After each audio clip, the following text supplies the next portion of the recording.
That was just a week of me being there. And I love being dark because I can wear white. Yeah. I'm really dark.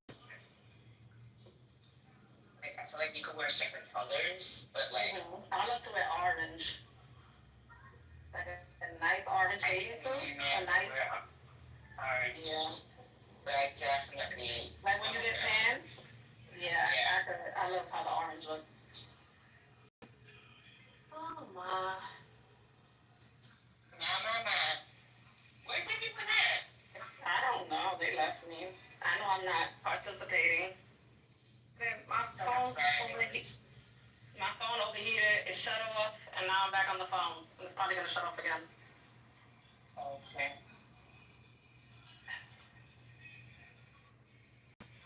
Waiting home right before rush hour. I'm like, I just want to be home. At this point, I was in downtown Brooklyn, Albee Square Mall, because they called City Point now. And they have this food court downstairs. Oh my God, amazing. Amazing. I'm telling you, when we're not speaking on politics, nobody want to be in this room. I mean, I don't even know what's going on with politics right now. I go to the mall. Oh, damn, there's really nobody in there. All right, well, can you talk about something? That's what happens when you let water take control. What happens? Everybody bounces.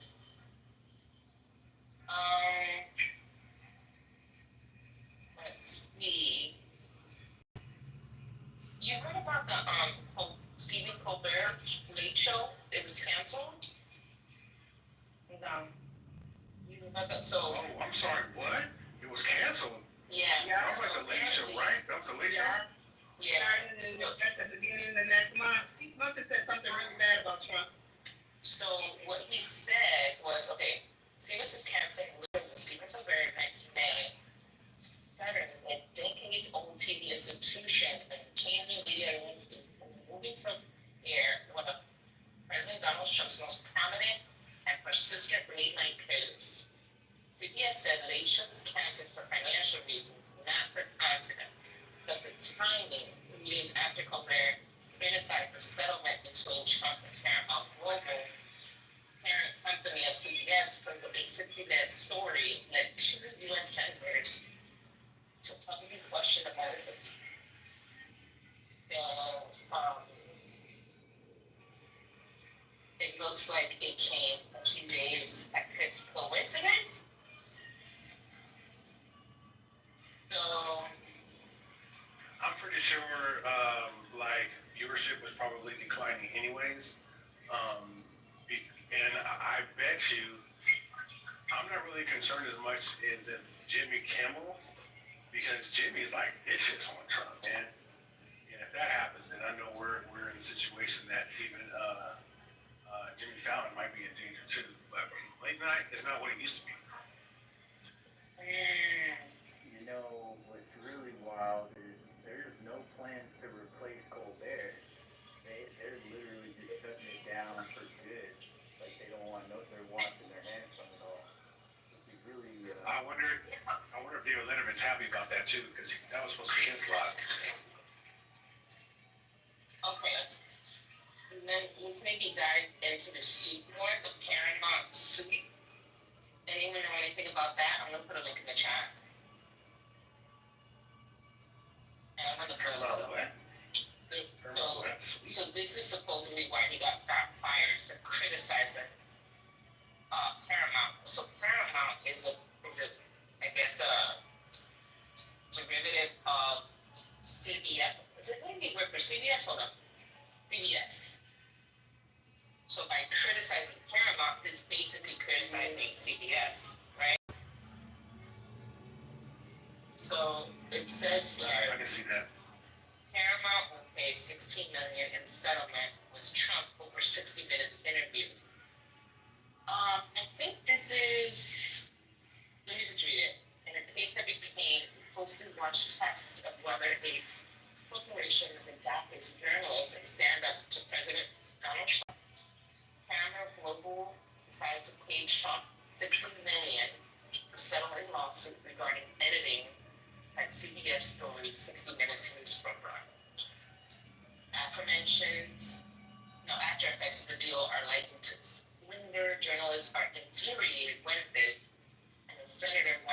investigate whether bribery laws were broken. The company was hoping to put the issue to rest as it seeks administration approval of a merger.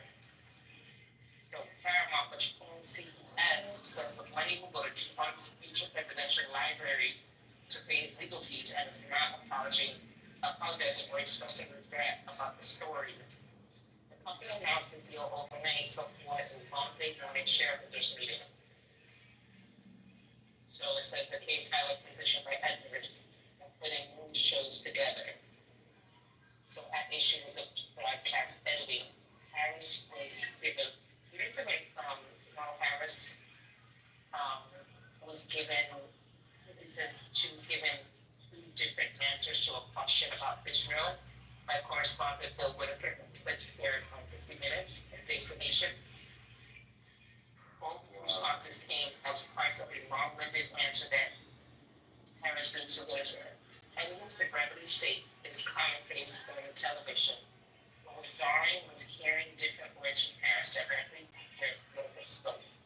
Trump said CBS was trying to make their opponent look better. CBS said they had no merit in trying to get the case thrown out. Many legal experts dismissed the president's claim. It was a Trump-appointed head of FTC launched an investigation, a complication for Paramount as it seeks administration approval of its proposed merger with Skydance Media. So, okay, so this is a complicated story. So people think that CBS caved because it was trying to quiet, make the Trump administration happy. The pay was $16 million, and the lawsuit, the Trump files, goes away. But then they want this merger to go through, and so in the interest of this merger going through, they do all of this. But I think the FTC, like Trump's like the FTC on them anyway. So I don't know what's going on with the merger at this time. Trump's lawyers claimed he suffered mental anguish following the 60 Minutes interview in October with his Democratic opponent, then Vice President Kamala Harris, and sued for $20 billion. Nancy. Hey, how are you? Good day. Are you familiar with that story? I am. I'm very familiar with this Okay. story, yes. Maybe you can provide some insight. So let me just back up a bit. So Stephen Colbert's show got canceled 3 days after that he said something about Trump, about Paramount paying $16 million to settle the suit with Trump. And so that's what we were talking about, but it's connected to that lawsuit related to the Kamala Harris Trump debate. Cool. Yeah, so there's likely two different things occurring here. So the reason they paid Trump the $16 million is not as a bribe, but to make the lawsuit go away, because you can't enter into a merger if you have a liability pending like that, a legal case. So they did that so they could get this merger complete. Now, the Colbert thing is a bit different because they probably, and whether they talked with Trump about this, someone in his administration openly about this or not, they would recognize that like Trump is vindictive and he may have ended up being petty over approving the merger. So I see them as slightly two different kind of motivations there.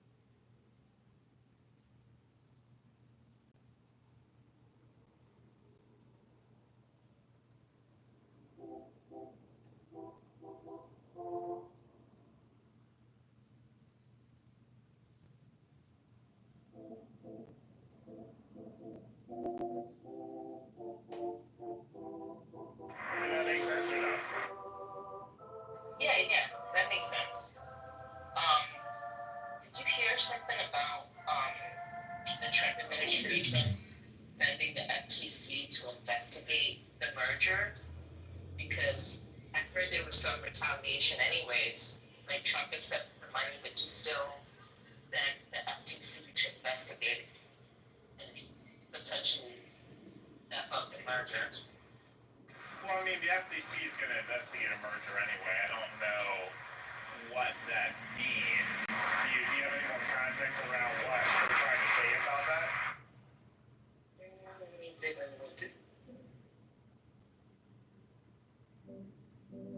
Because, I mean, the FTC for the last several years has been much harder on mergers. So we're going to investigate it thoroughly anyway.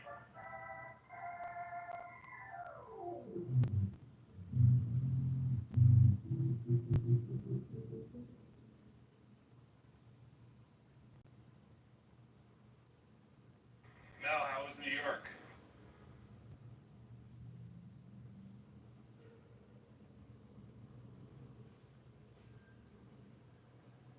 CEO, New York is New York. So,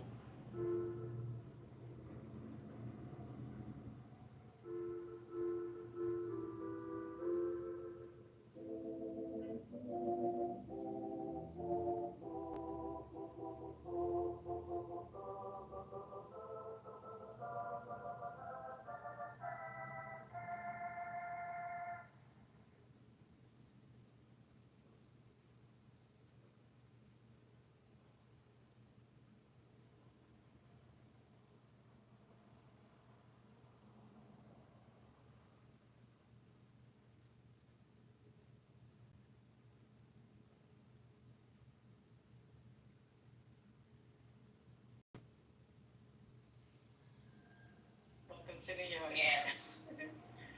Yeah, I came back fast. I didn't stay the whole 5 days that I was supposed to stay. Sunday I came back home, so it was Friday to Sunday. And yeah. Oh, that's good. so you didn't miss like seeing a huge rat or smelling No, garbage. You didn't miss no. these things at all. As soon as I got to LaGuardia, I was like, New York City. Well, I was didn't want to see a show because Buena Vista Social Club is playing. You know, like shows. Like, I'm a rare breed. I don't know what breed I am, but I'm a rare breed. Not I'm too not into hard on that. rotten apple. Not too hard. Yeah, that's fine. Yeah, I'm not into like Broadway shows. I'm not into that. Okay. And My husband's like, "What's wrong with you?" I was like, "You should have got with an older woman." what I don't like That's is not my Straight with Soleil. That's Yeah, he went there with his ex, and I was like, Okay. "Not into I don't like that." Straight with Soleil. I fall asleep. I've tried. I've gone to Vegas. And people like, so bad. I can't do it. I cannot fucking do it. I can't do ballet. There's certain things I cannot do. I could do opera. Yeah. I can do Broadway shows, off Broadway, off Broadway. Like I like that. But yeah, I'm gonna get. It's not for everybody.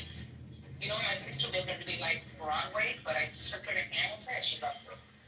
It was very much hip hop, so Yeah. she liked it a lot. So I think it just depends on the show. Hamilton was great. Last year my son and I went to see the Back to the Future. Where is that? Oh, that was really good. Yeah, they did a different spin on the movie. They changed some things. It was cool. I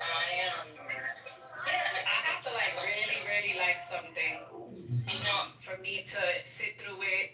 Once again, you know, you guys know I have ADHD, so I cannot just sit through anything. It has to have my attention, or I'm gonna just be on my phone throughout the whole show. Doesn't like this is an official stat, obviously, but it doesn't like 87% of Clubhouse have ADHD. Yeah. I believe so, because that's why everybody jumps off the mic and nobody has fucking control. Like, I gotta get off my mic because I'm gonna forget what I gotta say. You know, I hated Wicked so much when I saw the play, but I loved the movie. Like the movie was so good to me. So I don't know. I think I feel like you gotta try a couple of different The kid was good. The play didn't like it. No. What happened? Personally, I didn't like it. We're gonna go home soon. I thought it was like, You guys got like 9 minutes in I the don't pool. know. But the storyline is a favorite, and for the movie, and I actually like the movie a lot Yeah, more. it's a little different in the movie. So yeah, the scene was so incredible. It's just, I don't know, the Korean whipping itself was just very predictable and kind of like blah. And I think we're 2025.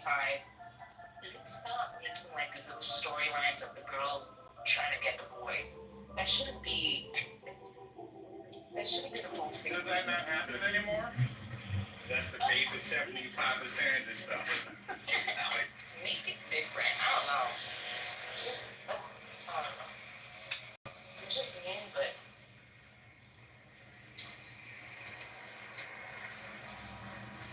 it was just a bit dated for me.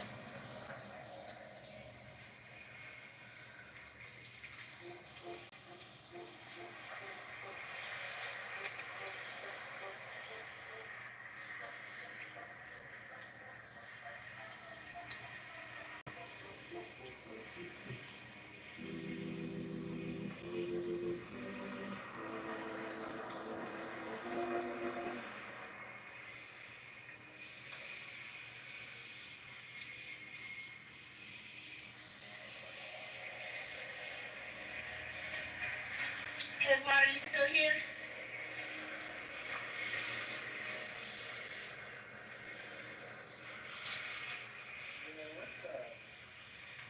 Hey, the cabbage leaf trick really worked. Hey, rock and roll. That's what's up. That's what's up. What kind of hat you rocking? It's a sun hat, but it's a baseball cap. It's a sun hat, but it's reflective on the top to push the sun away. That's wild. I ain't never tried it Now, myself. Now I gotta do this. I gotta find I got a big one too. A big hat, but this is one I'm wearing just to go on. But yeah, it really works. Oh, that's so It works cool. better than the reflective stuff on the top of the hat. That's wild. That's wild. When I was a kid, we would be at, the amusement parks like Universal. My pops would just take my hat off, go over to the water fountain, and just soak the son of a bitch and throw it back on my head. Have me walk around Right. dripping wet. But, Yeah. that cabbage. Yeah, I felt a huge difference as soon as I put it back on. Oh, wow. That's so cool. Yeah, cabbage, that is a powerful, powerful food. You make kimchi with cabbage, you make sauerkraut, that stuff, man. The Russians know something. The Russians do something with that.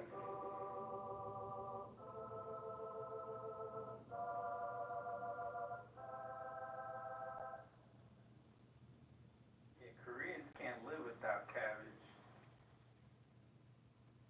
We probably shouldn't either. It's such a, it's a funny story. All right, my godmother, my Aunt Weenie, she used to have a best friend. One of her best friends was a stand-up comedian. She did a bit where she was talking. She was at the mall, dude, smelling all the perfumes. Well, she was on a diet that was a cabbage-only diet, right? One of those bad things like Atkins and stuff.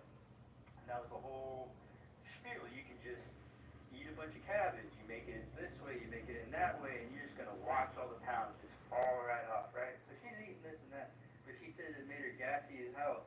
So they're spraying the the perfume at the mall, and she feels the bubble guts coming on, right?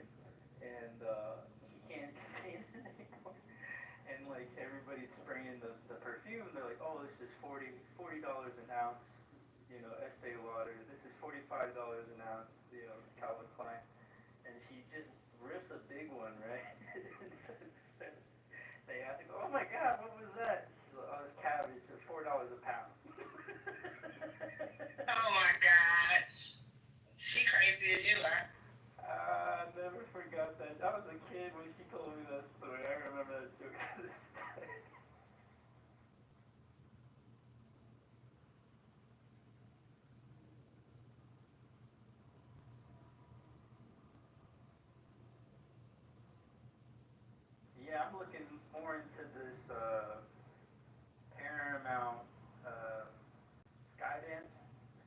don't want to know, but a probe.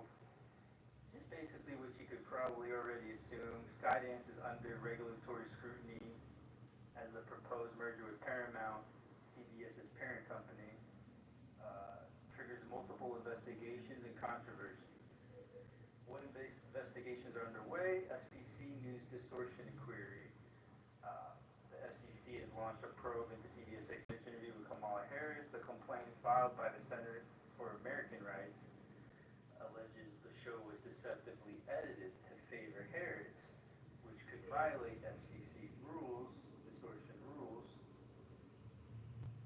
So, I guess that's rooted in the, the settlement outside of court, the bribe outside of court, whatever you want to call it, with Trump. And then it says the political legislative pressure, Senators Markey and Lejean accept letters to the FCC demanding full check, blah, blah, blah. Number 3, shareholder lawsuits. Oh boy.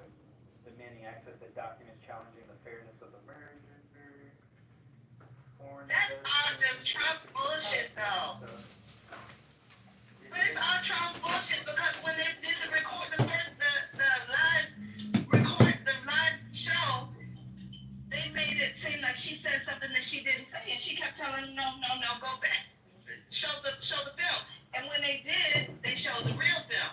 That's what Trump is mad about because they were supposed to make her look bad, and she demanded that they fix it, and they did, and then it proved that she was right in the first place. So I don't understand what that bullshit. And Trump is the only one that had anything to say about it. He's just mad. He's such a crybaby. Oh my God. So, did you watch all the footage, the unedited footage, Sandra? Did you watch all the unedited footage, Sandra?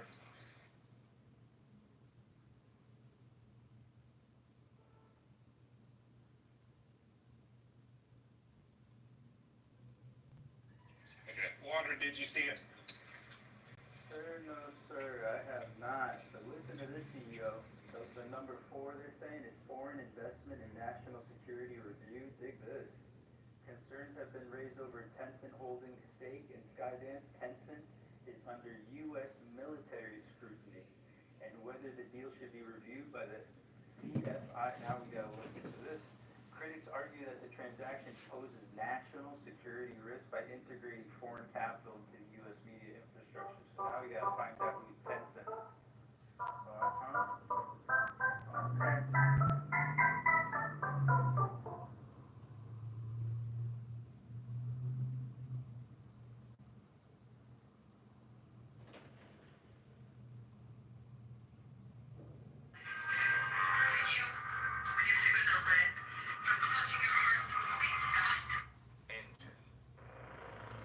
Remember though, CEO, the interview, what was omitted and what they put back? Or? Yeah, I saw the unedited footage, and there was plenty of unedited footage that was very unfavorable towards her. So that's why I was asking Sandra, because there's a lot of footage that was very unfavorable to Harris. So.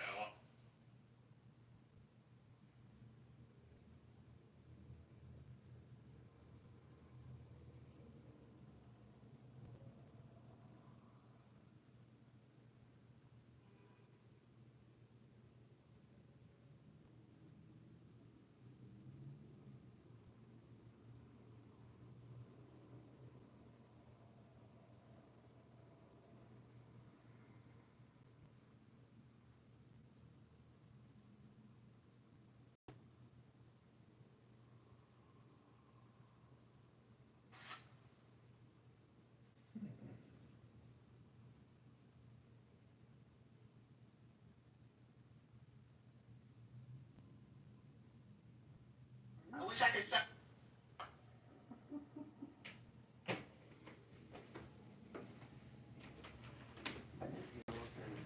I'll be happy as a clam. You can get dual citizenship a bunch of countries. I'm gonna try to get dual citizenship to Canada. That's definitely gonna be my goal. I don't know if they allow that one, do they? Well, they're not gonna do it right now. Oh no. That's so sad. Sandra, just go to a country like Vietnam or Thailand that's like super cheap and just go for a month. You Give yourself a break. By myself? Yeah. You never solo traveled before? I did before I lost the use of my leg. I mean, I'm a little crippled now, so you could like blow on me and knock my ass down. I don't go too many places by myself. I got you. I am an easy target.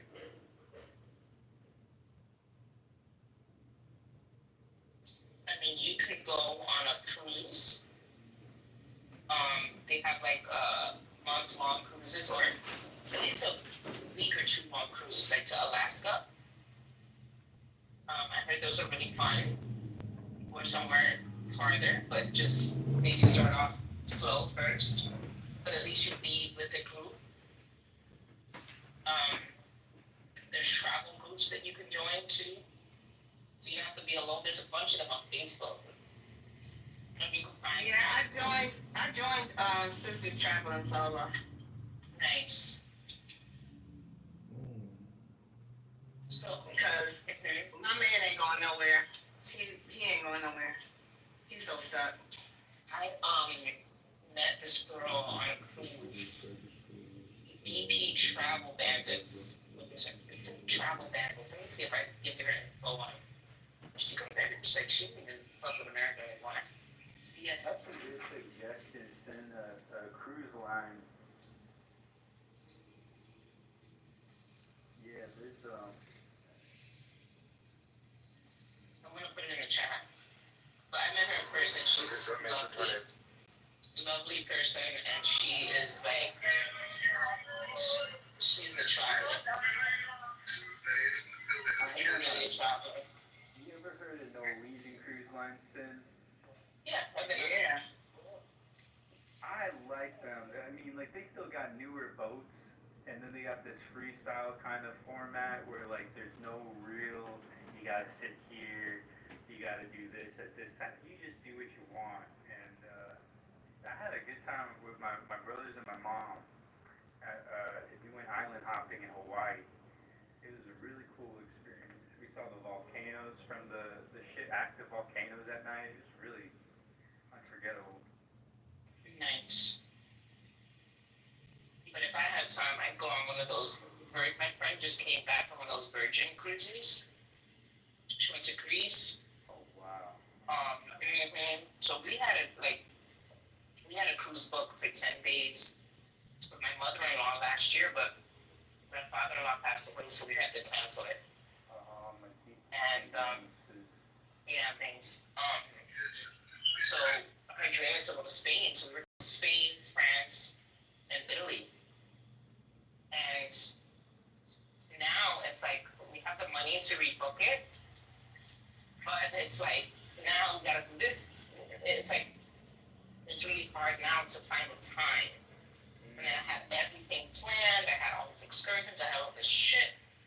Now to start from scratch, it's like a pain in the fucking ass. Yeah, my dad had to do the same shit with COVID. They had all the money saved up to go to Tulum when COVID hit, and they just now came back from Tulum all these years later.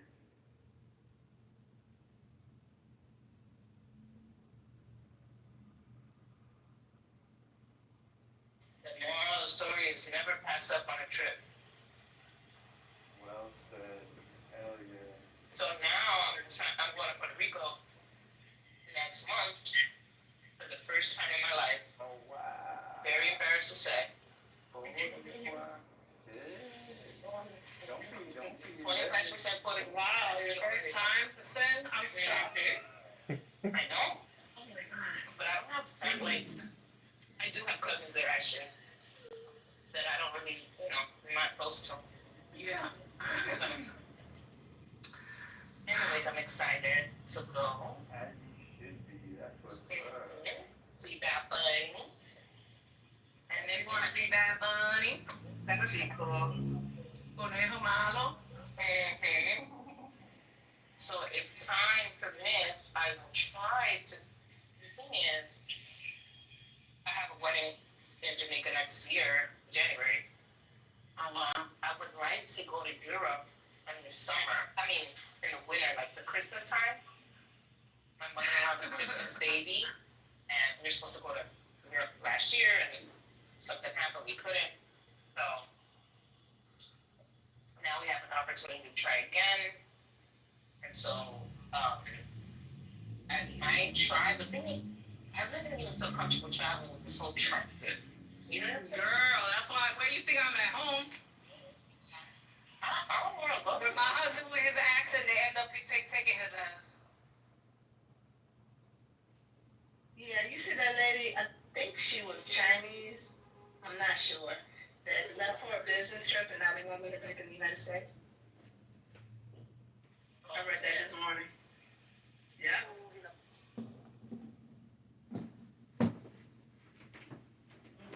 I mean, could you imagine leaving for a business trip, leaving your family, your husband, your kids, you know, and then you get over there and they won't let you come back? That is some crazy shit. And then I heard they're looking at people's phones to see if you got controlling child.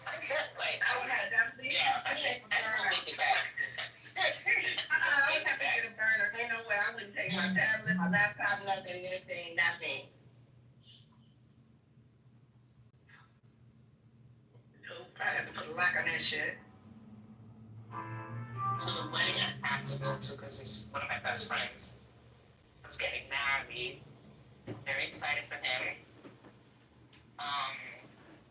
And so that's in January. So I feel like if I calculate my vacation days, I feel like I have enough vacation time to take off for a week and to maybe make a quick trip to Spain. So I do want to take my mother-in-law to Spain, even if it's just us two. It's good that you're that close to your mother-in-law. That's a blessing. What happened? I said it's a blessing that you are that close with your mother-in-law. That's really good.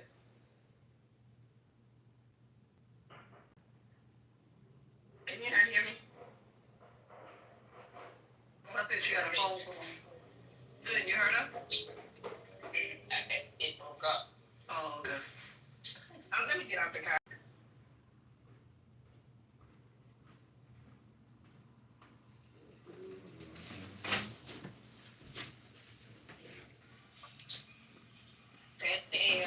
Big deal.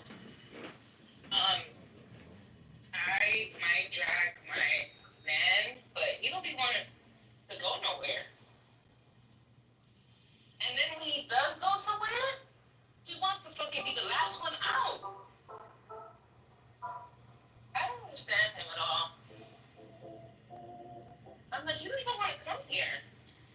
And now you want to stay 2 extra hours. I like intelligent. He had to get in the groove. It's like every time it's like to come on a trip, he never wants to go on a trip. Many of those lives that were lost were Right? But then he's like, every time we go to Miami, it's the same shit. I feel like I have to drive him, drag him. And then when we get there, oh my God, he's like, oh, we're moving here. Like, what? You really looking fucking good out here. He's just lazy, I don't know.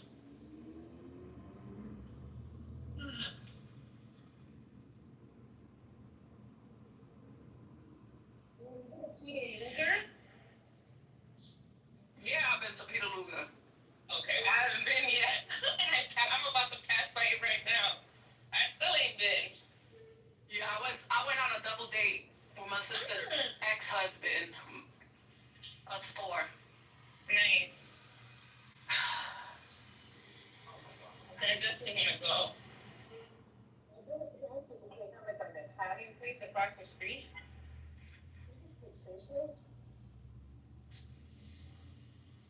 I've been there. A couple of times. But I haven't been there. I pass by it like almost every day.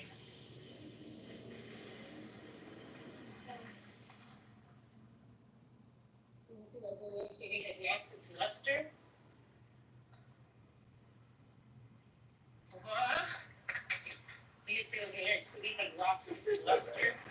it's just gentrified. It's not the same. Once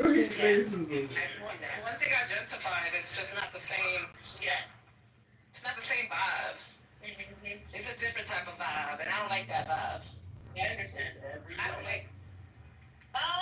Some places more than others. Yeah. Yeah. Like Williamsburg. I don't. That's where I was at, and I was like, this is a vibe over here, but I don't like this vibe. I don't like it. Yo, this girl comes to us. Listen to this. So we're by Domino Park. She's like, hi, can you do me a favor? If I could record you, and if I could record you saying happy birthday to my friend. That's not New York shit. That's weird. But we did it. Oh, that was an interview. Yeah, we did it. We was like, happy birthday, Tina. Woo! That's a good sport. Oh, you? Yeah, we did it. Me, my sister, my nieces, we made love. I almost got shitted on, but fucking didn't. No, Now that's New York, right there. when I was in That's good luck.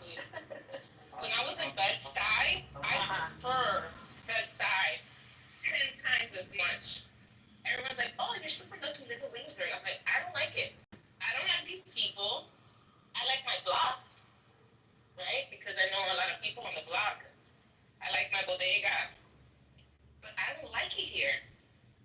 I was much happier at Bed-Stuy. Much, much happier. But I understand, you know, my mom wanted to. It was more black. It was more black. So I felt just comfy there. Here it's very white, very expensive. And I've lived in areas that are more white than this, because in Chicago, I lived in a fucking white ass area. But I think that's what it is. I'm not used to that many white people being around that many white people. That's exactly what an insane person. Good Shabbos, Rabbeinu Shalom, there's no Sefer place then. Incel would say. That's exactly what an incel would say. In cellular. How'd you pronounce that word, buddy? In cellular. Jacob, when was the last time you caressed a beautiful woman's legs? Dude, all the crazy people find each other. I'm just saying, Shabbos is the safe space. And if you want to be safe, you gotta be in Shabbos. That's what I'm saying. If you want to be a friend of mine, you better get down with me. If you want to be a friend of Randy's, you have to believe that it's okay to kill children. That's Culture. it's sick, Bobby Mattel. What kind of projection is that? You're a sick That's person. what he just told us. He told us not want to know. So you're telling me that you're repeating his projection back to him, Barbie Mattel? Are you sure about that? Sure. Why not? Are you a doctor? I'm a congressman. Sure. You sound black as fuck. How could you be a congressman? Look at me, I'm the mayor now. Black people aren't in politics. Are you kidding me? Do you suffer from a lisp? Don't make me laugh. Black people are not in politics. Excuse me, but my sister is a lisp expert. She's a speech therapist, and I think you could benefit from speaking with her. I think you might be suffering from what we call in speech therapy a lisp. Am I accurate in diagnosing you, Bobby Mattel, with a lisp? No, sorry. Not accurate? That's my pussy. It has a lip. Can she fix that? You have a pussy that has a lisp. I've never heard of a pussy having a lisp. Is it like a queef? Is it like a queefing effect?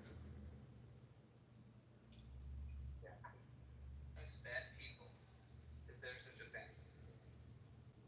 No, watch it and press anyone. Even bad people? Even people who are trying to kill you? Yeah. Is that oppression or is that trying to get rid of the people or give justice to those who actually are done it? Just not oppressed. He sucks. Really? Okay. Sam's just projecting on me. Oh, there you are, Congress. There's something inside of Sam that he's not happy with, so he Stop projects hitting it on me. Congress. The problem with Congress is he takes over rooms, he's loud, he's annoying. It's so Well, it's cool. Shabbos. I'm relaxed. I'm with his Shamba Boina Shaloiloim. Shane is here, come now. Love is the law. Love on the will. Honest, you're going to see firsthand what I mean. You- He's still salty. Look at this guy. Hey Ali, I told you I was gonna go after your prophet when you start going after. Oh, I know this guy, Phoenix Flyer. I try to keep my promise, Ali. I keep my promises, Ali. You know that. So I'm not gonna go after your prophet. Get this- Sam, would you like to read my PTR for a second? Let's see what his prophet is. Would you like to read this one, Sam? Hi Sam, how you doing? Good to I'm see sure. you. No, I'm happy. Okay, so we got the messenger sent me in the clipboard, so I came to him. He's under a quote with one of his wives. We left under the quote, and we became three. What? Oh. Ali, why did you prophet having a threesome, dude? Ali, oh my god. Do you think he ever had the 12 stuff with all of his 11 wives?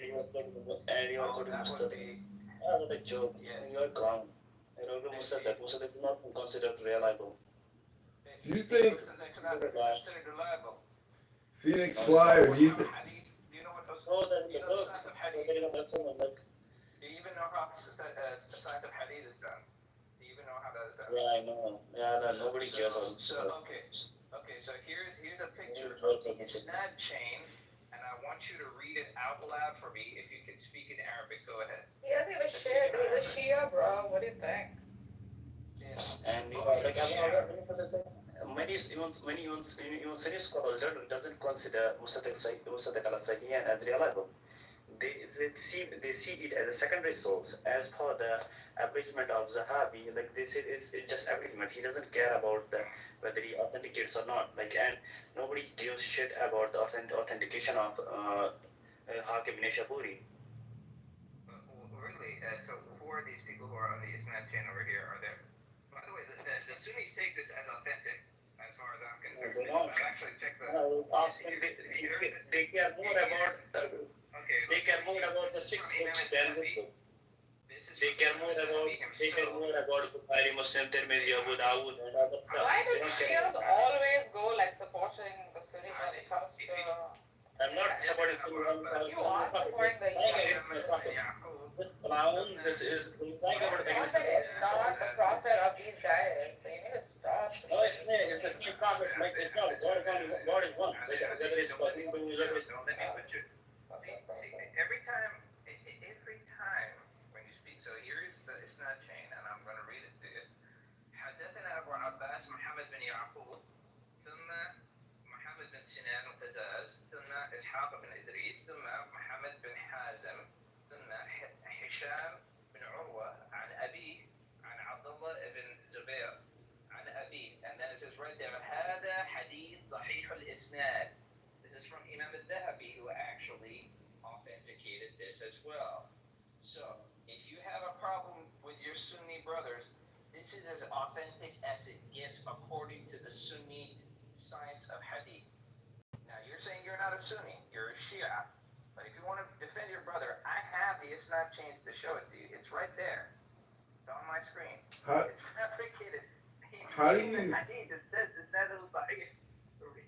How do you think they made sure that the goat fat was hygienic enough in order to have anal sex with a Why do soldier? you defend your brother who has completely like ruined the entire image of this prophet, which is completely different from your Shia paradigm?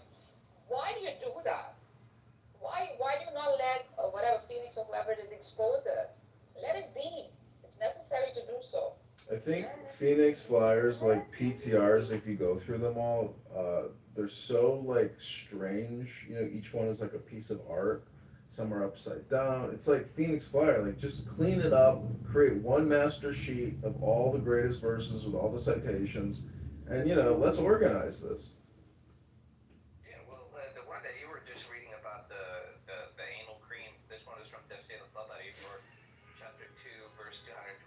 It says Abu Darda was asked about a woman having intercourse in their anus, and he said, "Can anyone do that but an infidel?"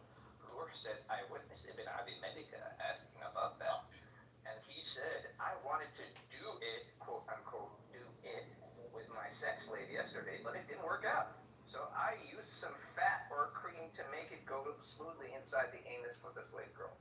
Ooh, we're talking about 7th century lubes up in here. Oh my gosh! Oh boy, that was Do you know how Bedouins brush their teeth? We're using the miswak or the siwak, whichever you want to. Yeah, but what is that? Depends on how Bedouin. So a miswak is like a little toothbrush, it's a brand, it's a very small one. A siwak is a massive one. It's as long as your arm, okay? And those things can hurt. They're not only used for cleaning teeth, but they're also used for whipping your sheep, or like if you're if you're herding sheep or camel or stuff like that, right? So it's used for it's multi-purposeful, and also beating your wife too. So a siwak can be used also for beating your wife. So these are the many things that is used for multiple. Isn't that amazing? All that from just wanting to brush your teeth. Fucking unbelievable. Yeah, well, that's what you get. I have this. I bought some kind of product on eBay, like some musical instrument or something, and they sent me a Bedouin toothbrush, which is basically just horse hairs, like in some kind of like fluid or something. So I guess you chew on the horse tail in order to clean your teeth. Yeah, my favorite girl. I mean, other than Nagus, sorry, I didn't mean that out loud. I and I share. You can share us. We share equal like love. Thank you for that, but We allow you to share us. I'm saving it for marriage. I'm saving. Oh dear, oh dear. I'm saving it. I'm saving it for marriage. I think my virginity is very important to me. So Phoenix Flare, what do you think about denaturalization and deportation in Minnesota with all the Somalis? What do you mean naturalization and deport? I don't know what you're talking about. Denaturalization. Wait, are we descitizenizing Yeah, people here in the United States? yeah, I you didn't know that. descitizenize and you reverse their citizenship to deport. Where, in Minneapolis? Yeah, Minneapolis. I didn't know we could do that. That's awesome. You don't think you can denaturalize just as you can naturalize? I mean, it's just words. Well, not according to the, like if you're born here, you cannot be denaturalized. Yeah, but in the 90s, I guess, because of the war, Bill Clinton brought in, 30,000, 60,000, and now there's like hundreds of thousands. Yeah. And, I mean, yeah, I guess so. Cool. So that guy on the picture, is he like a city mayor or something? Yeah, he's running for mayor. He's running for mayor, so he's not the mayor. He says the greatest threat to all the Somali people are white men. Jesus fuck. How is this guy not being kicked out right now? I mean, it's the same thing in Chicago. The mayor says that climate change is white structural racism, and that in 1997, 750 people died because of white structural racism, because the heat is racist. I actually read something in Haaretz like that once. So this woman who's an editor, she was trying to find any like evidence of IDF soldiers actually raping Palestinians, and she couldn't find them. And then she came to the conclusion that the reason that she couldn't find any rapes that are happening is because IDF don't consider Palestinian females as human beings in the first place. That's why they don't want to rape them. I couldn't stop laughing when I read that. It almost sounded like an onion piece or something.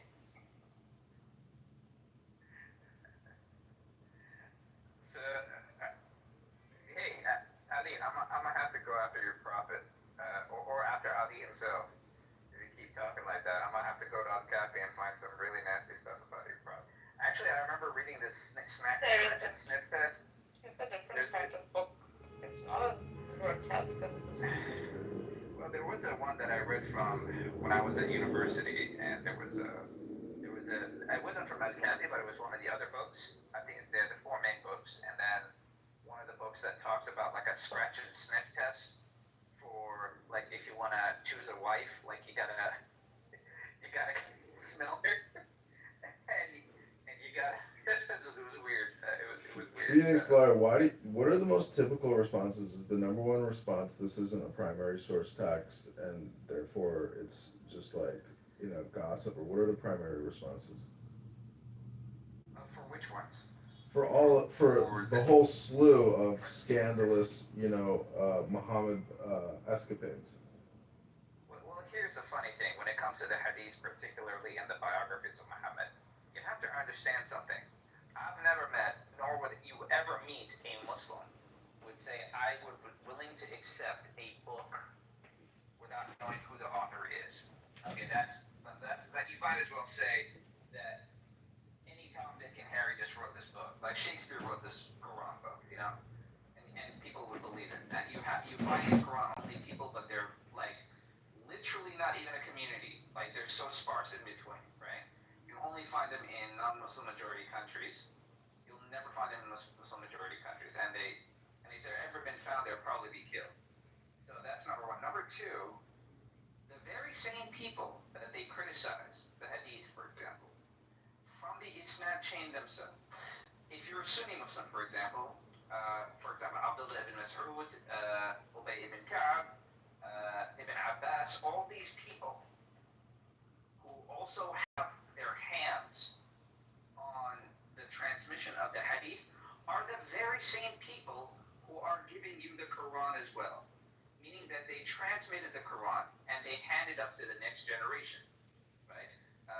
For example, Hassan, okay, from Hassan, right? Sorry. So Hafs, okay, Hafs himself, which is pretty much a version of the Quran that they're using here today, the vast majority of them, his Isnad chains are in many different hadiths, many different hadiths. Yet, if you're going to go after the hadiths themselves, if you're going to go after all the things that we know about your prophet, don't tell me you know anything about your prophet if you're going to be throwing away the hadiths, because the Quran only mentions him 4 times. Three of them could be a title, not even a name. Second, if you're going to tell me all of these people who compiled about your prophet are bunches of liars and deceivers, then what stops these liars and deceivers from going after the Quran and making up stuff wholesale?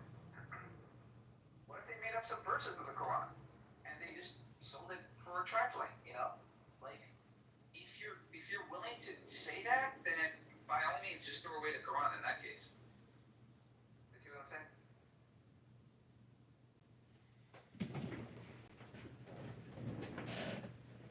Yeah, but I mean, didn't that previous speaker just say that this isn't like a primary source, meaning it's not the glorious Quran, therefore it's irrelevant? Yeah, then in that case, then throw away the hadith. If you're going to throw away the hadith, then throw away the Quran as well. Because the very same people who transmitted the Quran are the very same people who transmitted the hadith as well. So by the time, put it this way, if I can say for a fact, like if you want me to, I can give you the benefit of that and say for the first 200 years, for the first 300 years at least, the Quran was memorized and it was passed around like accurately 100%, 1-to-1 ratio, everybody knew what they were doing. But until these new people came into place where they started to compile them into a book, okay, by the time around 300 years later, it's already been corrupted, because at that moment, the very same people who were compiling the hadith are the very same people who were compiling the Quran. Simple as that. So either say it was corrupted from the beginning, or say that it was corrupted 300 years later. Whichever you want to do, go ahead. Be my guest. But at the end of the day, you cannot criticize the hadith without saying the validity of the hadith without criticizing the validity of the Quran as well. Okay, I think this could be an interesting question for you and Sam and others. That is the link to the Abyssinia scene from The Message. And I'm just curious, if you analyze the communication in the scene where he goes to the black Christian king, and he gets like a social, like the way that they frame it, I think is kind of interesting and maybe like in hindsight really ridiculous and totally logically flawed why this black Christian king uh, accepts this testimony. Najashi, Iris, come on up. Oh, you son of a bitch, you left. I'm just saying, analyzing the conversation and the debate between the Christian king and the Muslim messenger is like an interesting way to like analyze how they prove it in the movie, or even though it's ridiculous.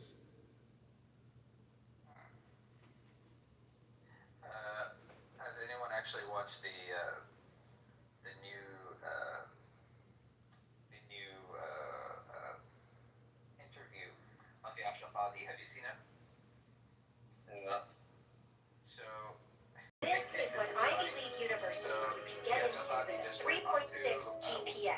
90. like this, I think I can bring them back. but they Yes. do like historical, like they deal with academia. Abyssinian. And he Rise up. said he said right out, he said the It is Hadiths are not nothing you may ask for that we will not give. There is Lion of Judah, I in the sense don't know where to begin.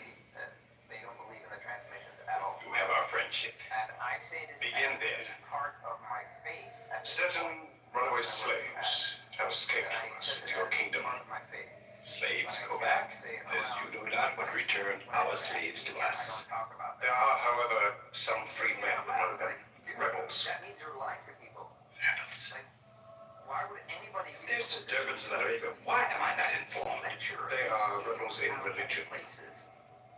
At one time or another, all religions were rebellions. Why are you in Yale? The bodies of slaves are of the world and within our disposal. But as Jesus Christ is our shepherd, the souls of men are his sheep. These are Arabs who have betrayed the religion of their fathers. They follow a lunatic thing called a prophet. But I cannot put souls into chains without hearing them. You're lying to students.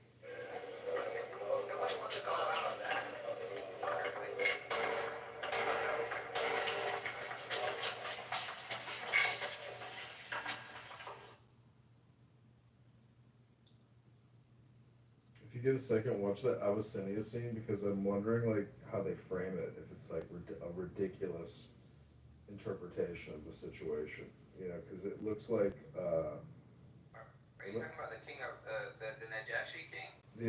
the Abyssinian Christian black king. It's like basically it's like what's that Disney movie, Wakanda?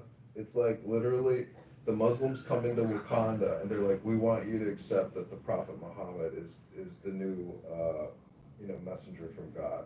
It's a ridiculous scene, I'm telling you. Like I think they manufactured this bullshit for the movie. Like it's not historically accurate. Well, the story goes, Muhammad's people were being oppressed, so Muhammad sent some of the people to the kingdom, to the kingdom of Ethiopia for protection. But even his own enemies went there in order to get those people back, in order to face justice. So they went to the King Najashi's court, demanding that they would be handed back to them for justice. And the others are saying, no, they're going to kill us and they're trying to oppress us because of our beliefs. And then they say, oh, what's your belief? Like, oh, we believe, in Jesus and Mary and all that sort of stuff, right? And then the Quraysh are like, no, they don't believe in what you believe in exactly. And so they went back and forth and like were in the court arguing and debating. And so he read part of the Quran and left out the last part where it says that Jesus that did not say free. So the Emperor Najashi accepted that they are actually Christians and they have the same faith, therefore they're under the protection of the king, and the Quraysh went back to the Middle East. Their stiff necks will hang them. The Muslim account. Is that what you're talking about? Yeah, but in the movie they frame it that they come You just gotta watch the YouTube link I posted because I think a lot of people operate off of this movie. You know, most people are lazy, but I think that the way that they made the movie is probably laughable and totally not accurate. But they do make it look like the Kingdom of Wakanda, and the Muslims come in to debate the Christian king, and the Christian king like relents. So it gives like a social proof of validity and credibility to this messaging. Is it that old movie? Like Yeah. a really, really old movie? It's actually like a really good movie. I mean, surprisingly, it's like really good. It's called The Message. Yeah, it's the old movie. Yeah, The Message. I know what you're talking about. Yeah. They showed it to Daniel, by the way. They should watch that. It's a very socialist view. It's really presented. You're not proud of yourselves before your prophet? Muhammad is a man. We kneel, only to God. Well, Muhammad's miracles, Jafar. If he were a prophet, he'd light the sky with a lamp. Indeed, this is true. God has given his prophets the sign of miracles, that we may recognize them. The miracle of Muhammad is the Holy Quran. A book written by an illiterate, attributed to God. I think the emperor has had enough. I'm mindful of Pentecost. When God set down tongues of fire upon the heads of Christ's apostles, so they could speak the many languages of the world that they knew not before. But do such miracles happen in our times? What judicial system, even in the 70s, would say, okay, I've heard enough. believe this. You've made a poor case. Government's like, I don't care. Like, this has nothing to do with us. What? You know? You can make your own version of the Shia. When we suffered persecution in Mecca, Muhammad told us, go to Abyssinia, the land of a righteous king, where no man is wronged. What they called persecution was fair punishment. They disorder there. Why did your prophet send you to me? Because you believe in the book of the one God as we do. He sent us because in your heart God will protect us. Talking with him is like drawing water from a mirage. But they've now laid a duty on me to listen to them, my friend. Like grandfathers who became from watching that movie. Like, there are like 3 generations of Muslims because of them. Go on. But of that movie. Like, so, and this is when I For years, we worshipped wood and stone, images of our own manufacture. We lived in ignorance of God. We had few earthly laws and no heavenly laws. The rich neglect the poor, and the natural pity of man, whereby he lifts his brother up when he has fallen, is described by them as upsetting social order. It's not possible. To this inhumanity has come a man whom God chose. And in that we believe. It's also kind of funny because they let everybody who is a Muslim in this movie is like white or, you know, like aristocratic in a way. It's kind of a hilarious, you know, racial identification. I have a really funny story about this. So this movie, not a lot of people know this. Back then, it was really hard to get a job. It's really hard to get a job in the acting world, right? The guy who played. Hello, my name is Adam Ferrari, Chief Executive Officer of Phoenix Energy. He cast himself. I look forward to you. He cast himself as a Muslim. How do I know You're this? overcome. I beg you to collect yourself. 2 blocks away from me. I speak of the messenger of God. The story that he was a Baha'i this whole time. Muhammad teaches us to worship one God, Later on, to speak truth, later on, to love our neighbors as ourselves, he was a Baha'i. to give charity. Even a smile can be charity. That would be so hilarious. To protect women from misuse, They went after him. to shelter orphans, and to turn away from gods of wood and stone. I cannot keep still and hear this blasphemy. We are an ancient civilization. To call our gods wood and stone is to speak ignorantly of them. The idol, the form, is not what we worship, but the spirit that resides within the form. I agree that idolatry is not always fully understood. Thank you. Now let me bring him back to the wood. like a clubhouse room, this movie. Right. Because like they're in their hall or a room in a house having a debate about, you know, philosophy, God, and religion. Women. God made woman to be the proper companion of man. She is different, but equal. Equal. We buy them, feed them, clothe them, use them, discard them.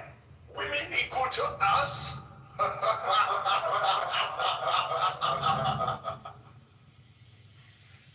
God created man from one male and one female. Now, you must respect in all women the womb that bore you. Why are your 300 gods so tongue-tied? While his only god is eloquent. God has spoken to us before.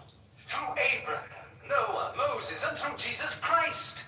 Why should we be so surprised that God speaks to us now through Muhammad? Who taught you those names? They are named in the Quran.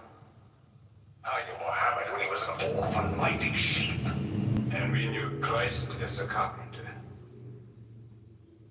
What Christ says, and what your Muhammad says, is like two rays from the same lamp.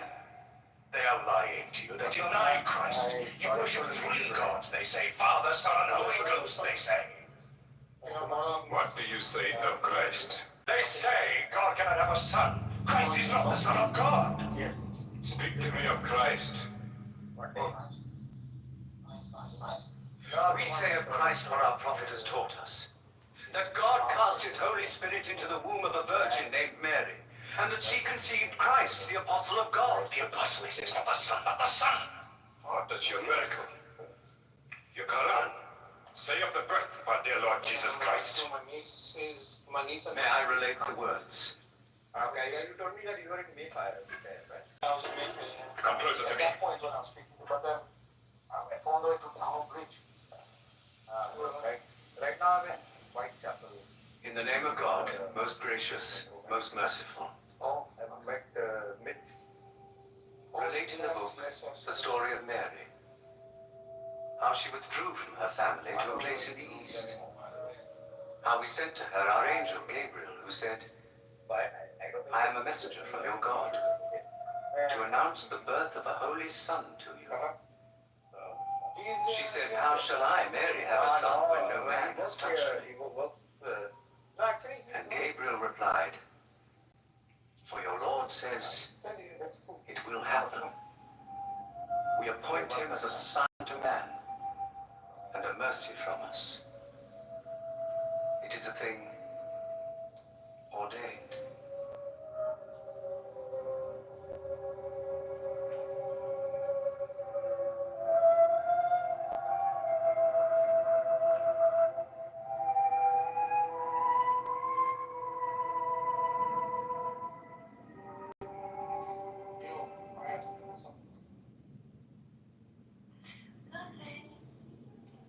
So I don't know if anybody watched that clip. Sorry to bring it up again, but at the end, I just watched the whole thing. It's like a 10-minute clip. It goes into this like hypnosis mode, and he's talking to the Christian king, and he goes into this hypnosis mode where he cites from the Quran by memory and convinces the king that they are that they believe in Christ Jesus. And it's so funny because it goes into this like hypnosis mode, and then it shows all of the Wakandans listening to this glorious revelation from. But the whole thing is they're talking about books, and they even say they're literally at a book club meeting arguing about the books, and then they don't even have the books, but he recites from the book by memory, and he likes the chapter that he recited from memory from the book. So it's like all communication is hypnosis. I am complete. Who do these guys speak with so much certainty, right? As if they were fucking standing there when the book was written. I was there when Allah was writing the book, and I know exactly what is written and how he wrote it and what he said, and it must be true. And then come and try and, shove it down our throats. I were you in the room earlier on when Nancy was speaking to me? Oh, what happened? Oh, I had a two-way with her this morning. Between us. Really? She sometimes seems open-minded, but she can really trigger an energy. When she goes into these khutbahs for like bloody hours on end, she doesn't stop, non-stop like chatter, right? Not for a mountain of gold would I give them up to you. First point, like, you've even forgotten what the first point was.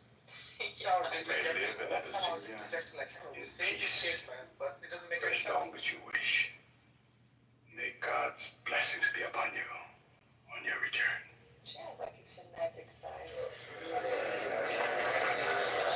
That extreme on the positions.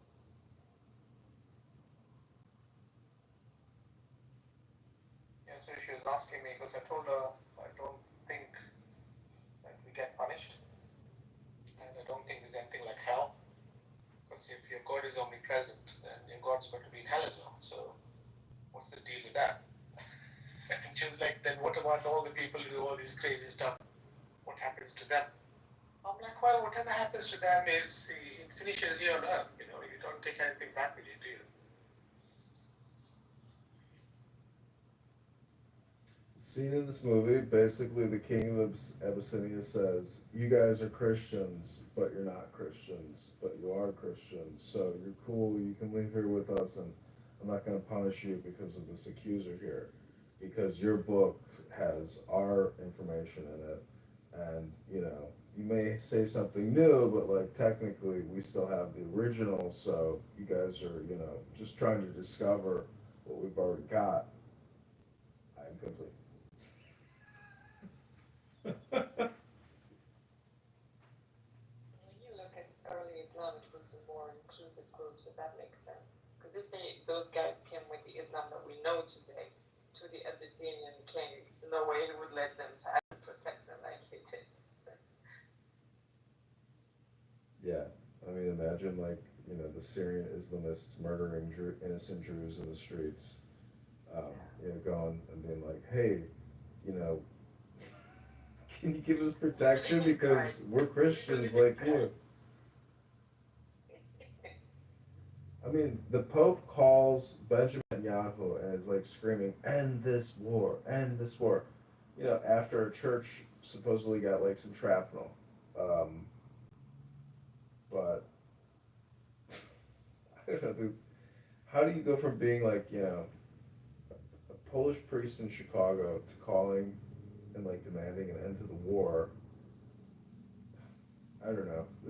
People are crazy, and like terrorists will just fight to the very bitter end, into the, you know, they just won't stop until they die. It's like brain dead, you know, Japanese suicide. It's the same syndrome. It's like totally all or nothing, you know. No new information in, no new information out. Because in Islam, they don't want to say it, but the Ummah is God. The Ummah has the power to execute God's plan. So it's a human-based prophecy. And because of that, it has more similarity with communism, like delusional dreams of achieving a perfect society by human action. So this is like the Lulu people.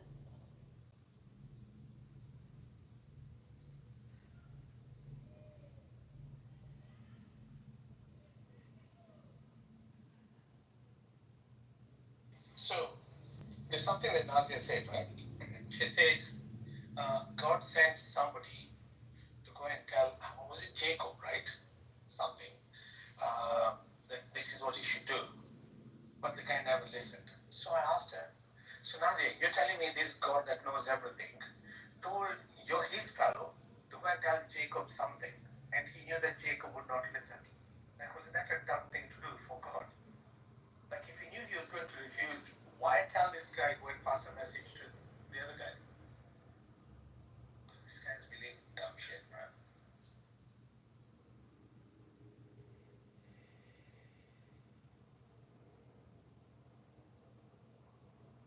Were you here when Daniel discovered like the Surah Al-Fil, like the elephant attack on Mecca, and realized that it happened before Muhammad was born. So basically, you know about that story? It's the one that the birds came and fought them Yeah, with exactly. clay. Yeah, okay. Yeah, this one happened like 4 years before Muhammad was born. So basically, Allah did this huge miracle in flying animals and everything to defend the pagan temple full of idols. So I'm like, guys, I think this story really, I think Allah is a pagan and it isn't a true religion if that happens. The point of defending that place before it became Muslim, it was Arab paganism. Transport systems that are ultimately responsible. It's still crazy that they say everything about like, oh, we can't have any idol worship. But hang on a second, you guys turn towards the stone and bow towards the stone. What's that all about? Isn't that idol worship? You say, oh, you can't look at the idol things and decide things based on religion, the stuff around you. But hang on a second, you're going to break your fast depending on when you see the moon. How does that work? These are the disciplines the prophet puts upon you. You may not harm a woman, a child, or any other person. You may not harm cripples. You may not harm the man that works in the field. You may not cut down trees. Strike only at those who have expelled you. Who have stolen your rights and enriched themselves with your possession. Is Islamic slavery, and as I said, it is moral. Humane form of slavery. Yeah. Would you rather be a Muslim slave? You'll be treated well, you'll be given everything you need. The amount of delusion, my God. They were like, it's so impossible to remove slavery from society. Who have stolen your rights and enriched. Alcohol, slavery is complicated, and someone in the room, I don't know who it is. Well, you just have to start paying them, it's not really complicated. Oh, and the other one that, Muhammad abolished slavery. Islam abolishes slavery, yes. Yet your own prophet traded 2 for 1. Yeah, he died owning slaves. He didn't really need slaves either, because if people really supported him and loved him, he would just be a slave. I posted another link to this movie where they discuss the disciplines of Prophet Muhammad, and the last sentence about after all these disciplines and ethics is the only time you're allowed to kill people and commit terrorism is when you're expelled and your rights are taken from you. That's the rules of defensive jihad, and I think it's Bilal on this video. Yeah. The black slave. Yeah. It reminds me of my childhood. We used to watch that every Ramadan.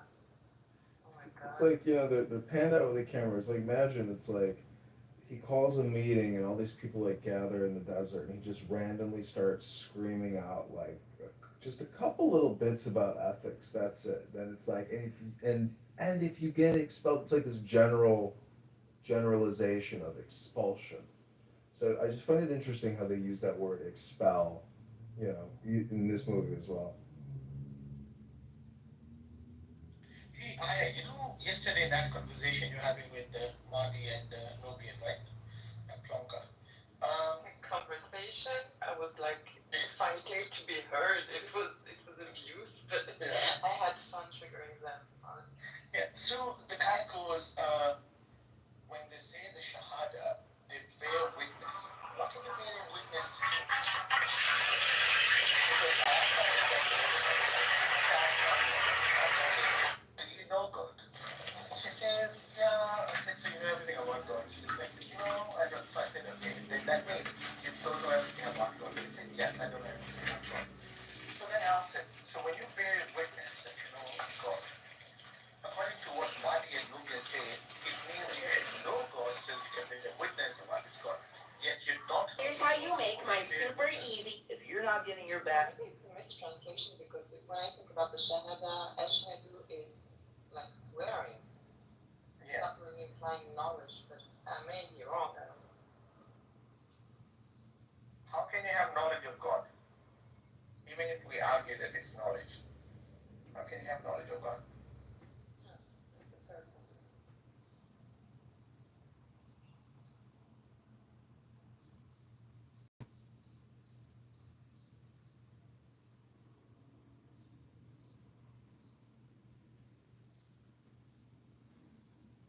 There is also this place in Mecca, like talking about paganism, Marcus. There's a place in the pilgrimage where the Muslims have to throw stones and Yeah, praise and rocks promotion or something. Satan. Yes. This is like the most pagan thing to do. Is it they'll throw it on one sort of like mountain and then run to the other side and then throw other stones the other side? I don't remember exactly. There's a place where they all throw rocks. Like, it's all about rocks. This religion, bow down to the rock, throw rocks, wipe your ass with rocks. That one I just don't get. I won't Rock be and surprised. pasta.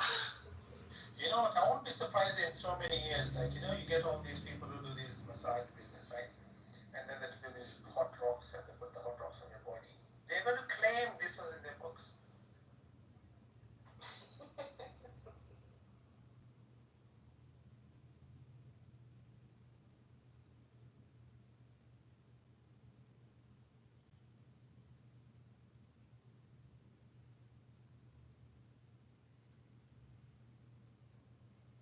Stoning people to death, intifadas. It's all about rocks. Yeah, this is like the esoteric belief that all these black cubes are related to Saturn. I just wonder how many Muslims have any concept whatsoever of any of this stuff outside of like the Quran, which probably doesn't mention anything about Saturn, I suppose.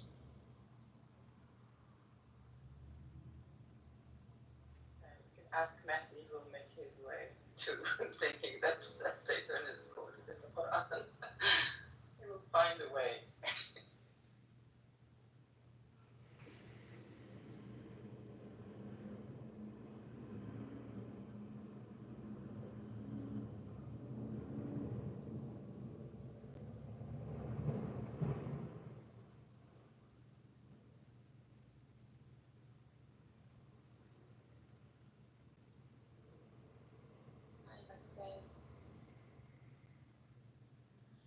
Good afternoon.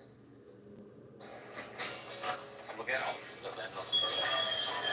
one back there. Who's both The Kaaba in Mecca, the focal point of Islamic pilgrimage, that guy. holds profound symbolism beyond its religious significance.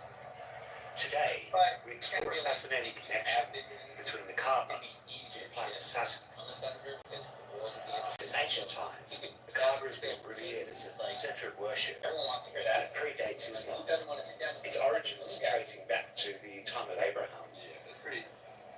The Kaaba is draped in black cloth, adorned with a black stone considered sacred. Its cubic structure symbolizes purity and unity of the Islamic faith. Interestingly, the Kaaba's cubic shape and its central position resonate with Saturn symbolism in various other cultures. In Roman mythology, Saturn was the god of agriculture and time, associated with prosperity and renewal. The planet Saturn, with its prominent rings, has captivated humanity for centuries, and is the furthest planet we can see with the naked eye. Astronomically, Saturn's position in the heavens has been a marker for navigation and timekeeping. Its celestial movements influenced ancient calendars. A Saturday, the seventh day of the week, is named after Saturn. This reflects the enduring influence Saturn has in our cultural and linguistic heritage. And then, of course, the first day of the week is Sunday, which represents the sun. Monday represents the moon. Tuesday is Mars. Wednesday is Mercury. Thursday is Jupiter.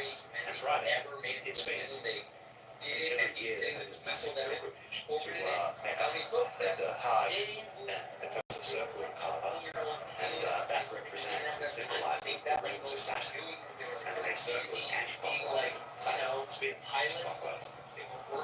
So what you're looking at there is a representation of Saturn and its rings. say poetry about what they did and saw.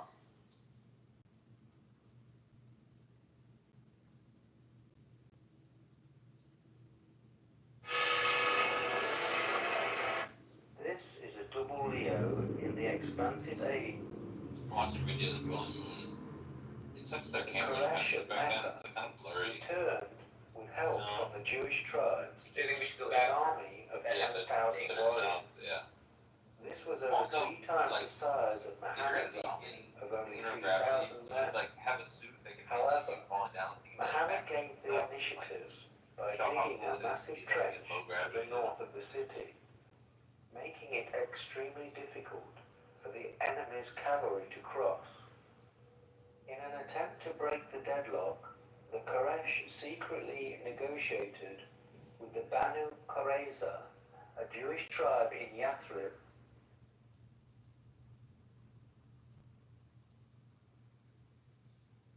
to attack Muhammad from the south. When this failed to gain any serious momentum, the Quraysh gave up and retreated back to Mecca, leaving the Banu Qurayza Jews to the mercy of the Muslims. Once again, Muhammad felt betrayed by the Jews, who had treacherously reneged on the constitution of Yathrib. He sent his army to their village, and after a 25-day siege, the Jews surrendered. This time, Muhammad had a problem.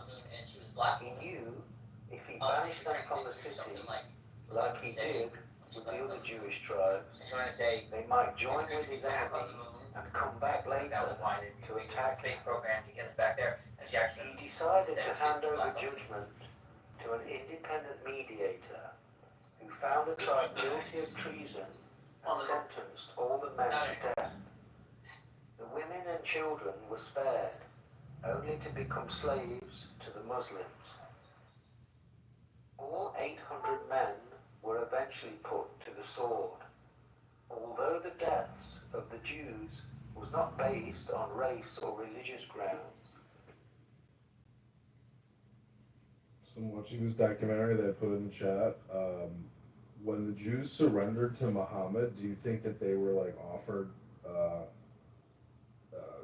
peace or survivalship, and then Muhammad? It says that Muhammad appointed his court to determine the punishment, and they killed all 800 of the Jewish men and kept the women and children. So do you think that they were essentially lied to?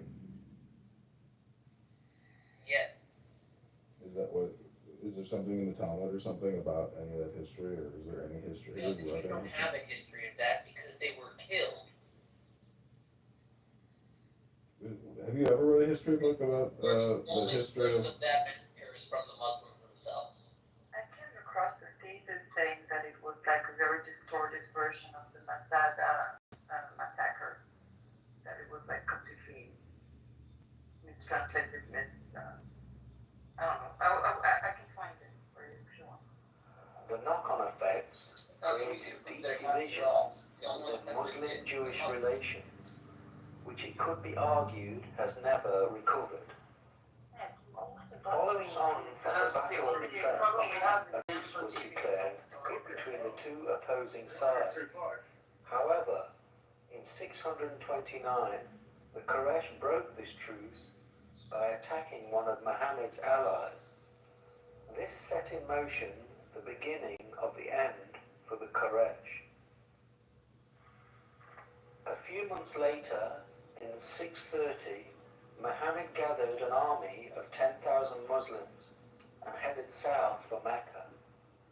The Meccans put up a resistance, fighting for months, but eventually were overrun by the Muslims, who entered the city and tried. Instead of putting his enemy to the sword, Muhammad declared an amnesty and forgave them all. Do you love Muhammad? When the city was safe, he made his way to the Kaaba, walked around it 7 times before removing all 360 idols, which represented various pagan gods, leaving only the black stone, which is still there to this day. At this point, he declared that there is only one true God, Allah. pagan world of star worship, many idols represented planets, stars, and constellations. all of that, yeah. It is an interesting coincidence that there were 360 idols in the Kaaba. Arabia, Same you know, at number the of time, degrees the Romans as the and the zodiac. Persians, they were the And dominant the act world of powers. circulating the And they looked Kaaba at the Arabs 7 like, times what the, like, before what removing are the these? idols These are like animals, they're could living have out some in the desert, metaphysical being significance with nothing to to the 7 we planets even got of the ancient world, colonize or the 7 like, let's be to Sephiroth their own in shit. the They do Kabbala's whatever they tree do. of life, We are the world the powers. We deal Sephiroth with of victory, of ruled by Venus. respect, like high respect. So By they 631, Arabs were the regarded last as pagan like low class, stronghold like fell to the barbarians, Muslims, innit? giving them complete And rule yeah, over all of this man Arabia. Muhammad, The only comes stone from left this in the place. Kaaba He comes from these was the people, meteorite, and which could have fallen to earth as effects Venus of his moved message, if into you its look new at the orbit world around the and time of at Abraham. these people, the Arabs, From the early days of you can't Islam deny to the now, effects the Kaaba and is the the focal positive point effects of the that it's had Muslim on religion, how it's changed and just as the transformed glint into a of more Venus is a civilized circle of focal people, consciousness and you know over the cross they've of the advanced in a physical lot of things, but material that's realm. a different story. But The act you of really circling give the them black something they cube never had at before, Mecca and that reflects also these with history, metaphysical obviously Islam now principles. became Muhammad had a now done threat now all to he had set other out to world powers achieve. such as the Romans In and his Persians. final sermon And to yeah, his with followers, this man, the Islam very now next was year, another player he commented on in the how game he had of abolished usury power, let's say. from the land And that's that a now proof of belongs this man. to the So Muslims. I don't know how you can say that you don't feel he's. I mean, you can feel whatever you want, but the stats are the stats. You can't deny that the man has had a positive effect on billions and millions of people. Here's what I'm curious about. It says in Surah Al-Ma'idah, chapter 7, Allah will protect you from the people. But then also Muhammad was wounded at the Battle of Uhud, and he's also poisoned. So, like, what's up with that? Sounds like Allah lied and said he'd be protected, but he wasn't protected. The Jews. So what's up with that, Malik? It sounds like God's wrong. Have you had many Muslims on stage today?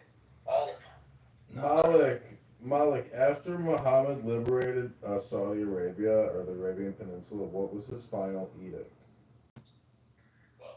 What was his final what, sorry? Wait, why are we not talking about my thing real quick? Why are we... Yeah. So Sam, the reason why I asked if there's been Muslims on stage before me today is because I'm not gonna be used as some sort of punching bag, like some type of, like, if people have, I'm sure you've had this explained to you before. If not, then if you're sincere and you really wanna, get to understand, you really wanna understand because you're interested in understanding Islam, you're a person that really wants to give it a fair shot by understanding it how it's meant to be understood, then that's another thing. But if you're just asking these questions to every Muslim that's coming up on stage just because you want to prove that he wasn't a good human being, I mean, you ain't got to do all that. I can just take your word for it. No, I think that you should update on evidence when people say the Quran's perfect and has no errors, and then I point out an error. What you should do as a rational agent is go, oh, well then maybe they'll say an error, so maybe the book is wrong, and then be open to changing your mind about whether or not the book is from God or not. 100%, I agree with you. If you tell me, that's what I'm saying. So that's I've explained two types of characters that I've spoken to, like when it comes to me as a Muslim speaking to non-Muslims. So there's the non-Muslim that's genuine and he really wants to learn. He's asking you because he's curious. And I have many friends that become Muslim, and then there's the non-Muslim that you can like. They try to be slick with it, but it's clear these people hate Islam.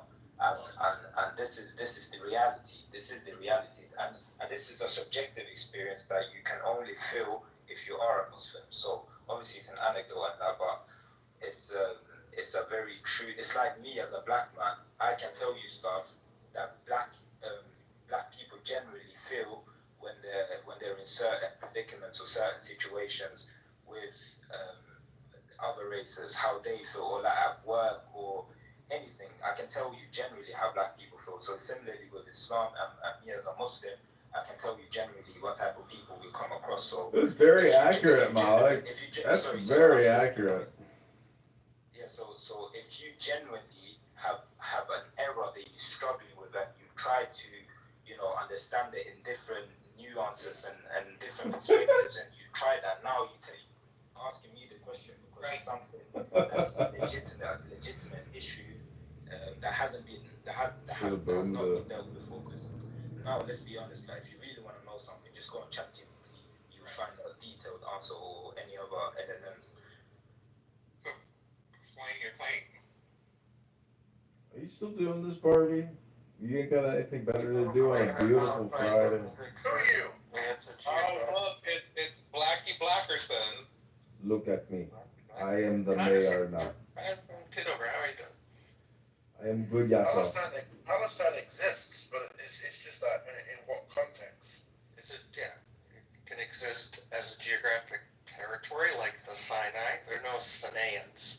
There's not a people called Sinaeans, but there is the Sinai. You are allowed to now have shawarma shops, but no more rocket launchers. Like we have areas of the country that are geographic areas like the Sierra Nevada. So Fox is not. It's just fresh break. It's in. Listen, man. It's in Politico. It's in National Mail. It's a lot of people. Just go put Gabbard and Google and search the new hits. Your eyes pop out. Yeah. If Republicans get into power, they go after Democrats, and if Democrats come into power, they go after Republicans. So fucking back and forth. I don't care. You can just see this tweet has got the particulars from the evidence. So it's going to go for criminal referral indictments. There was already announced on Comey, Clapper, and Brennan. They announced that a couple of weeks ago. Criminal indictments are on the way. But Obama. What do you mean that I say down 9 are welcome? Obama is the main course. That's the main dish. So he's about to get served up.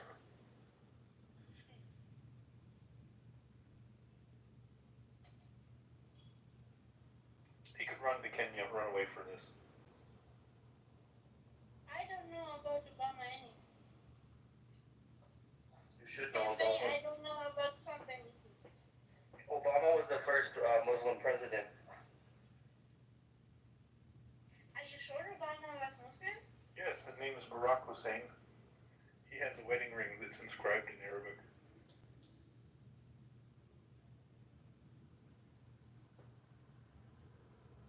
Angels is feeling so proud right now.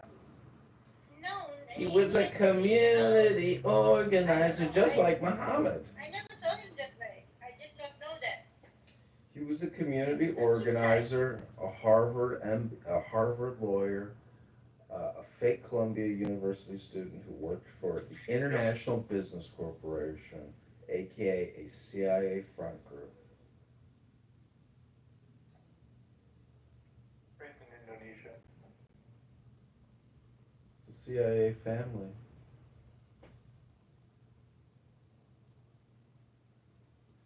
And just like Macron, he married a man. You know, because of the people I am right now having the Christian who is, about who I'm talking. Good question. Very good question. What do you think gets by Muhammad?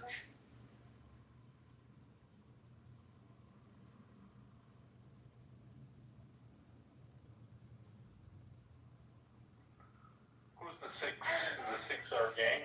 Who's six? I think he means with Talking about the planets, eVTOL, but he forgot there's 7, not 6, you schmuck.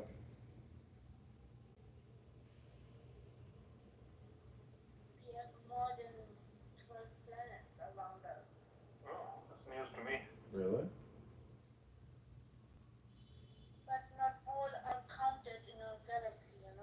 Ew, JR's jerking off right now. Disgusting.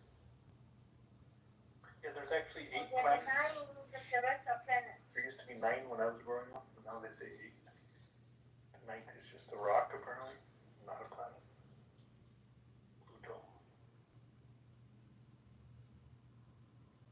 It's a planet. No, it's not considered a planet anymore. There's officially 8 planets now, not 9. Yeah, well, if you look at it from like the American scientific community's perspective, it's 8 planets. If you look at it from the Hindu scientific community, it's 9. Yeah, but they use Rahu. That's what you're missing on there. They've got the phantom planet Rahu is one of them. Yeah, okay, yeah. It's also 8.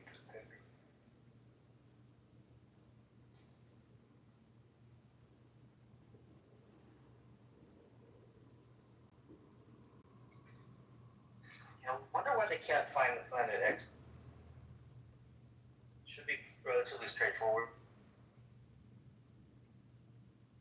You know, the outside planets, they don't affect the planet Earth that much. That's why maybe. Yeah, Uranus and Neptune are not counted in the reading system either. They go for the moon and there's 2 Rahu and Ketu. So those are three bonuses. But they're more important than these distant planets. Thanks for the compliment.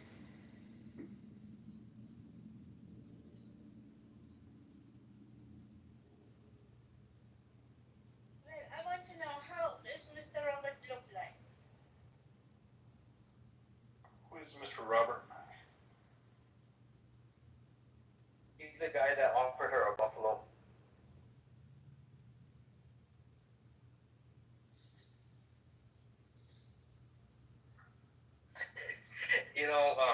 Robert never actually offered her a buffalo.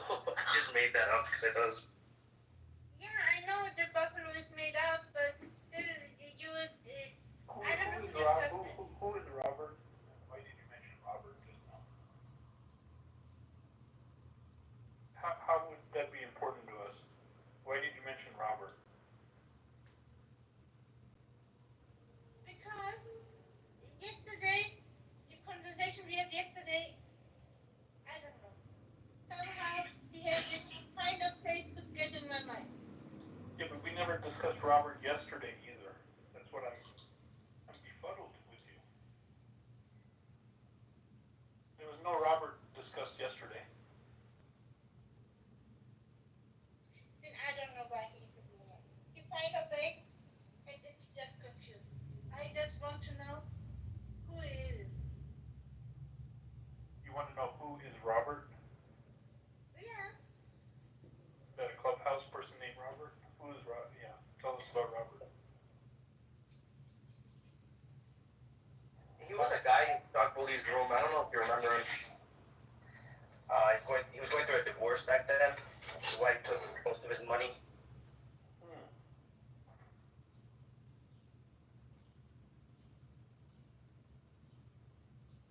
Why they, I don't think that Robert is, I think he should be smart enough to avoid that kind of happening, How do you avoid? It's possible that 2 people. The smartest people in the world cannot avoid.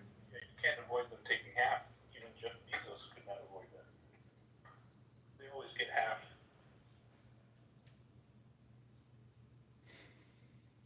I think when people marry them because they're loving each other, and there's no way they're gonna get divorced. Yeah, that makes sense. It sounds like reality.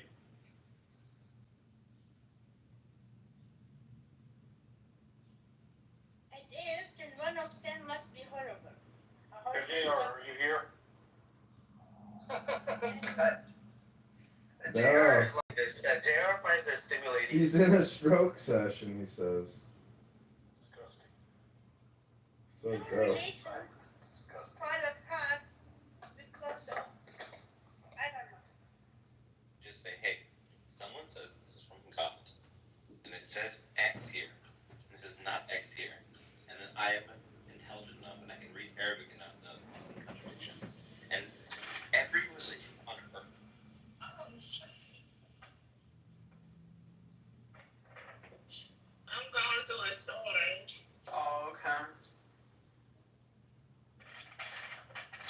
quick, how things up in Dearborn? I witness that there is only one God. And how things have been there for Charlotte. Start the conversation. And may I offer you my peace? Everything's good. But you just said you're getting scared now? I'm out, honey. Are you done? I'm done. God. Is the servant of God. It's okay to talk sometimes, guys. No, congratulations, ma'am. I didn't remember if you said you were dancing it out or if you were actually out, but good for you. I feel good.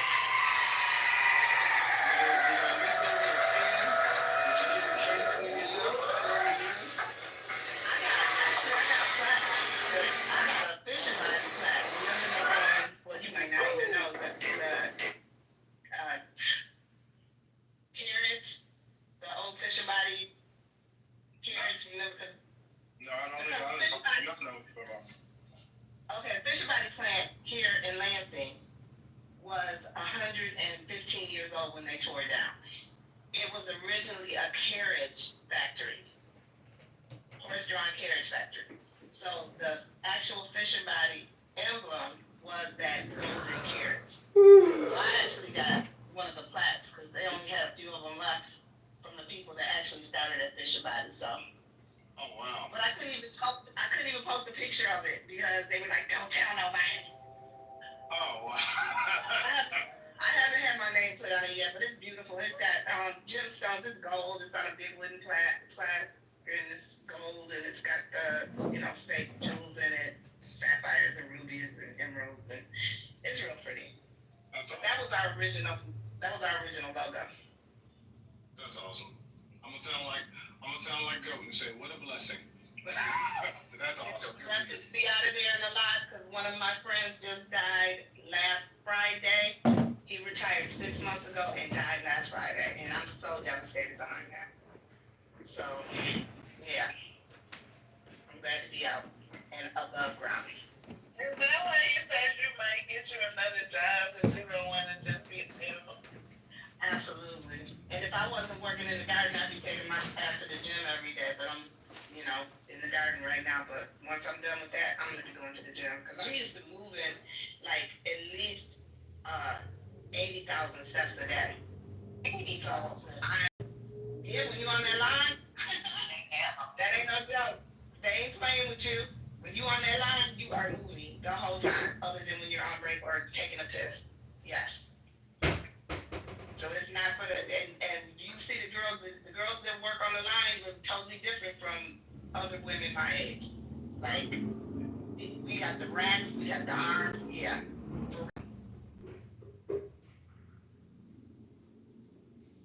I'm a Rosie the Riveter.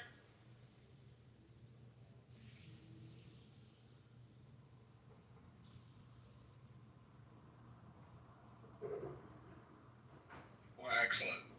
Well, I'm gonna get out of here, y'all. Y'all can go back about your conversation. You know you don't want me dominating the conversation. I'm gonna get me a couple of vodka tonics and have a good day. Oh Lord, and you about to show me that's a question.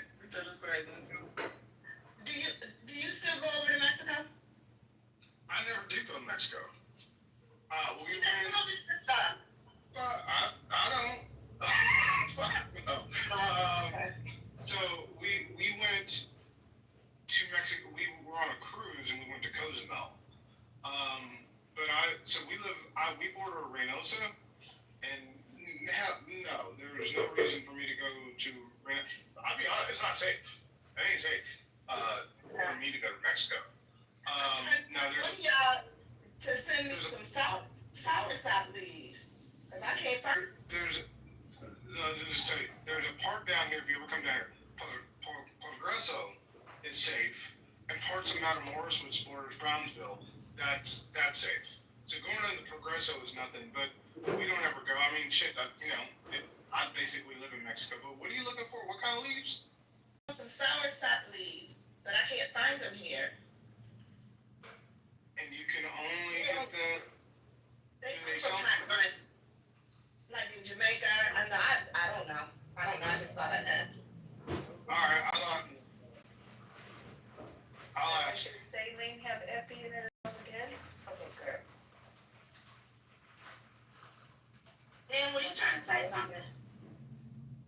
like the Star Shop, as far as I know, they were like the Caribbeans. Like I remember going to Bahamas, they were talking about Sour Shop, and when we cruised to other places too, that's what they were talking about, Sour Shop. So I've never heard of it come from like mainland Mexico or not.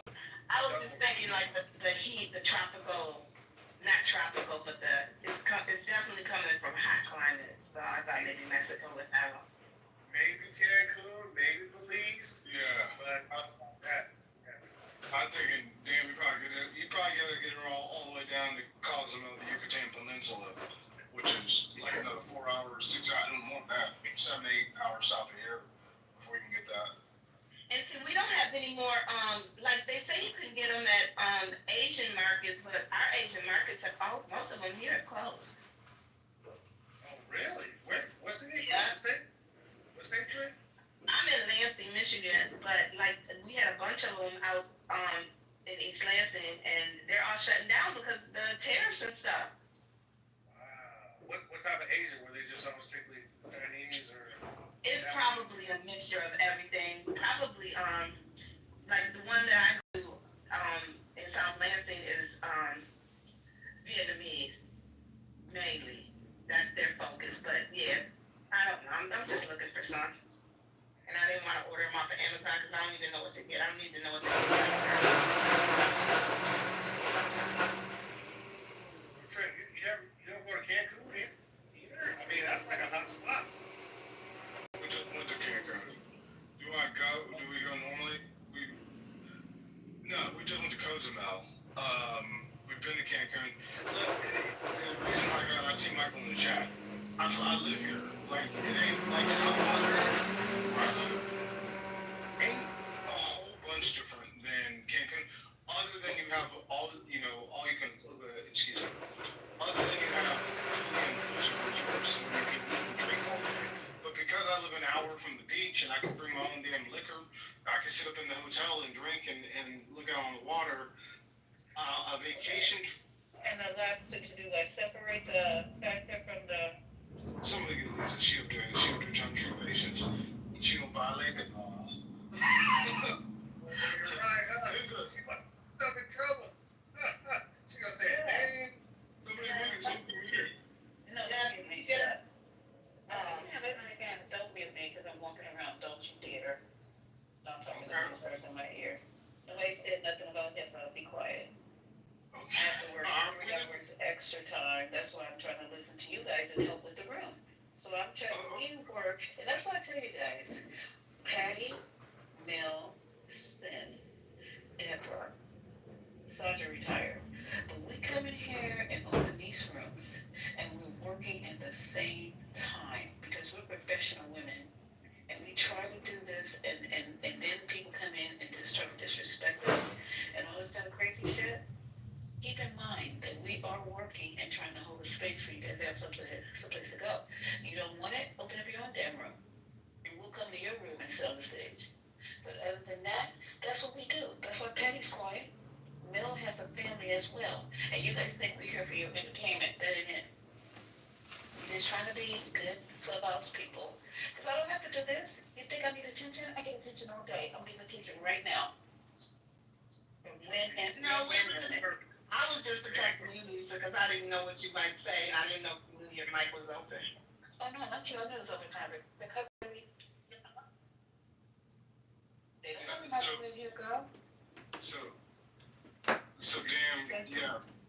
For us, like an actual vacation is Jamaica, Aruba, or like the Caribbean. But like Mexico, not really. And the part that, like I said, the part I live on, like Reynosa, it's not safe. There's actually no travel because of the cartels. No travel in between Mexico and Mexico City. So you wouldn't want to go to Mexico right now.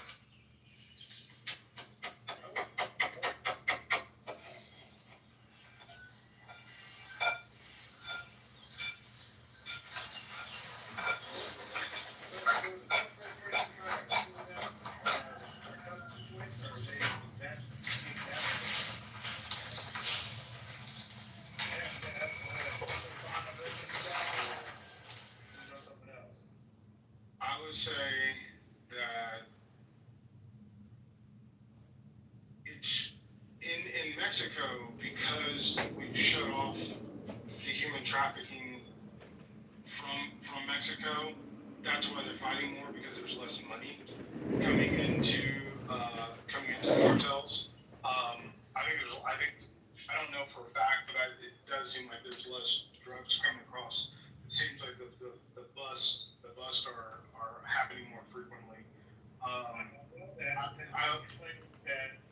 cartels are now going to be designated as terrorist groups. That allows a different type of posture for, how they're going to enforce shutting that stuff down, which includes That's funny. I got the joke. That was funny. Right? That includes like military information. Like they can raise the level of like response. More than just like DEA and that sort of thing. It's a lot more. There's military. I'll tell you this. There's military down here. What exactly they're doing, I don't know. They're actually very tight-lipped, but there's definitely military down here, and they're not just doing. They're not. The border crossings are down so far. They're not guarding the border. I don't know exactly what they're gearing up for, but they are definitely.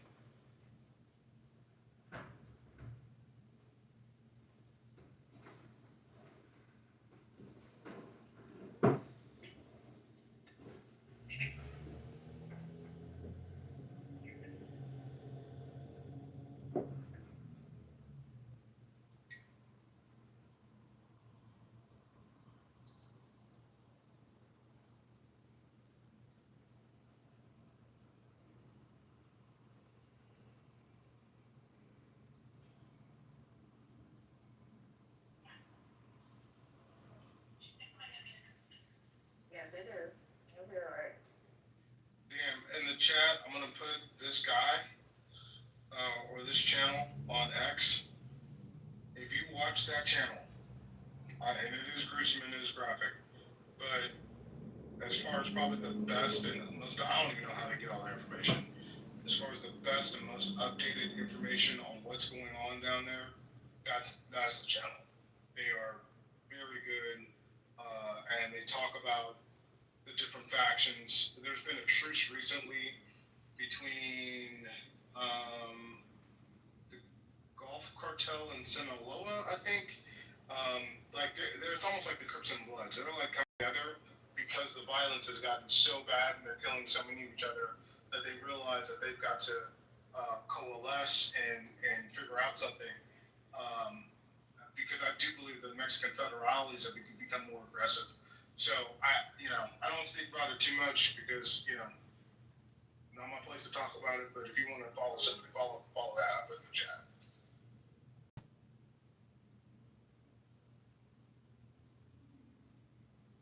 Yeah, I was just checking because it's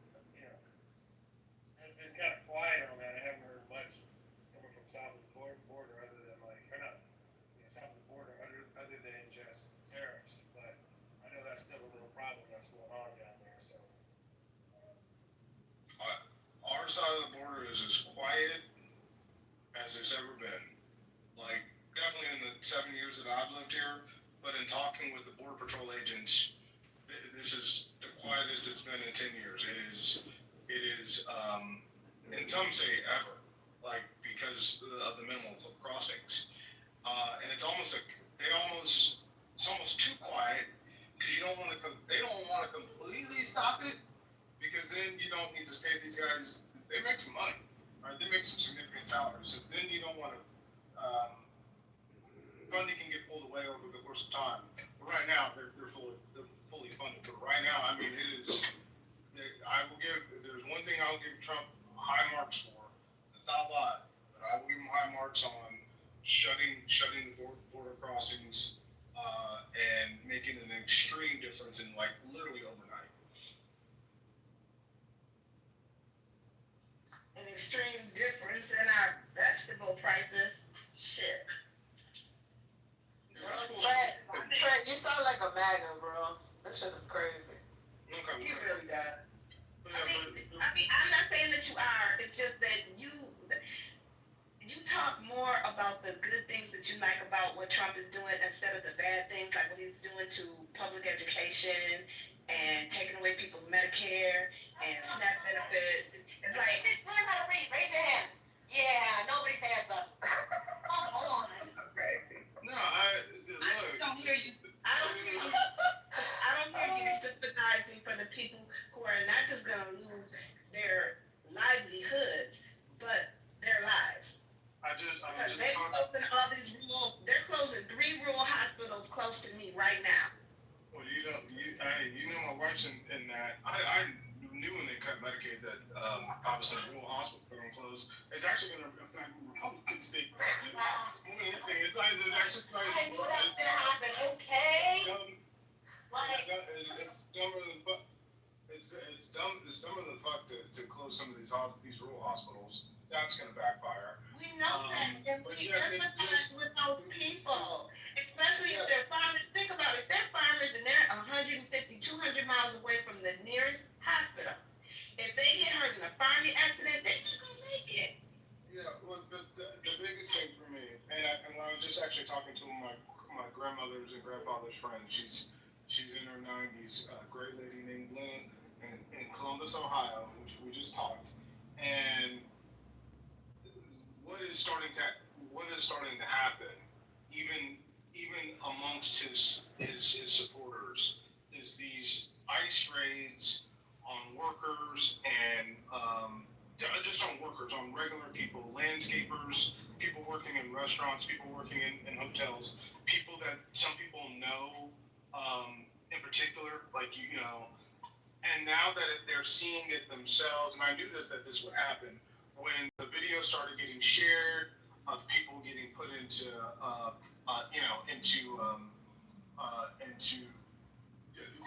cars and taken away in handcuffs, and these are mothers, these are people that you've known.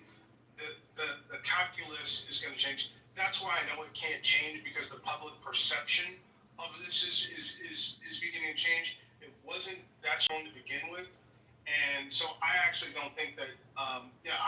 I think some of it's terrible, and we needed to do amnesty before we did all this deportation. But I think it will actually backfire. The pendulum is going to swing, and we're going to end up because of this angst. We'll end up with the amnesty package finally. Yeah, amnesty didn't work when Reagan had his situation, and I think personally, amnesty is what kind of set up what we have today, because there was a blanket amnesty, and it fueled more people to say, well, if they can do it, I can do it too, and it's just a slow trickle until it became overwhelming. That's true. That's true. Amnesty is not. I don't disagree with you, but because you have so much of the business community, and that's the most powerful.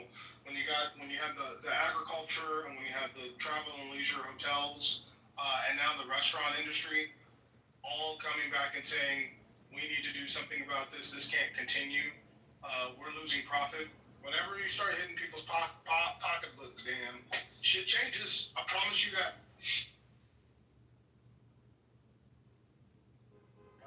I just don't think it should not even have to go that far, because if he was an intelligent person, he would have thought all this shit through in the first place.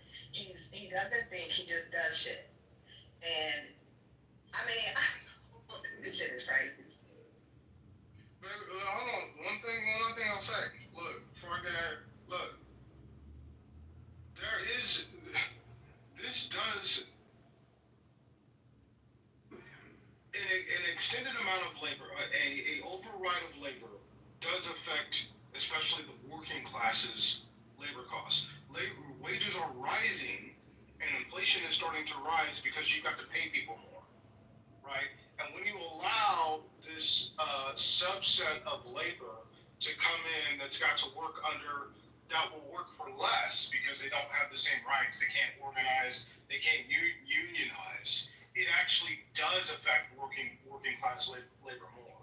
So, and this is why, Bernie Sanders and Nancy Pelosi and so many Democrats have been against unfettered immigration because it often hurt the working class wages. So it does cut both ways. And so I like while I disagree with the manner in which it's being done, we needed to stop the influx of unfettered immigration because all it was doing was driving people, especially black folks, out of work. That's part of the reason why in a lot of our cities we have a higher unemployment rate. Places like New Orleans, it was affecting those folks' wages and their ability to work.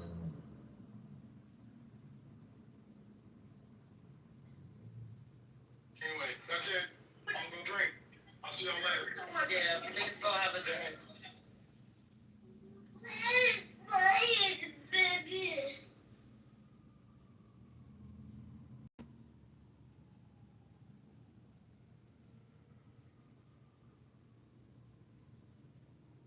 We got breaking news. What you got? Just came across my little Apple News thing. It says DOJ moves to release grand jury testimony in Epstein case. Oh, what?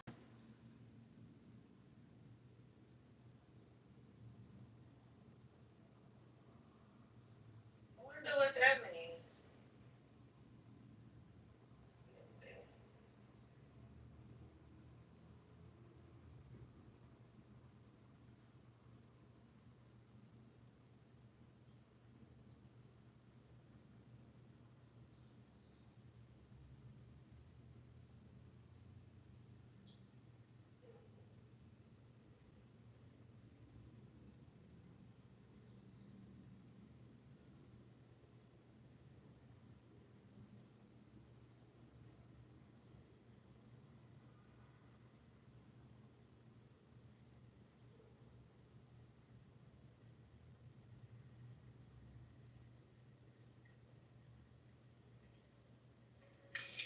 The reason why it didn't make sense to me, what Trent just said before he left, is if the cutting off the immigration was going to then make it better for Americans and they would have jobs, then it made no sense to have Elon and Doge do what they did. If it was going to work, the immigration part, there was no need to go and fire and take people's jobs. So, to me, his assessment didn't even line up. If that's what he thought was going to happen, and he believed that that was what was going to happen, was it was going to then provide more jobs for people who didn't have them, then why did they fire all those people? I agree, Deborah. And with them firing all the teachers, I was listening to our review yesterday, and the judge basically told them that, yeah, you can go ahead and fire all these people, but you're probably going to end up having to hire them back later, and then you're going to have to pay them back pay and all this other stuff. So this doesn't sound thought out. It's not a plan.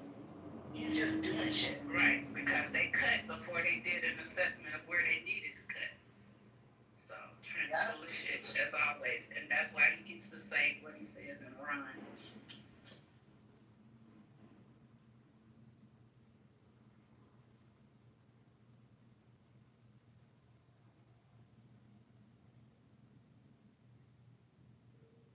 If he took the time he spent playing golf to look at the situation and analyze the situation, it would probably be better, but he doesn't think. And he doesn't listen to his advisors. That's another thing. If Biden was loony as a Betsy bug, it wouldn't make no difference because he listened to his generals and his advisors. He didn't just make stupid ass decisions on his own.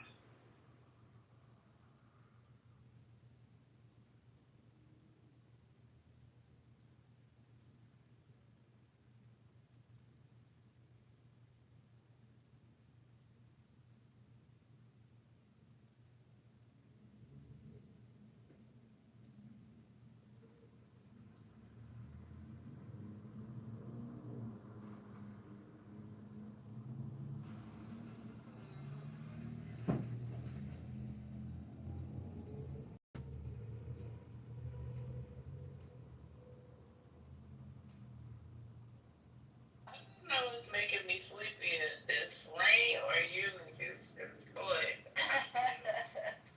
About to doze off. I'm in bed. I'm in the bed too. I'm like, this bed is feeling good right now. I'm sitting in the car though, cause it's raining so hard I can't even get out. But y'all just making it worse, Jesus. Did y'all talk about something? I done brought 20 topics and tried to get y'all to elaborate on it, and y'all just won't go. No. God damn it. Shit. Yeah, I was listening to Trent talking shit. I'm like, this motherfucker, he sound like a fucking maggot. He's annoying. Yeah, it's annoying.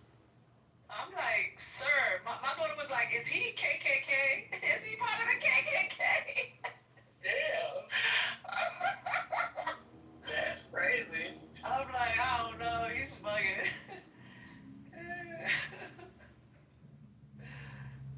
He is too much.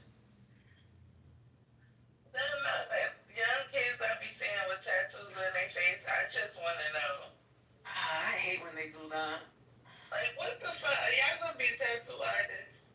Cause that's the only thing that makes sense. Like, seriously.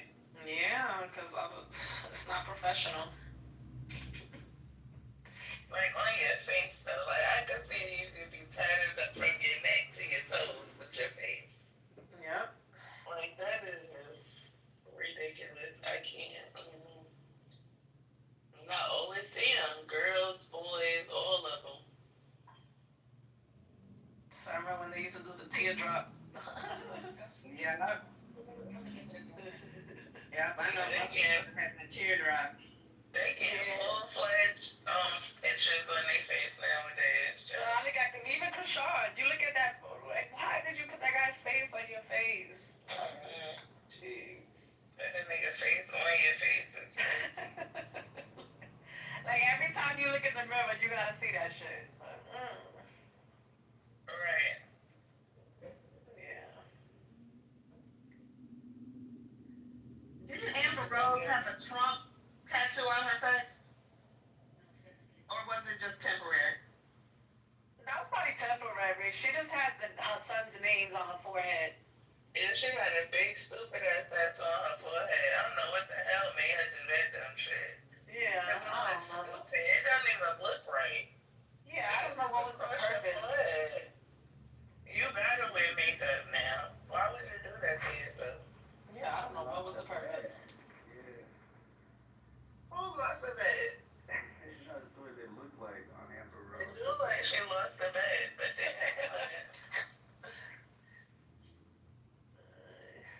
I just wanna go ahead and get my food. When we was in the pool, Cassie's like, that grandma got a tattoo. It's big. She had a tramp stamp. I was like, yeah, they were not. They just turned grandmas. They weren't grandmas forever. They were young before. Just like mommy. When I get old, I'm still gonna have my tattoos, and your kids are gonna look at me like, grandma got tattoos. My aunt, she said, don't ever get a tattoo because your palm tree is going to turn into a weeping willow when you get older. Yeah. My daddy don't want me to get no tattoos, but I got them anyway. I was determined. And I'm thinking about it, I want some more. The fuck? Yeah. He did not want me to get no tattoos. I remember being 14, being like that. I just want a tattoo. He was like, no, you're not gonna get no. Like, you be doing, I used to be like, my father used to be doing too much. Like, you just need to chill out. Cause, what the fuck wrong with you? I was so happy when I got to the age I could just talk to my parents like regular.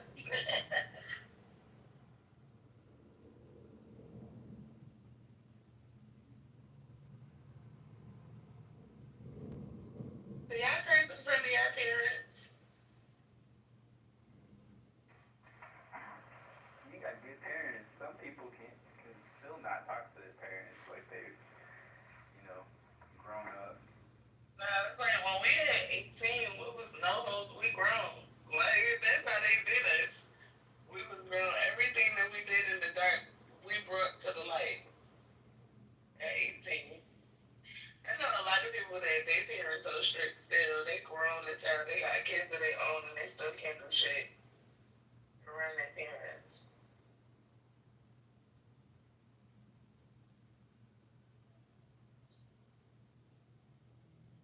So y'all just gonna be silent, huh? Okay. They don't want to come up. Nobody want to come up to talk to us. This is crazy. It's Friday. Well, I know Patty must be busy. Yeah. And Deborah and Lisa gotta be busy too, but normally she don't make any other goddamn time. Now she wanna be on mute. She's doing, We be dead in the middle of a conversation, and we had her give us second instructions to the people in her background. Any other time but today, she wanna be on mute. You see what I'm saying? People tired, I guess. It's been busy. Yeah, I'm talking about you, Lisa grew up. She gonna jump up like, is somebody talking about me? What? What y'all bring that TV looks? Where's your phone?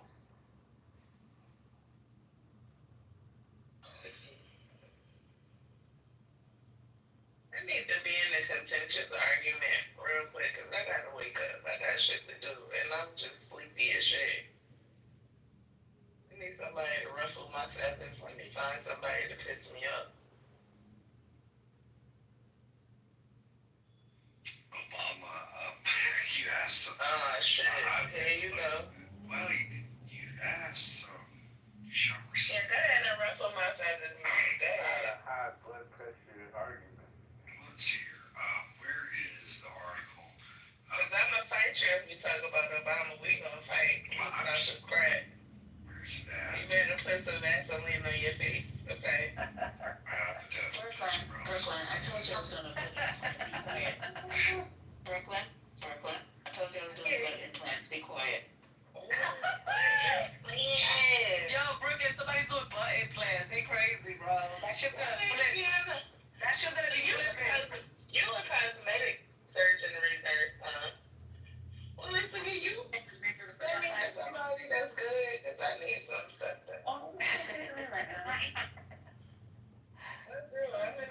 You get off of work, we gotta talk, Lisa, cause Nobody need that shit. I need some stuff done, and I need your discount. I'm not gonna lie. I need the discount. Cause Lisa, my cousin, she said I get 30% off. That's gonna pay me. Man, y'all need Pokemon cards or something. Too bored. Money. But What? pocket. Oh my god. Legs hurt. You need a hobby. You need to collect something like ashes. When women do the butt transplant, it must either be a man that's getting a butt implant or a woman with no ass. She said a woman. She said she's doing a butt transplant and she's transferring fat. I'm like, what the fuck? Oh, okay, she doing Implants? Yeah. Cause when they put the I don't trust the implant. And she's doing lipo and she's doing something to her stomach. She crazy with that surgery. I can't.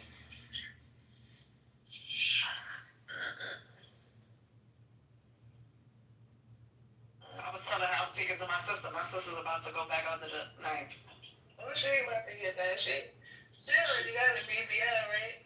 Yeah, she's doing more lipo. She's doing more lipo on her arms. And she wants something, some scar she got under her breast when she got her breast done. She doesn't like the scarring. So she's gonna do like a laser or something. I don't know. These people be bored. Yo, surgery and tattoos, they're addicting. That's why you keep going back to that shit.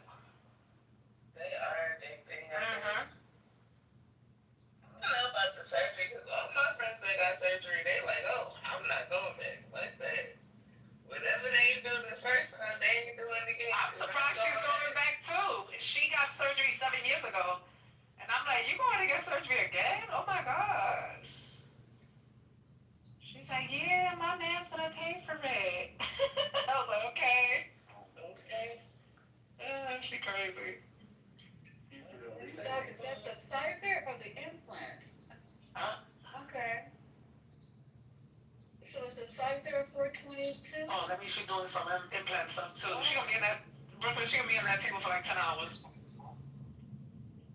Yeah. Hey, that's late. They get surgery this late in the afternoon. Yeah, they probably get surgery in the morning. Nah, they probably had somebody before her. That's probably what happened. Yeah, exactly. So they got you working late today on this.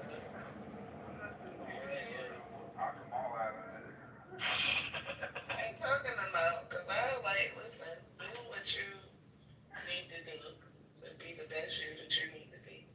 Yeah. Is that gonna move, you think? Okay. At least I'm So surprised the you ain't muscle never is been in holding a... them in place?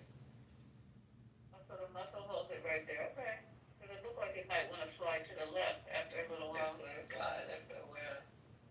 It's going to them implants ain't, them things ain't. Those things ain't thinking. You gotta have that. You should have told them folks to eat some more or something. They need to gain some weight. Oh my God. I don't like how implanted butts look. That shit look real stinky. I don't like that shit either. That's why I was like, Well, at least with the fat transfer, if they don't OD, it could look nice. But the implants always. At least I want to say that the girl was crying because she was like, I don't know if I should do it. All of this surgery. What the fuck? They probably spending $1 million getting that shit done. Yeah, I'm like, yo, that's one thing. Surgery does not keep no man. So if you doing surgery for a man, that's the wrong shit to do. But that's what I would. If I was doing it, I would be doing it for me. That's what I'm saying. But there's some girls that do it for a man because Lisa said that the girl said that her man didn't like something. So that's why she back there. Then he gonna be mad when she looking good. All the other men gonna be looking. Is it? Shit, if I would do surgery, I would have my husband come to the back of the room and, yo, okay, how do you like it? Okay, you got a little bit more on your titties? Yeah, she got a little bit more here. No, I see doctors that do that. They bring the person to the back, like their spouse to the back, so that they can look at them. Yeah, I've seen that. What's up, CEO? Yeah, it's like a menu. You get to do it like that. I've seen surgeons do that. Wow. Like when it has to do with like the titty or the butt, they'll have their spouse come in to look at it. Shit, I trust my spouse. He ain't gonna make me look crazy, right?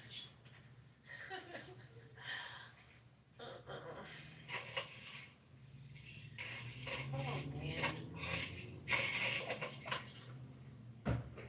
If you married to Trent, I don't know. He said his wife had surgery. Taking shots. Deborah, he said his wife had surgery. I know she had surgery. You can tell. But yeah, she said she had surgery. Yeah, it's gonna work, man. Yeah.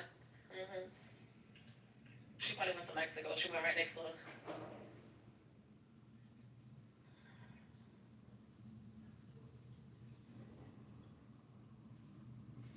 CEO, what's the word, bird? The word for what? What's that? See, this is why I'm rejecting your black card right now. But you don't know what somebody said. I know what it means. So what would you ask me then? Because of like what you want to talk about. That's what I'm asking you. Duh.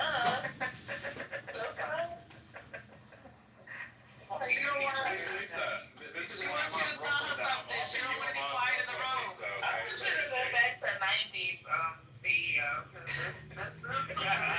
Our CEO is proposing.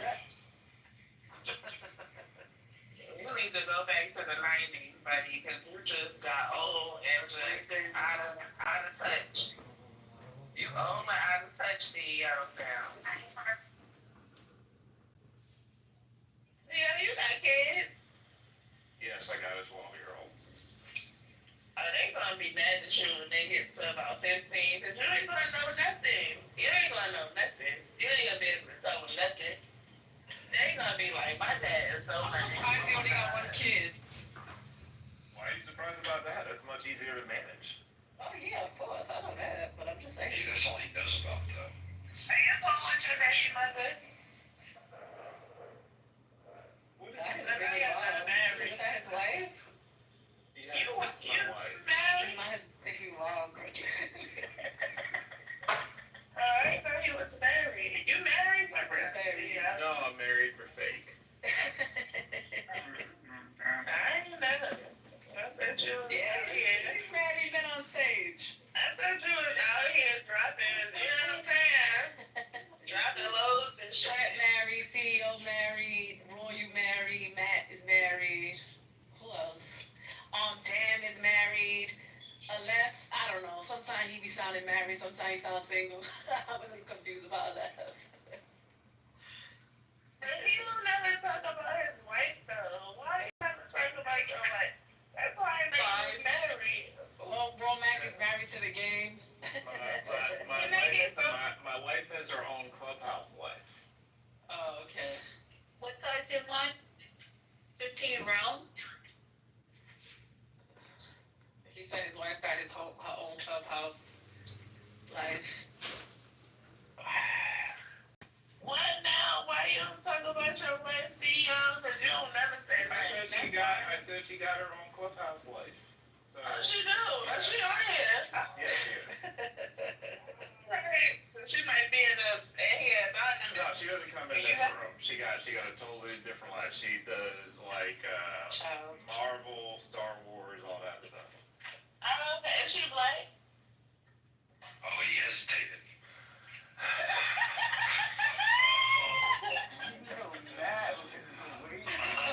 My daughter's laughing.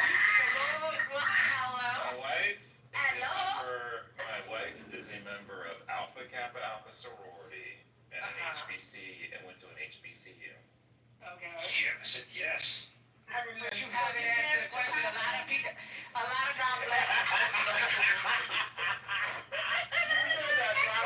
Who said that, Sandra? Good job.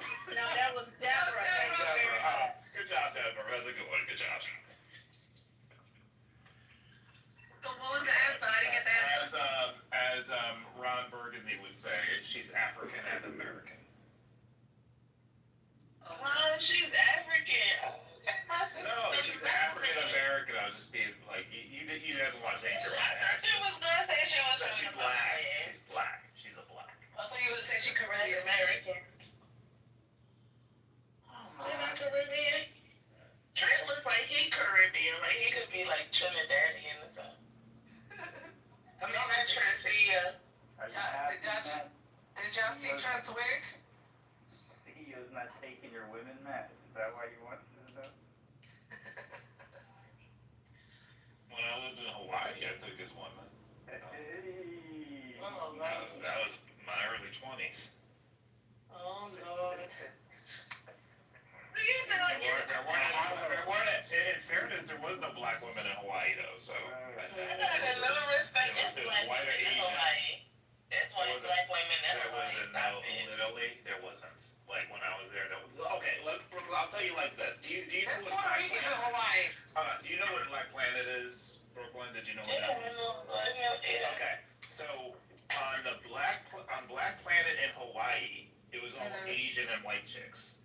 Oh, okay. Because they were looking for a black man. Because black women don't be outside trying to date y'all. That's why. They don't No. Everywhere else in the country, it was mostly black women on Black Planet, except for Hawaii. I have like 3 cousins that live in Hawaii, and they black women. In Honolulu. I don't And know maybe now, but this was 2004, so this was 20 years ago. Well, I got a newfound respect for you since you married to a black woman. I don't got as much beef with you as I used to. You do just you've always had a natural level of hate. Yeah, and then you was ridiculous with Finley. Like Finley and I literally had the same political reviews, and you was just like sucking up to him. I'm like, this is what I say. It's not.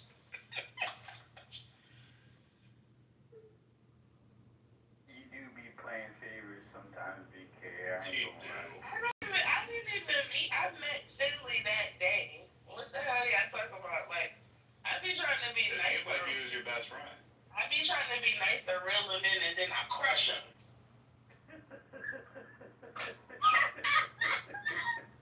Sounds good. That's funny, Brooklyn. And Brooklyn, if you look at my PTR, that's a picture of my wife. I just updated it. I'm taking it down in like 90 seconds.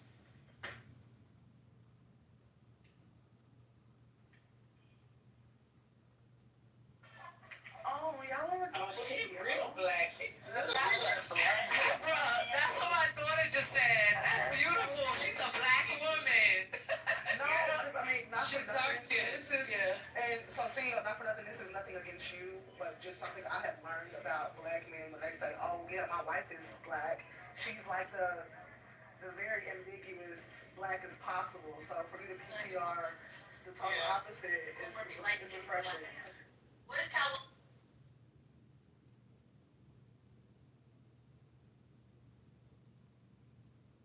Water said that's a photo that came with the frame.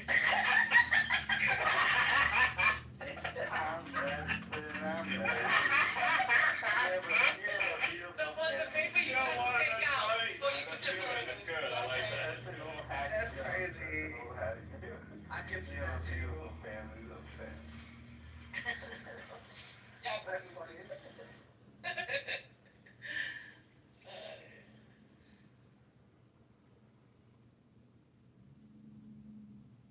Did you know the photographer, little CEO, or was it just some?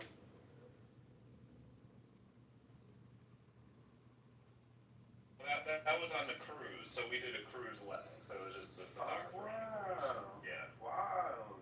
That was nice. Look at you. Was it a bunch of y'all there? Like y'all family came or? So I was purposely very strategic about this. So we did a cruise wedding because the people who was willing to invest to be on the cruise would be, so the wedding was very affordable. Pretty genius. That makes sense. Yeah, might as well get the ceremony done there. Have the reception on shore if you want another reception. Did you have the reception right there on the ship? Yeah, right there on the ship. Right? Yeah. That's fucking cool, actually. What was the cruise line? Oh, that was it. I can't remember. Carnival, probably? And we went to Jamaica, Grand Cayman, and one other one. Yeah, that was Carnival. Oh, wow. That sounds real nice.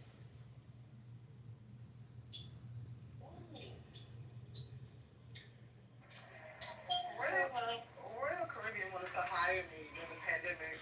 Well, right before the pandemic hit, actually. I'll never forget.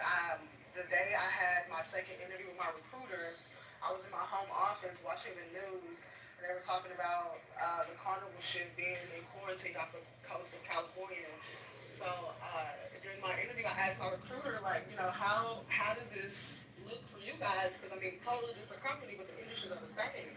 And this was March. This is like late February, early March of 2020. And so he was just like, oh, well, we've pretty much taken quarantine measures.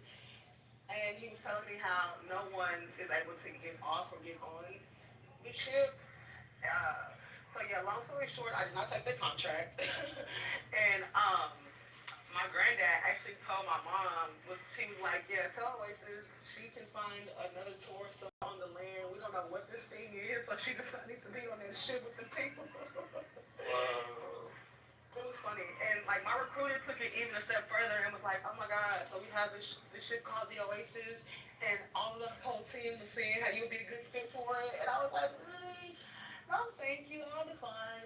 And then they tried to circle back, like later on down the line when we thought like the U.S. was going to open up for a little bit, but all the governors were just like, actually, no, thank you. So yeah, no, that the cruise ship life has always been very intriguing to me.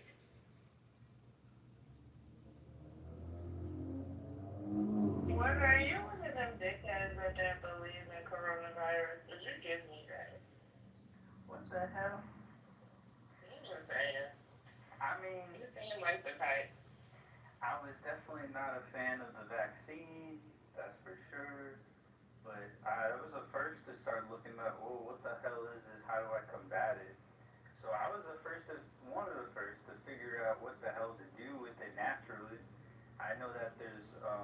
specific strains of lactobacillus that kills it on contact.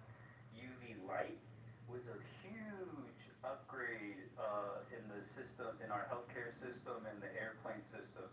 A lot of planes all have UV lights, which kills it on contact. It was cleared by the FDA to use in hospitals too. So I bought my aunt who has breathing problems on oxygen, one of the UV light air filters. So I was ready. I was ready for that shit. But I never felt for the vaccine though. I don't believe in that shit. Yeah. You don't believe Saying in that vaccines? you can still detox it, but yeah, just don't. Oh, that's horrible. So you was against the vaccine, but you believe that, at least you believe that coronavirus was a real thing. Yeah, I wasn't a dummy dickhead like you said. You're right. I said the dummy dickhead that pissed me off the whole time. Let me get vaccinated. Yeah, no, I didn't get vaccinated either. Um, However, I never downplayed the vaccine. Me neither. My Me mom neither. works in healthcare, and I trust her more than anybody else. And so, with that being said, she told me firsthand, just like with her being on the front lines of the situation when it unfolded, that people who did not take that vaccine, and you were already immune compromised, and you were not helping yourself.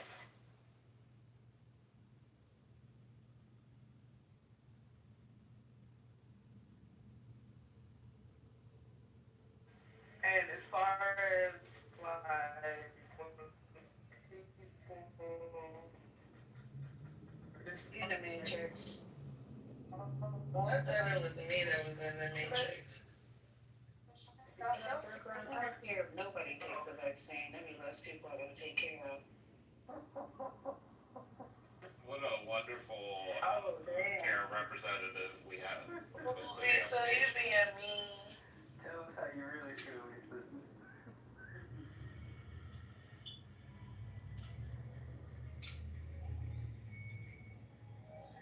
No, what happened with me was like January when that shit real bad. I think this was like go and get a flu vaccine. And it took me like a week or so to actually go and do it, but I went and got a flu vaccine. When I tell you I didn't get sick not one time, like normally I get like sinus infections and all of that shit. I get the flu. For the whole 2 years, then we was in the house. Like I was in the house because I wasn't even in the house. I was breaking all the rules. Didn't get sick. I didn't know what the fuck was wrong with me. I was like, why I didn't get sick? Me or my ex, like we didn't neither one of us got sick, so we just didn't get the vaccine. No, same likewise, Brooklyn. So my sister was living in my downstairs bedroom, and I waited on her hand and foot. She caught COVID at the very beginning of it, and I never got it. I ended up catching COVID 2022 when I flew out to South Carolina to prep for a tour. I was getting ready to get on, but the whole from 2020 up until that point, I had never had COVID. But the moment I decided to fly somewhere, I got this shit. I mean, that was a whole rule breaker. I didn't have no mask. I didn't wear no gloves. I just did everything that I was supposed to do. I don't know what the... Yo, check out that link in the chat. Look at those badass ass jobs. I can't with that. That's a stress. I'm driving. Wanna look at that link? What is it? BBL jobs that don't match the fucking legs. Snoop Dogg posted it. Oh, no. I gotta sleep Snoop tonight. Dogg posted that. No. Snoop Dogg. Have you seen that video of that little girl on Instagram? Like every time her parents turn on Snoop Dogg, how she gets riled up. It was so adorable.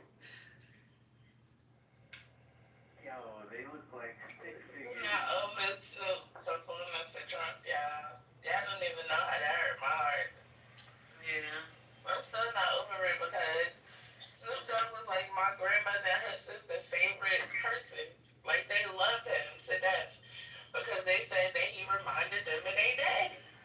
So all I'm thinking is Snoop is the reminder of my daddy. I can't hold it against him because I'm in the industry as well. Like I was Ted Nugent's lighting designer a couple of years ago. Did I wanna be that man's lighting designer? Absolutely not. Was that check fat enough for me to look the other way? Absolutely. Absolutely. And so the same thing happened. The same thing happened with him. So I'm all for because entertainment is very can be convoluted when it comes down to that.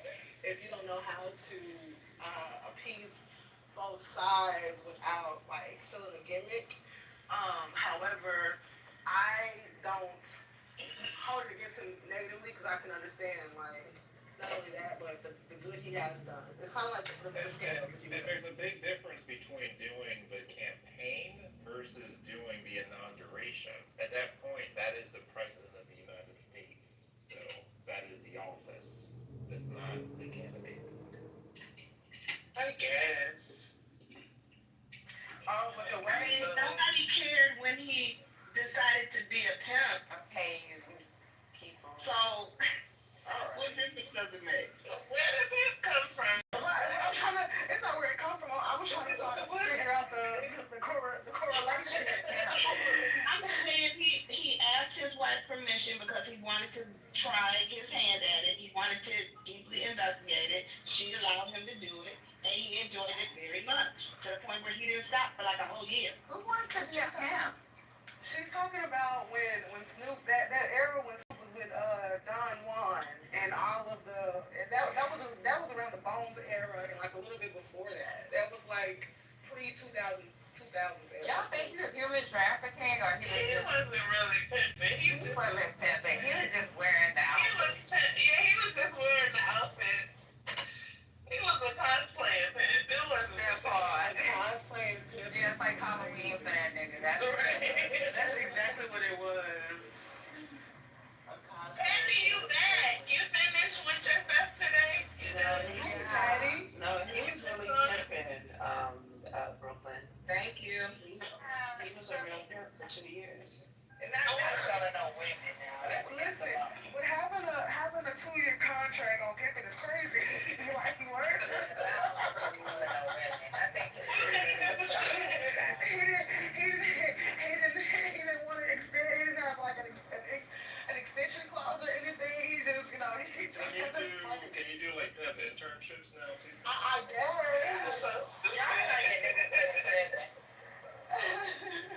Human trafficking will have your ass locked up. Okay, very fast. Yeah, I don't think he was real truly pimping. And I'm with Brooklyn. That nigga was playing Halloween for a couple of years. Like Peter Nygaard was really pimping. Okay.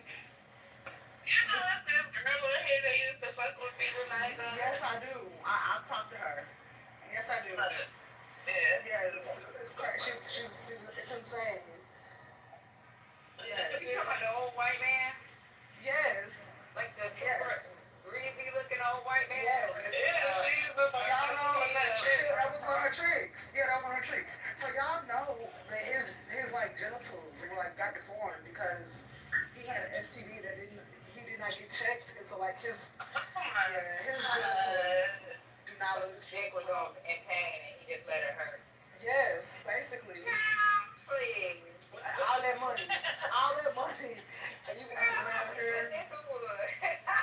I mean, if I'm not mistaken, they kind of it became inverted. Really? For real? I didn't even know that was a thing that was a possibility. So STD can deform the dick? Oh. Yes, it can. That's crazy. An STD can render you blind if you leave it untreated long enough. No, I know that. We know that. I know that. I know it's a direct form of the dick. It's a whole nother type of disease. Man, I'm telling you, it's crazy. The Tom Thumb in my mom's neighborhood is going out of business, y'all. Like, literally everything in here is like 25, 50. The Tom Thumb, the grocery store. What's that? It's a grocery store. It's a grocery store chain owned by Kroger, if I'm not mistaken.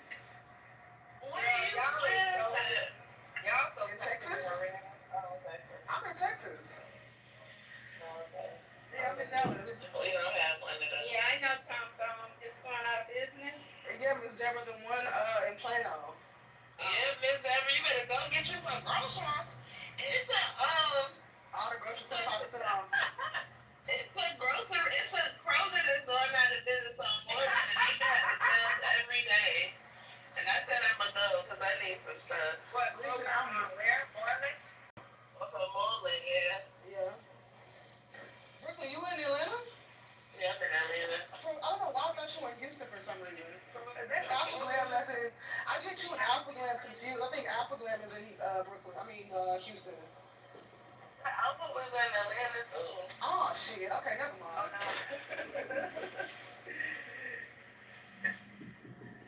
He's in Atlanta. Okay. I just assumed one of them. I don't know why I wanted one of them to be from Houston. Texas is too hot. I'm not gonna lie to you. I just can't do it. It's like Atlanta is hot, but I think I'm so ATL. Yeah, like I had this one of my professors, Professor Poe.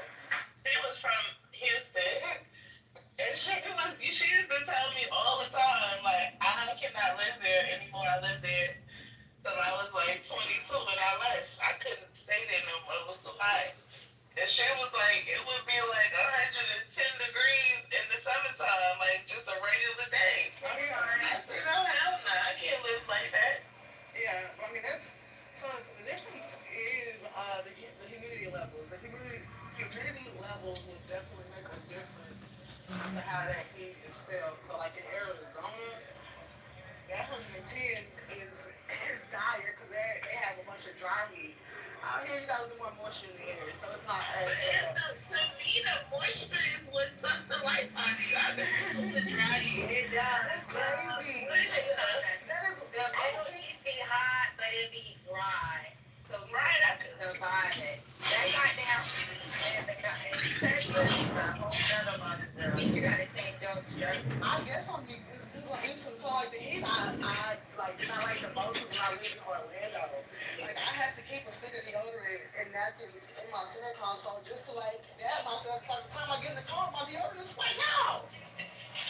I'm like, I just got to the car. And it's just. So what do y'all do? Y'all stand out in it all day? Y'all be in it all day? Listen, okay, Miss Deborah, tell them because we do fine out here in Texas. I mean, once I'm just asking if you. You know what I think is tacky that y'all doing Texas? What's that? Tent on the window. What? You think tent is tacky? Yeah, I think that's real tacky. Oh wow, you'll never see me. You put dark tent in your window? Dark tent. Oh yeah, 5%. 5%. It's not illegal. I thought it was illegal to go too dark. It is. How many police is running around with that TV? Most vehicles are made with some tint already. Right? Yes, ma'am. It's kind of a when you The standard on certain luxury cars. Yeah. It is, but it's not dark.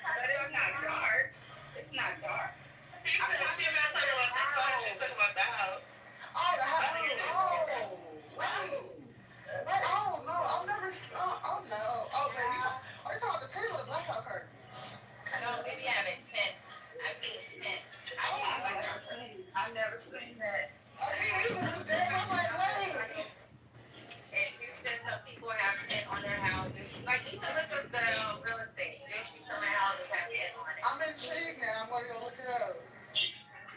I haven't seen. I'm literally in real estate. I haven't toured. Even in Austin, like I have a house in Round Rock. Some people put tent on their windows. And I be like, you fucking up the neighborhood. Oh, Round Rock is I thought you were talking about cars, so. Me too. Maybe it's something you can't see in. You can see out, but they can't see in. Yeah, I would like to think so. I think they do it because of the heat, but I just be like, Right. I'm like, oh, they said you could get you some blind. I mean, you could get some dark out curtains.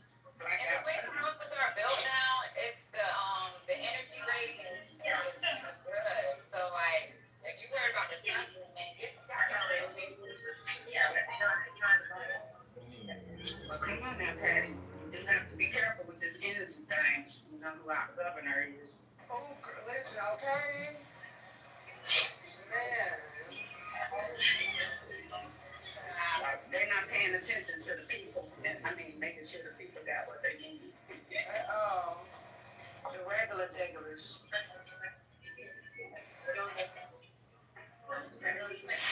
Oh, you know, Dan Patrick was mighty upset that he vetoed,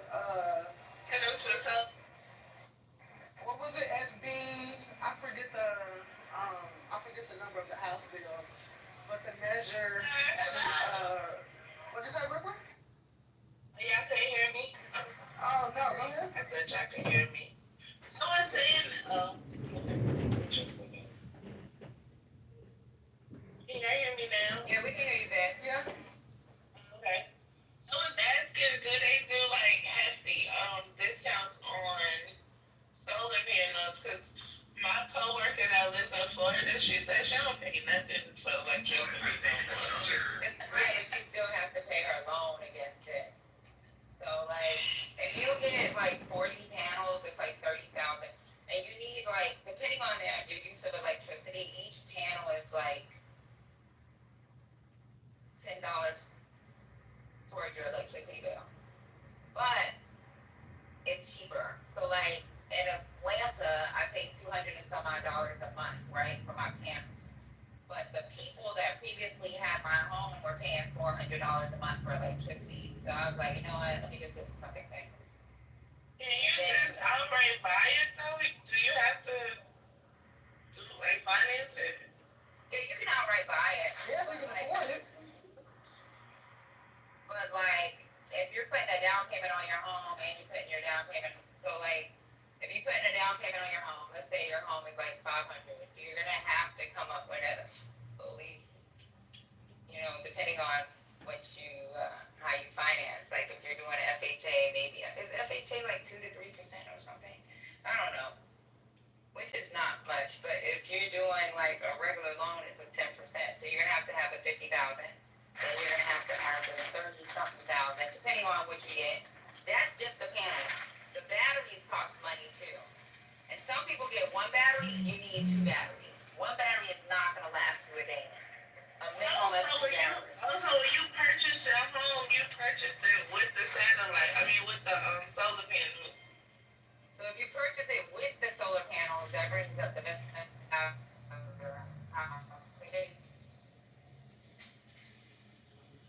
it. Oh, that's cool. Or you can lease, people lease panels too. I would lease them. Well, you have to be careful if you buy a house that already has them. You have to check and make sure the panels are paid for. Yeah, but they can add it. They can add it to the price loan. So like, one of my girlfriends just sold her townhouse, right? She had put panels on it, and or her brownstone. When she sold it with the panels with the balance. So like, you can do that if you can afford that. If you can't afford it, you can't. Yeah, I guess, but. So what I have found,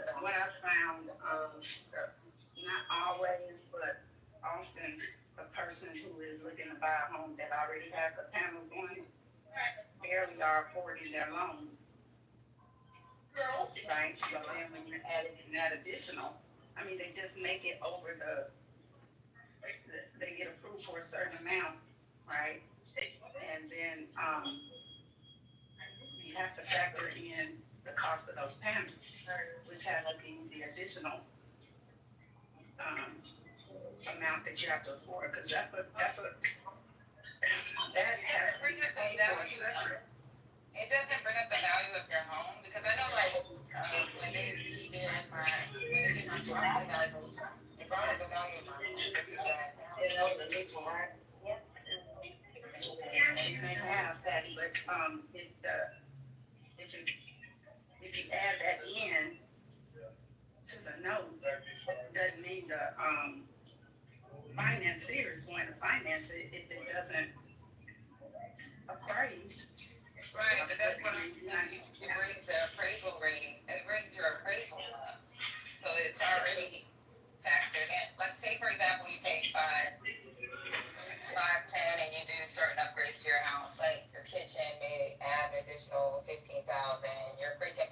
add an additional 20, 30,000.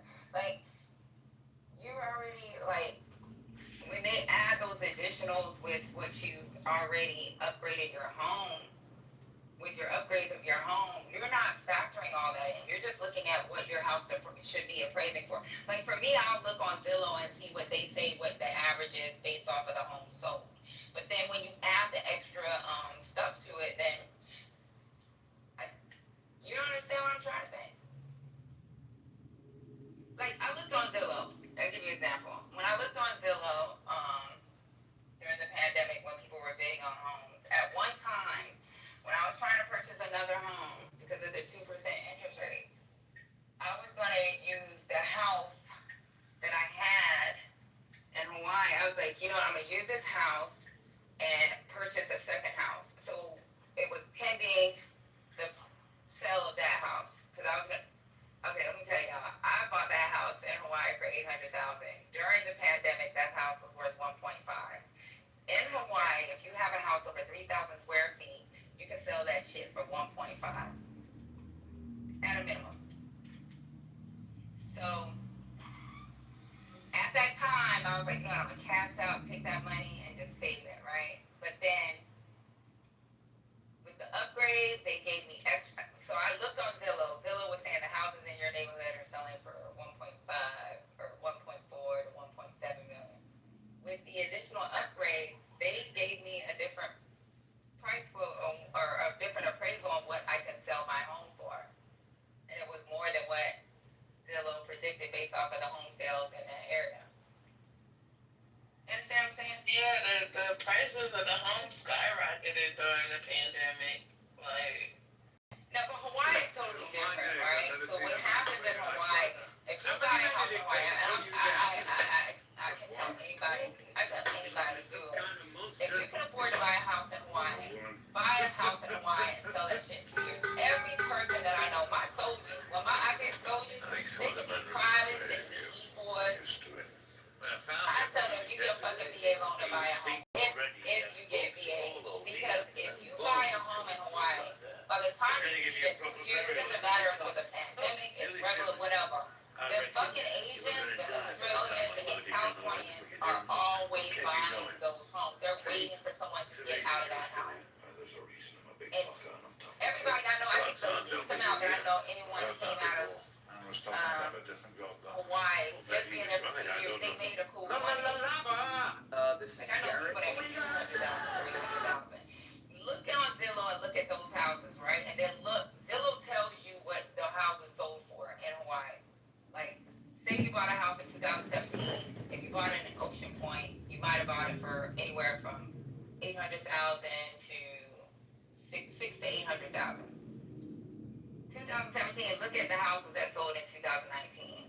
Those houses were sold for almost $1 million. Like the housing market in Hawaii is crazy. It's so fucked up that it's pushing them fucking Hawaiians out because people want to buy those homes. Like I get phone calls. I have a screenshot. I got a message from a realtor, and I get them every fucking week. Like they be like, "Hey, we want to buy your home. Can we buy your home?" Well, that's on your face in that credit. That's on your face. Like, no. Like I'm gonna bet. I don't give a fuck. When I retire and I'm fucking 60 years old, if I want to fucking pay for some strippers and just sit there with my fucking dentures, that's what I'm gonna fucking do. I am going to do that. I'm just saying. If you want to see this. I struggled too long at the beginning of my career. He doesn't want it. So That's a fact. I love that. I'm not there yet, but give me another 5 years, so. yeah, let me tell you something. But one thing I could probably, now that I think about it, just, because I have since inherited my father's home and my grandmother's home. Both of them have been fully paid off. Girls, if you're in that house, pay somebody to keep your grass cut, get your house sprayed, what do you call it?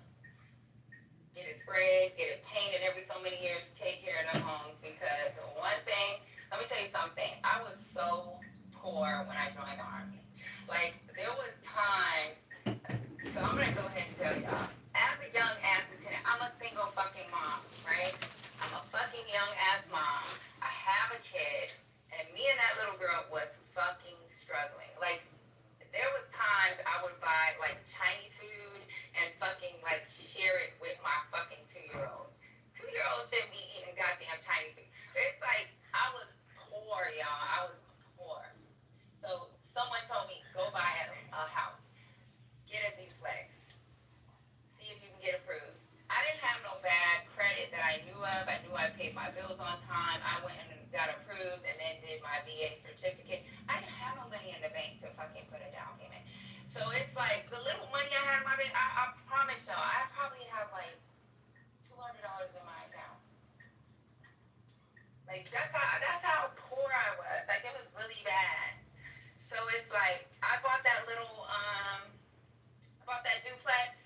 And my first thought at the time was like rent out the other side, get a duplex. And I was like, oh, get a duplex. I want to get a little house or a house. It's like, get a duplex. It's a starter home. You're not rich. You don't have money yet. You're always complaining about your broke. On top of that, I was delivering pizzas. Let me tell you something. My daughter should have been taken away from me. I was so fucking poor because I had to pay for daycare that I was fucking delivering pizzas to pay for her fucking daycare. I would go to work. My daughter would fucking sit in the car. I would have snacks. I would be like, I'll deliver the pizza. I'll deliver the pizza. Like, that's how desperate I was. Is that before you went to the army? I mean, to the military? No, this is when I started off as a lieutenant. So when you start off as a lieutenant, at the time, I think I was making like $3,000 a month. My lord. Right. Isn't Patty's story like so good? Like it's like you see her on the stump speech running for Congress with it. No, it's really yes, it's I love it. That is, yes. But you gotta remember, during this time, this is right before they got all these major pay raises. They were like, you have people going to Congress saying like, hey, the Army is suffering, these people aren't making money. And for me, it was like, okay, I can stay on post for free. Or, I mean, it was like really bad for me. So, Patty, may I ask, whose administration did you come under, who was in office when you started your career? it was the end of George Bush going straight into Obama. Okay, all right. So that puts some perspective in, because I want to say it was Obama that signed in that federal wage increase, right? So George Bush did at the end of, so when I first came in, they were saying we're going to get our first raise in July. That was Bush. Then Obama came. When Obama came, we had all these additional raises. I promise you though, that first year, like daycare for me was like 100, I think it was like 150 a week. It was 150 a week. I was making $3,000 a month. I didn't have a car note. My dad was paying my insurance still. My mom and dad was paying my insurance. They were paying my phone bill, my cell phone. No! Because I was living off post and I didn't want to run my business. I should have stayed on post. But I lived off post. And living off post, let's say my rent at the time was like $1,000. That's already $3,000 minus $1,000. Then you got groceries. I don't qualify for food stamps. I had to pay for like kitty food. It was just bad. Like, girl, I would be getting paid, and I'd be like, shit, payday need to come, payday need to come. And instead of like eating the food that's in my refrigerator, it's like I'm gonna save that food just in case, and I'll buy Chinese food because I know I don't like rice gets me full, and I can eat the rice for 2 days. And let me tell you how bad it was with rice. And you know I'm a real Asian. Like, even if rice gets a little hard, I'd add a little water to it and put it in the microwave. Yeah, we do the same thing. Yeah, I still do the same. Listen, to this day, I make salmon and rice, and I put it in the refrigerator and I eat. I woke up the next day, put a little water on it. This is so ghetto. I'm so ghetto. Listen, we know how to survive. That's how it is. Survival skills matter. But it was really sad. And then, like, that little bit, and then when we got our raises, and as I got promoted, and I swear, to this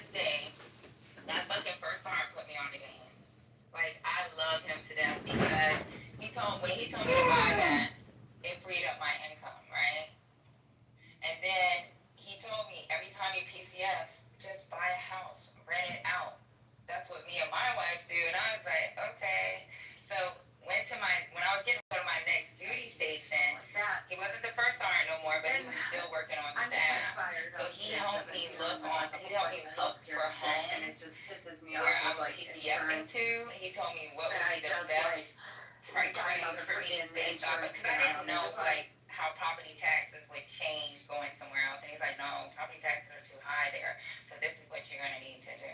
Factor this in. Let's call and find out what insurance looks like. So he did all that for me, and I was like, when I got to my next duty station, I was still in line with being okay. You know what I'm saying? So it's like, when he taught me how to buy a home and how to look forward and keeping the home, like, I started to realize, like, I think by the fourth time I PCS, I had 4 homes.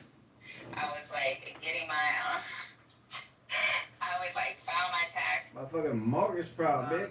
Some kind of safety net, and I believe we should all have that, you know, something. And then to the other point, you know, like Ash said, is, you know, jogging up the costs for the hospital. And you know, that would further affect me because insurance is going to get even tighter. And, yeah, it's all around just like, for me, it just feels like all around just a bad thing. I guess that's all I'm going to speak on. Thank you, Mo. Well, hang on for a while. So, Steve, I got you. Give me a second. Let me just say this, and I'm definitely being sincere. Been on this app 5 years. I know Ash. Tried to my crypto.com. Oh my god, I haven't logged into this for years. So like the chat. Compliance with anything along will need to collect additional information from and I love it. So I'm gonna stand down and I'm gonna let Ash do what she's doing. Cause I'm like amazed right now. I don't even know who this woman is. Before I get to you, Stephen Kool-Aid, I want to say hello to you. You know, you're a piece, man. I love you. I gotta tell you, you're a real one. You know you my bro, man. Yeah, I love your piece. Your piece is the real. Yo, she's the real deal now. 100%. I love this woman. 100. She's solid for real. She's 100% your piece. Did you want to chime in, man? I just wanted to chime in on something that Ash was speaking, and that's true. I've seen Ash in a few spaces, and this is the first time I've seen her actually probably speaking out like she has been. I've only been here a little while, but girl, you keep going. Use your voice. Thank you. But the thing about it is that when it comes to these staff benefits, you know, I'm kind of torn. You know, all these things that are changing. It's not that they're cutting the programs off. They're making a lot of the restrictions a little harder. Parents are going to the work requirements. Like it used to be until your kid was like 5 or 6. You know, they didn't really crack down on you about working to get free food stamps. But now they're like, no, like if your kid is 2 or 3 years old, you can take your ass to work, honey. I know it's hard. But at the end of the day, on the other side, where the rubber meets the road is, I think a lot of times people think, well, on the other side of that, people are rich. No, there are middle class families that are living check to check, busting their ass, and they don't qualify for that. Like myself, you know, going to the store, spending cash for groceries is just what I gotta do. If I gotta get out there sometime and get a part-time job, I got a daughter in college, I will do it. You know, I'm divorced now, but it's just disheartening when it's like people can just ride, and I get it. People try to break it down, well, oh, white, black, it doesn't matter. Whoever it is, sometimes people do take advantage of this stuff, but I'm busting my ass, getting up, going to work every day, getting a part-time job, neglecting being at home with my kids, neglecting my family work balance. And you're sitting at home smoking. I'm not saying everybody. This could go for black or white or any ethnicity or race. You're sitting at home making more babies, smoking weed, just fucking chilling. That kind of pisses me off sometimes. So I don't think that they should end these social programs. No. Because there are people that have to utilize them as stepping stones. I have. there people that's abusing and being wasteful? Yes. And I think people forget about that. I'm done. Thank you. Peace. Hold on, Steve. Steve, before I go to you, I'm gonna go to Pool C because he's been here forever and he won't shut up. And then I'll come to you. I promise. Pool C, you got 30 seconds to ask your question, Miss Ash, and then I'm throwing you out if you get out. My question to Miss Ash was basically, I know the program she's talking about, and I understand that. Now, New York was famous for this when they gave the legal immigrants the $10,000 for food. What about that actually going to American citizens? That program that they did, or those used in the Medicaid they got, that could have been used for your students, for your things. And that's what I was getting at. Didn't like the $80 billion from California, why can't they take care of the forest or have their own forest fire, fight their own forest fires better? Or the bridge, the train line they were supposed to build above the sky or wherever it was, that 190 billion, where did that money go? The misuse of funds there.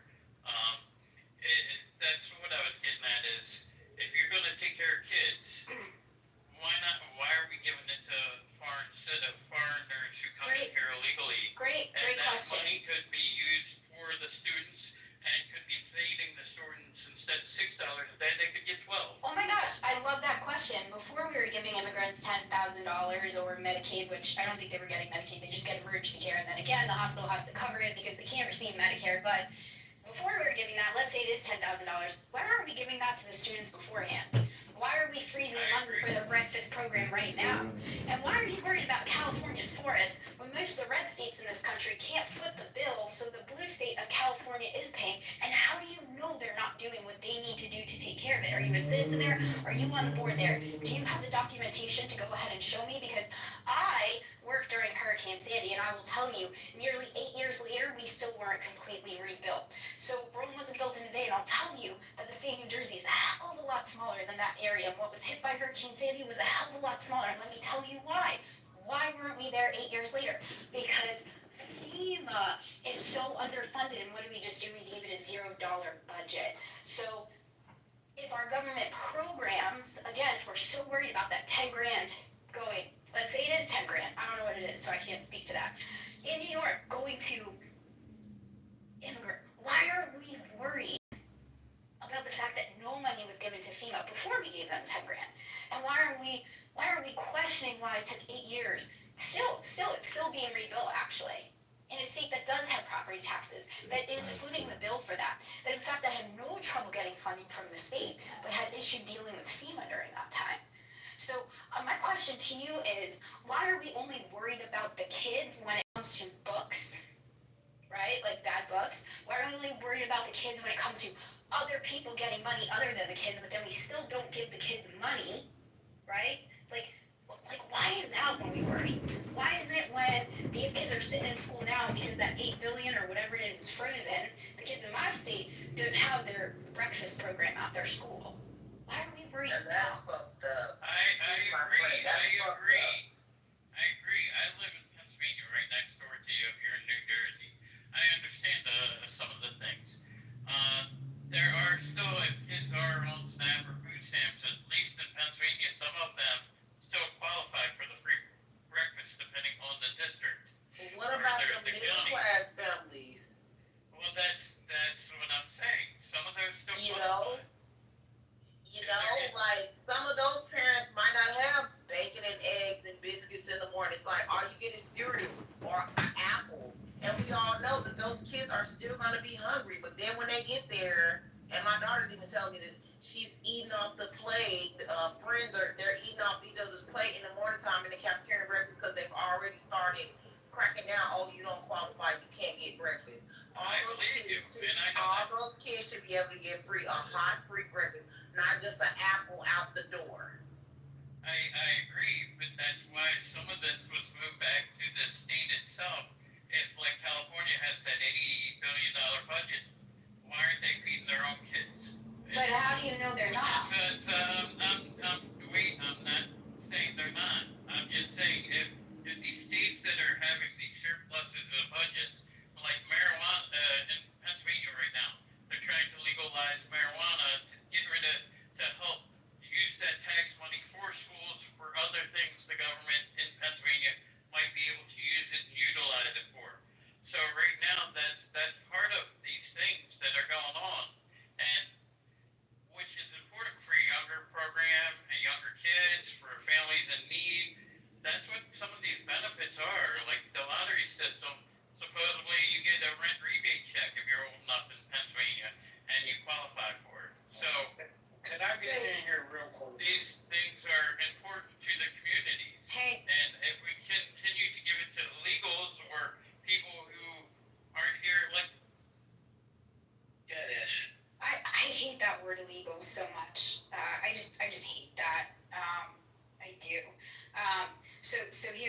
is like if you do a quick Google search, and you could do it, maybe just go on like the California Department of Education's website and see if they offer free breakfast and lunch to any kid of any income. Just do a quick search of that. I'm sure that you'll find many of the blue states do. And in fact, a lot of counties, even in a state like North Carolina that's pretty mixed, I even believe that they just started it. The only reason I know that is because my brother likes to call school districts and pay off lunch outstanding bills for families who can't afford to, and that's his contribution because he does not have children in the area. Do you know if your kid, not to cut up, your kid has a bill with the cafeteria, they won't even mail their report card. That's correct. You got a bill. That's crazy. That's not good. I get in here real quick. Steve, I'm about to come to you, bro. Yeah, Steve, just hang tight 1 second. Let JB finish. Just don't. No. Well, the thing is, Steve is I consider him a friend. He's also a politician. And I'm not obviously in one of the poor states in America. So his perspective is going to be different, I think, than some other people. Thanks, Steve. Go ahead. Yeah, you know, before what I had to say initially got twisted into something I wasn't trying to say. I wasn't trying to expound on the virtues of the military. And this is for someone and people that's never had to sit in a budget meeting where you got to take numbers and you got to make hard choices. And people can get on an app like this, say, well, we're going to do this, we're going to do that. I got people come up to me all the time as the city councilman telling me what I can and can't do. And I have no idea about what kind of money there is to do it. My point initially, and I'll stand on this point, it wasn't about whether we had the best military. My point was this: if you're going to make decisions, there's going to be X number of dollars. Anyone that's ever had to sit in on a budget meeting knows this. You got X number of dollars you can do A, B, and C with. You got to make hard choices. And before you make hard choices, you got to get a consensus as a country what we're going to do. I'm not advocating cutting people off of Medicare. That's not the issue. What I'm trying to point out to you is this, and this is lost in the conversation all the time because people don't have to deal with this. They think Santa Claus is in the federal government. They think there's a printing press up there that can supply all of their needs.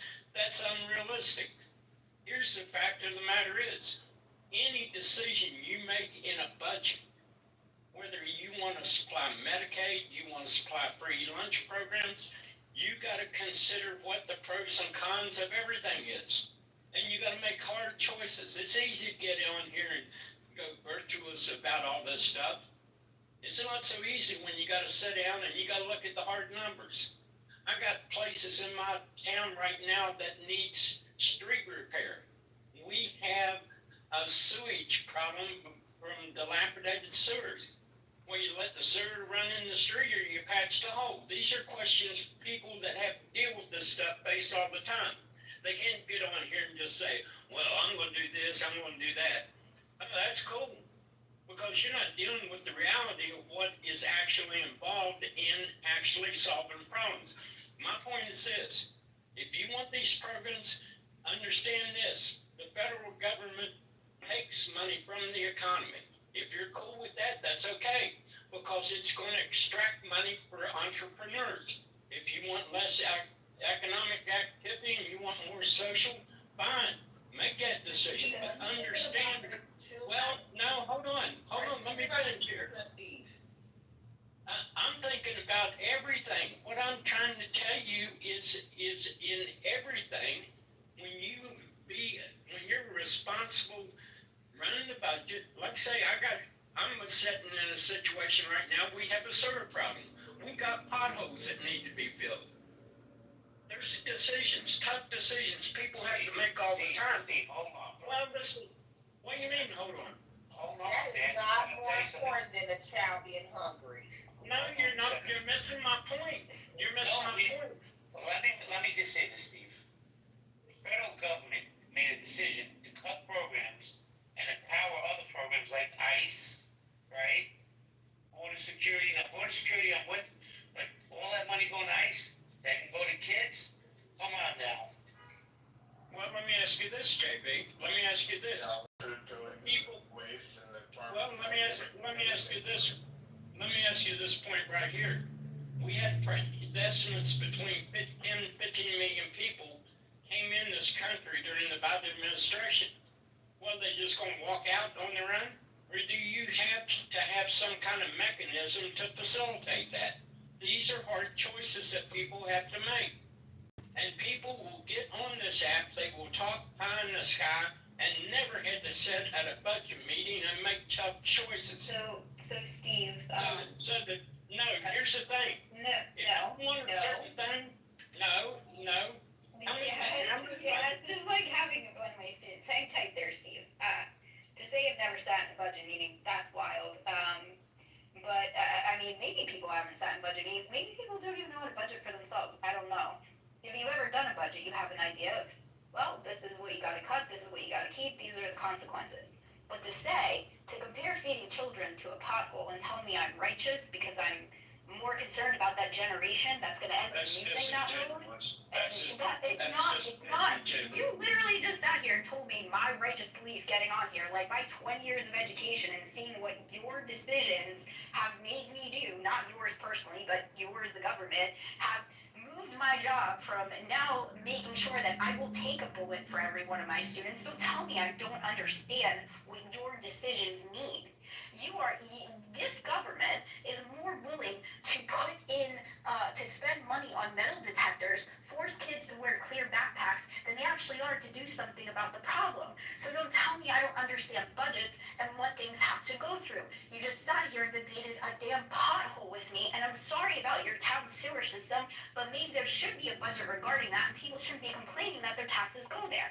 Look at what happened in Texas. Just because it was Biden or Obama looking to give them money for a siren, they had to cut their nose to spite their face and not have a siren. And they gave it to some. Actually, that's a little different. I Marshall, let her land, please. Marshall, you can correct me after. My point is, you can't come up here and tell me I'm sitting here being righteous when I've seen the consequences of your decision on a budget. And yet, no matter how many times we talk about this budget, it's always the schools, it's always the children, it's always those moms, that are utilizing SNAP. It's those single moms that are the problem. The single moms are always the problem. The single moms, they're utilizing this. Like, have you been a single mom?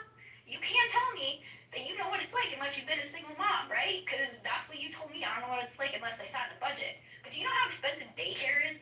And do you know that how little you get paid at Walmart? Like, if that's where you're working, or how little you even get paid as a receptionist, or maybe you're a dental hygienist. Do you know how expensive a child is? Like, for you to sit here and just say, like, I don't know budgets. Don't forget about us single dads, Ashley. We go through it too. Can I just add something real quick, Ashley? Yeah, Steve, go ahead. Because the only reason I said anything about a pothole or a sewer was not to compare it with a kid. That's being disingenuous. What I was saying is in every budget, and you have to decide. I'm not saying that your points aren't valid, but what I'm trying to tell you, you have a bucket full of money. You take it from one pot and put it into the other, there's going to be consequences. And you have to be willing to elaborate that to the general public. We made this decision because of this. Now, if it's something that you can get through, fine. But we live in a constitutional republic. We have elections. The elections have consequences. And if this is something that's important, and I believe it is, then you have to change the Congress. And when the new Congress gets in, they're going to face the same thing. In every budget, there's a trade-off, and you got to be willing to understand what that trade-off. That's my only point. I get it. Trade-offs in everything. Hold on. I appreciate. Let me just say this, it's okay. Stephen 420, I need you to just stand down. Sorry. It's I apologize. I got you. No, I got you. Gonna get in the conversation. After Ash says what she has to say, I want to do a quick room reset. I totally get you, Steve, and I hear that there always has to be consequences, but nobody's ever scared to say the consequences when the consequences are giving billionaires tax breaks, taking money from Medicaid, cutting off people from SNAP, right? Those are never things anybody's scared to say. They're never scared to say that they're removing breakfast. I mean, they literally just they just tell you, like, this president isn't scared to say anything. He literally just said that he, like, bought 2 Congress people pretty much, right? And he pretty much, you know, whatever else he's done, he's not scared to say it. So there's no explaining to other people. We're just being told. Because if you think that majority of the country actually wants what is happening down to Medicaid, SNAP, down to the education programs, for the Grad Plus loan, for the cap on federal loans for college, for what's happening in women's health right now, stopping research and science funding, because that's wild to me. That is wild to me. Like, that nobody's afraid to say those consequences. But like, I'll be damned if people are afraid to say, we're not giving the billionaires their tax break this year. Yeah. Alright guys, let me do a quick, Steve, please let me run my room. I'm gonna do a quick room reset, and then you could be the first speaker after the reset. And I also wanna get Stephen 420, John, and Abby the conversation. Guys, this is Healthy Debates. Just because you have a voice doesn't mean you should use it. This title came to mind when idiots like Cool C come to my stage. And that's why I thought of this title. Let me say hello to Rosalind, Brian, Jennifer, Matt Cool in the house, Elle, how you doing? Guys, you have a pink ticket, cash it in. We're having a spirited debate about kids not being fed, school cut budgets, and all that other stuff. So guys, I wanted to just say this. Please be respectful to each other. Actually, I'm just going to say this. Okay, goodbye, John. You hear me talking, but just thought it was more important for you to jump in. So actually, I'm going to say this. You're my friend. You know I love you like a fat kid loves cake. Steve's a good guy, and he's not MAGA. I can promise you that. Oh, no, I don't think so. I just get, you know, Listen, I've never heard you like this, so I'm okay with it. I love it. As a matter of fact, I'll let you run the room. Well, let's go to Steve. You got 30 seconds to respond, and then we'll go to Stephen 420, and then I want to go to Abby. Please. Thanks. Gotcha, Marshall. Yeah, I mean, I'm not advocating one way or the other. What I'm telling you is that there's a bucket of money. As Americans, we got to decide, and that decision is made through the election process, how we allocate that money. It's not I'm for or against any particular thing, even though I have my proclivity to things. But that's a mechanism. And if people are dissatisfied with what Donald Trump is doing now, guess what? There's a solution in 2 years. And that solution is the Congress. Change it. And then get what you want. Thank you, Steve. Ashley, you want to say something? No, I was just going to say I just appreciate the debate, the back and forth. Well, Ashley. Abby, hold on 1 second, please.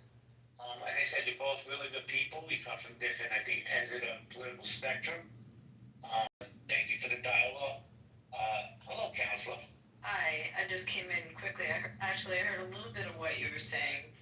I would take issue with when these funds go to these universities, that the funds are actually allocated for the research and the medical research and the essential research, as opposed to departments that have gotten infiltrated and have gone totally into a political direction that a lot of people are concerned with.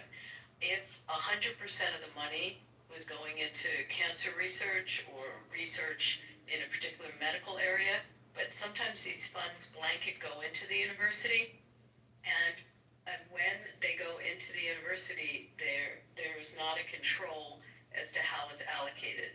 And I think maybe something that might be a resolution is the direct earmarking and accountability, that it in fact is going into the science department, into the labs, as opposed to general university funds. And I've heard that criticism, so I want to raise that to you and how your thoughts are. Hold on a second. I'm going to come back to you, I promise. Ash, did you want to respond? And I'm going to get you in the queue, I promise. Give me a second. But I'm going to give Miss Ash a chance to push back, and then I want to welcome Stephen, and then Steve and Marshall. Yeah, Abby, it's good to see you. I don't know that I've seen you since quite a few months now. With regards to the research program, that's not something I've heard of. I know in my field now, or what I'm studying. This has been a really big talk. Years of research being halted, and some things you can't get back once they are halted, right? Years of studying certain patients, certain things over time, and whether the point you're making is true or not, which I'm going to assume it is. You're quite an intelligent woman, but I don't have the background on that. Point is, you can't get that research back, so it's almost. I don't want to say cutting off your nose to spite your face. That's not the term that I'm looking for. But it causes a huge detriment to years and years and years of research already done. Just a recent study that I was reading actually went over 25 years. So imagine if that program was halted at any point, the detriment it would have done to what it actually found. So I think that's a big concern. And like I said, I'm not arguing back because I don't have too much knowledge into that, so I can't really debate on that. No, I appreciate that. I think it's, I think it's something that has to be discovered, but that's the criticism that I heard, that it's blanket money that gets allocated, not necessarily for what the intent is. The other point, sorry it's noisy where I am, the other point that you might want to look at is some of holding off of this funding may end up allocating money to universities that were underfunded with respect to research. So, what's the harm if, and I'll just throw this out, what's the harm if Penn gets less, but Penn State gets more? What if money starts going to state schools or into schools that maybe didn't get allocations before for research, and that it boosts up universities that are also complying with protecting the students on campus and not letting the university run wild and not focusing on the codes of conduct of the universities. What if the fallout is actually funding those universities that make it safe for students? So that's just another thing I wanted to throw out there. I think it would be great if all universities could get funded, but it would be really difficult to stop, one thing happening again, thinking of the long term and what's already happening, and especially in places, and I'm only going to say this because I'm a woman, but with respect to women's reproductive health research, those things don't come up as, they're not as occurring as frequently in many universities all over, right? And some of those areas, like you said, they don't have the funding for it. But it's not worth it to halt where it is starting, in my opinion, after years and years of research. And I say my opinion because it is my opinion. There's no facts to this, so don't come at me. But I just don't think that justifies cutting off the research that's currently there, that people are benefiting from, that they're currently receiving treatments at.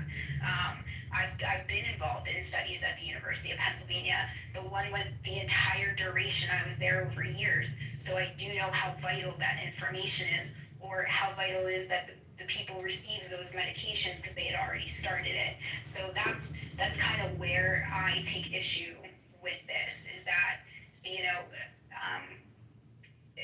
universities ask so much tuition of us to begin with. And if this is going for research funding, of course I want it to be investigated, whether it's going there properly, making sure that they're following the rules, everything else. But I don't think it's worth stopping those treatments from people who are currently receiving it, stopping those grad students who are currently, maybe they're in a medical study that have been working for this doctorate. For me, that's just, in my opinion, it's not worth halting that. But actually, one last comment, because I got to run. But I just wanted to, because this is one of the few times we've actually had simple dialogue, huh, JP? At some point.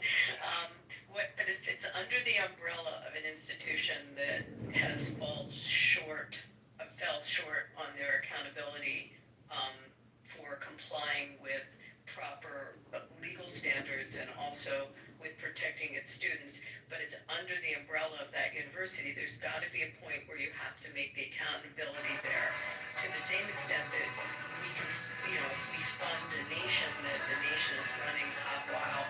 We have to pull in, even though, let's say, funding of that nation may be feeding people or doing something helpful to that nation, but if the nation is in fact doing something that is harmful to the world, you have to have some ability to pull in your purse strings to maintain it. So I guess my point, and by the way, and I brought up Penn because I'm real familiar with what they do, like on the aging center and the Alzheimer's research. I mean, like, I'm just throw that one out. It's really important.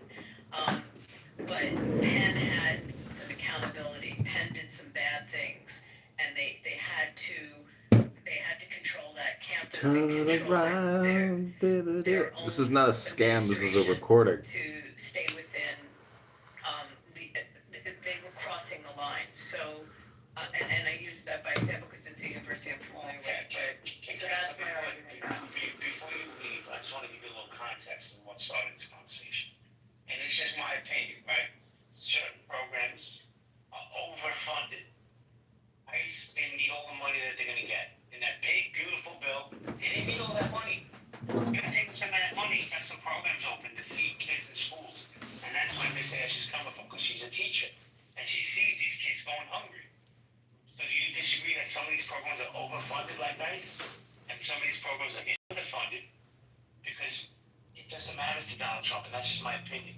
And then maybe because my kids go to a public school, my daughter's telling me, this is anecdotal. I don't know how much weight it goes, but she's like, yeah, they're already, like, kids are eating off. How embarrassing is that? You're in line, you got 80 kids behind you, and you get up to the lunch lady, and they type in your student ID number, and they say, oh, you can't get breakfast this morning. So you walking out, back into the cafeteria, everybody's eating pancakes, and you don't got a fucking tray.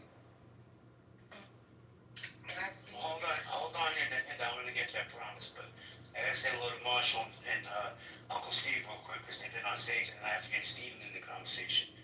Marshall, Steve, how you guys doing? I had a migraine earlier today, but it's gone and I'm doing better. So how are you, Jay?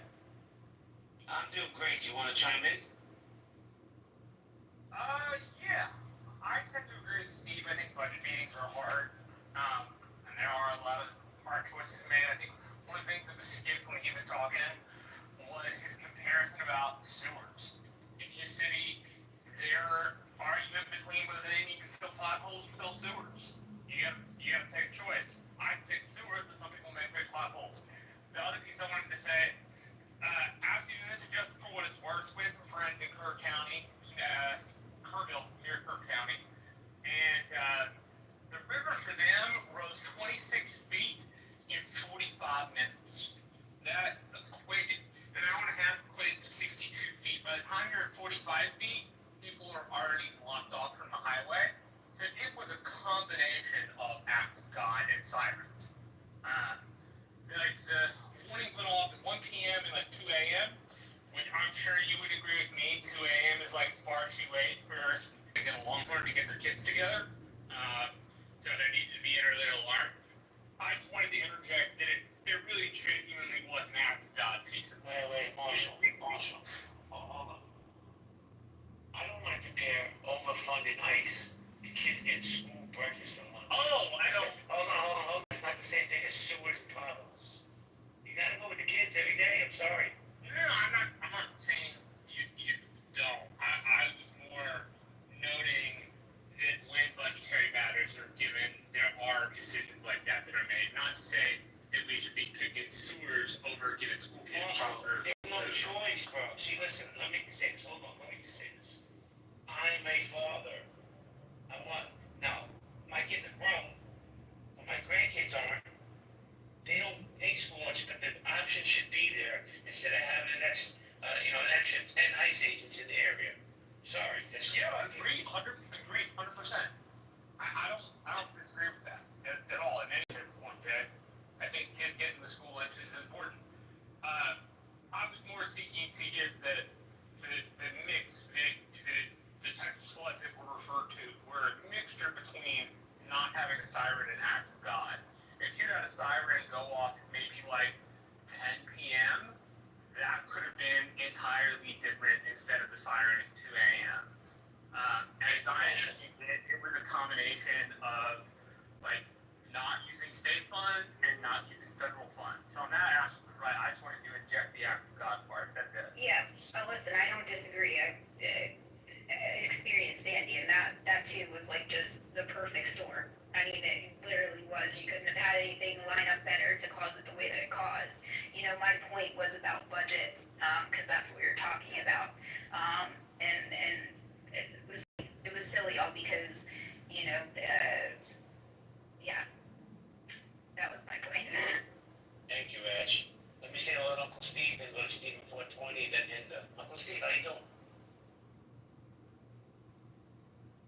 Can't hear you, Steve. If you're speaking, you may have to leave and come back, bro. Sorry. Stephen 420, how you doing?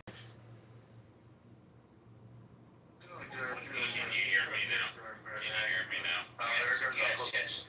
This, I've got some technology on my end. I don't know what it is, but anyways, hi JB, hello everybody else. Thanks for holding the space. Happy Friday. Hey, Uncle Steve. Hey, Steve. Hi. So I want to talk about one thing. Hopefully it's on point. Wait. Before you. Sure. Let me read up. Everybody, make sure you show up Uncle Steve's Zoom tomorrow morning. Thank you. Saturday, 7 a.m. to 10 a.m. Pacific Standard Time. Thank you very much. Ask Uncle Steve. So, anyways, I'll say one quick thing about the budget, and then I'll listen to other minds. The infusion into ICE Homeland Security is arguably up to $150 billion a year, basically to go after and kick illegals out of the country. Okay, fine. We're still using the same system that we use for aliens coming into the country, where they register, we let them in, and then they get a court hearing in 3 years. And then they do whatever they do for that 2-3 years. I say, take a very small portion, and I mean a very small portion of that 150 billion. I'm literally talking 25 million. Yeah, 25 million is a lot of money compared to 150 billion. It's a drop in the bucket. And hire 100 judges. 250 million salary annually. That equals 25 million. You know what? Screw it. Let's hire 1,000 judges. $250 million. Lots of money? Yeah. Next to 150 billion, it's still a drop in the bucket. Let's hire 1,000 judges to deal specifically with immigration administrative law. I'm in Southern California. We'll put them in California, in Texas, and Florida. If there's other southern states, I don't know, but I think those are the 3 main ones. And rather than say, which one? Whatever, I'll continue. Arizona. Rather than have Arizona, thank you. Arizona, absolutely. Let's get 1,000 judges for $250 million. Then that's when we pay them, $250 grand a year. And rather than bringing people in, registering them, and letting them go free for 2 or 3 years, let's set a court hearing in 30 days. Hell, we might even want to house them and keep trying. No, we don't want to do that. Let's just set the hearing for 30 days. And let's get them adjudicated, and if they're here legally, they're here legally, and if not, we kick their It's ass too many out. people to do it in that time frame, Steve. It's way too many of them. Well, I guess then it's a bad idea. Sorry, everybody. Back to you, JB. I don't think it's a bad idea. I think we definitely need more judges.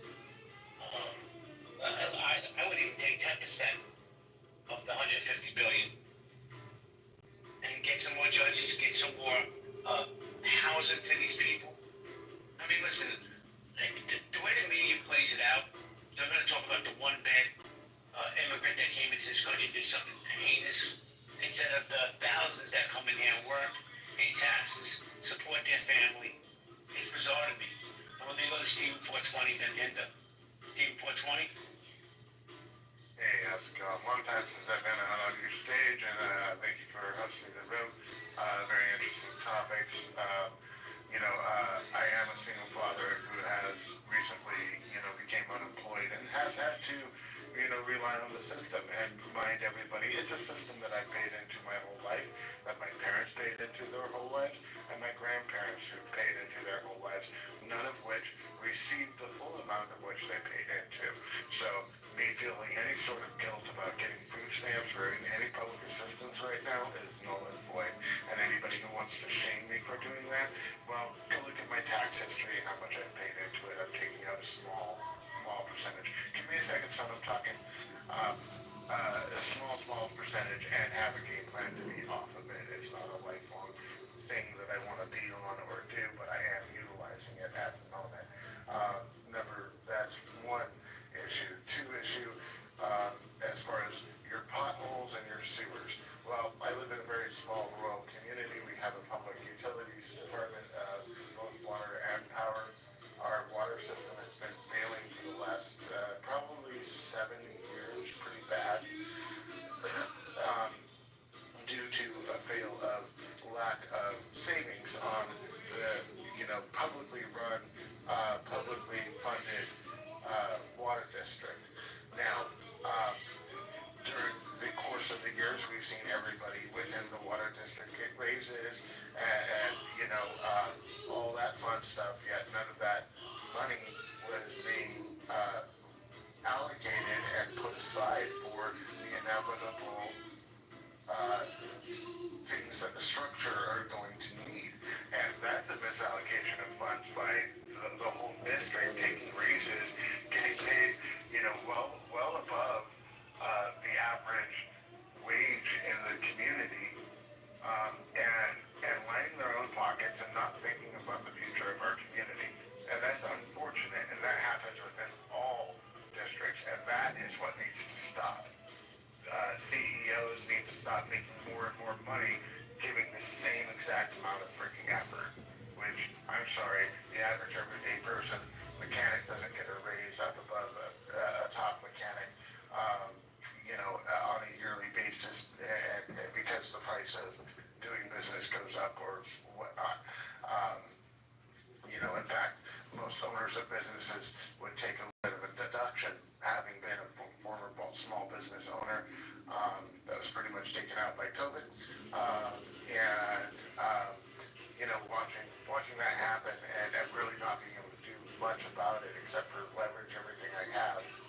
It was a scary time, and I'm getting out of it, and I've got a game plan. But, I am the average American.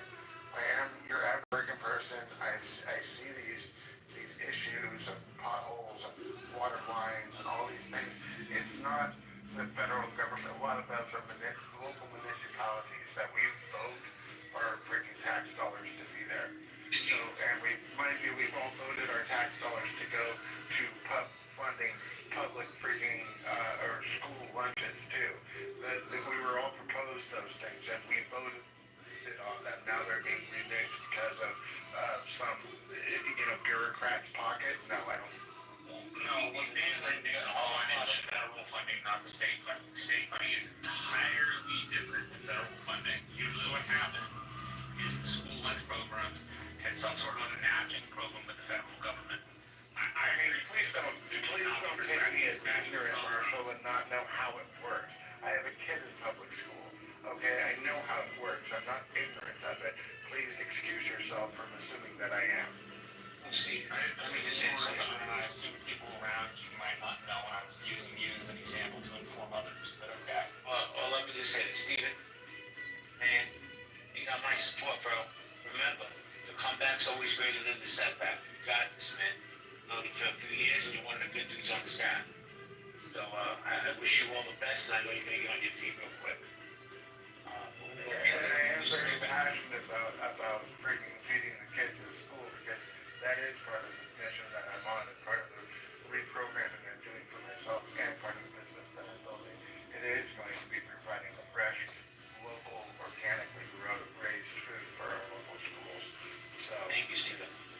Thank you, appreciate you. Guys, hold on, let me get the queuing order. We got Hinda, Moose, Ravi, then Jules.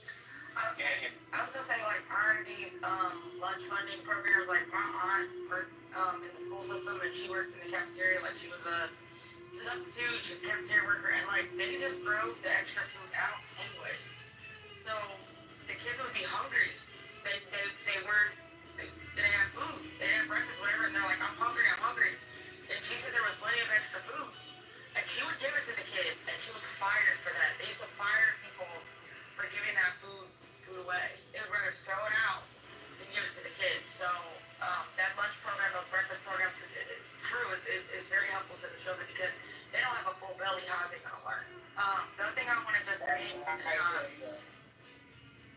One thing I just want to read here is the funding of ICE. So $45 billion. Now they said it was more than the. I'm reading 75 billion, so maybe they increased it because the original bill I thought was the 75 billion. No, it was 45 in the initial funding, 75 the secondary funding. Okay. Because what I read, and I could be wrong, but this is just the most recent data I could find, it was $45 billion for the expenses of immigration detention facilities, including family detention centers, $29.9 billion for ICE's enforcement and deportation operations, including hiring new agents and transportation costs, $10,000 bonuses for ICE and Border Patrol agents over the next 4 years, and additional funding for CBP, including personnel, technology, and vehicles. And to me, it just sounds like they took the money from the American people for the Medicaid, the SNAP, various things like the research funding, which I actually got really sick in 2020, and I was actually in one of those government government research programs. Me and a group of people were. I have something that people don't believe it, COVID's not real, blah, blah. I almost died from COVID in 2020. This before the vaccine was available. We were all selected so they could study and monitor our health over a period of time to see how we recovered from the deadly virus because we almost died. In 2020 was to see the effects of COVID on the brain, the heart, the organs, lungs for all the people that got it before the vaccines were available because they don't know the long-lasting effects because COVID was a new virus. They don't know how it affects like children, and the brain, and all this kind of stuff. So that research has all been cut. That funding's all been cut. And one of the programs I was in, I got to try medication. And that medication helped me with the long-lasting complications and the symptoms that I was having. So I was really sad to see that program cut. But anyway, I just want to make a long story short. It just seems like they said they put Americans first, but they're giving more money. They're still giving additional money to undocumented because now they're spending it on rounding them up and putting them in, Alligator, Alcatraz, and all these facilities, and then taking away money from American citizens from the social programs that we had. So it's like, I don't know. It's like I feel like you can't win. It's like you can't win. So people should know this. The most expensive line item in the federal budget is social programs.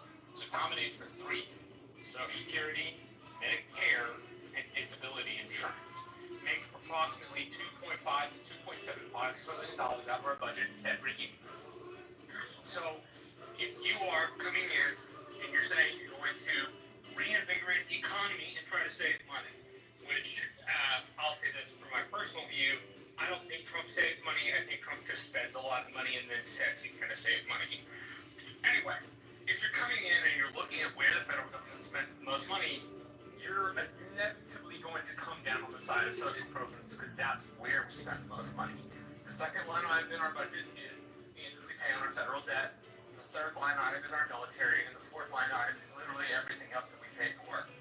And these social programs in the next 20 years are predicted to grow to something like 1/3 to 2/3 of the entire U.S. budget, right? There's not a way we can do what we do now, fund those programs, and continue going without a significant amount of closing tax loopholes, as well as raising taxes on the wealthy and the middle income. You just simply cannot continue to spend the way we're spending without doing that. Otherwise, what we're going to end up doing is spending so much that the first line item on our debt becomes paying the interest on our debt. And we can only do that for so long before we lose the reserve currency of the world. And Marshall, I'm going too far down the rabbit hole. no. Let me just say this. I also want to get Bruce and Abby in the conversation. And maybe it's just me because I know Ash wants to jump in also. I could be in a minority here, Marshall. How about we cut the military budget by less than 1%, 0.5%? Take that money and put it into social programs and take care of our own kids. That's just my idea. But we won't do it. I don't have to be the big, hold on. We like to be the big bully on the block. We have the biggest missiles. We have the greatest machine guns and airplanes. We're the strongest. We're the best. But we'll let our kids starve and people rot in prison. Let's start with that. So I don't agree with cutting the waste out of the military. I'm sure if you have Brad here, Brad can give you specific examples of where the waste is. The only specific example I have is the creation of the Bradley fighting vehicle, which is a 20-year-old vehicle. It started out at $2 million a unit between the Army and it forward and went to something like $10 or $20 million a unit. So in the contracting space, there's a lot of room to cut out waste. I would completely agree with that. The point I was trying to make is, regardless of where you take money from, the social sphere and the interest on the debt are the two quickest growing parts of where we allocate money. And unless we figure out how to deal with that while still being a leader in the world, so we don't get told what to do by Russia and China, which is what would happen if we became secondary leader and they became first. They would tell us what to do. Then we have to think about how to deal with that. Maybe the answer is that we just stop being the world policeman and we do let China and Russia tell us what to do. Right? Maybe that's the actual answer. Hold on. Mr. Rankin. Let me say this. This fear mongering, I don't eat that shit. You don't put that food in front of me, I'm not gonna eat it. I don't give a fuck about Russia and China. We're strong enough to sustain a less more budgetary cut in the military spending in this country. But I want to go to Ash and then Moose and then Rowdy. Yeah? Yeah, it's funny. What about you? Hold on, Jules.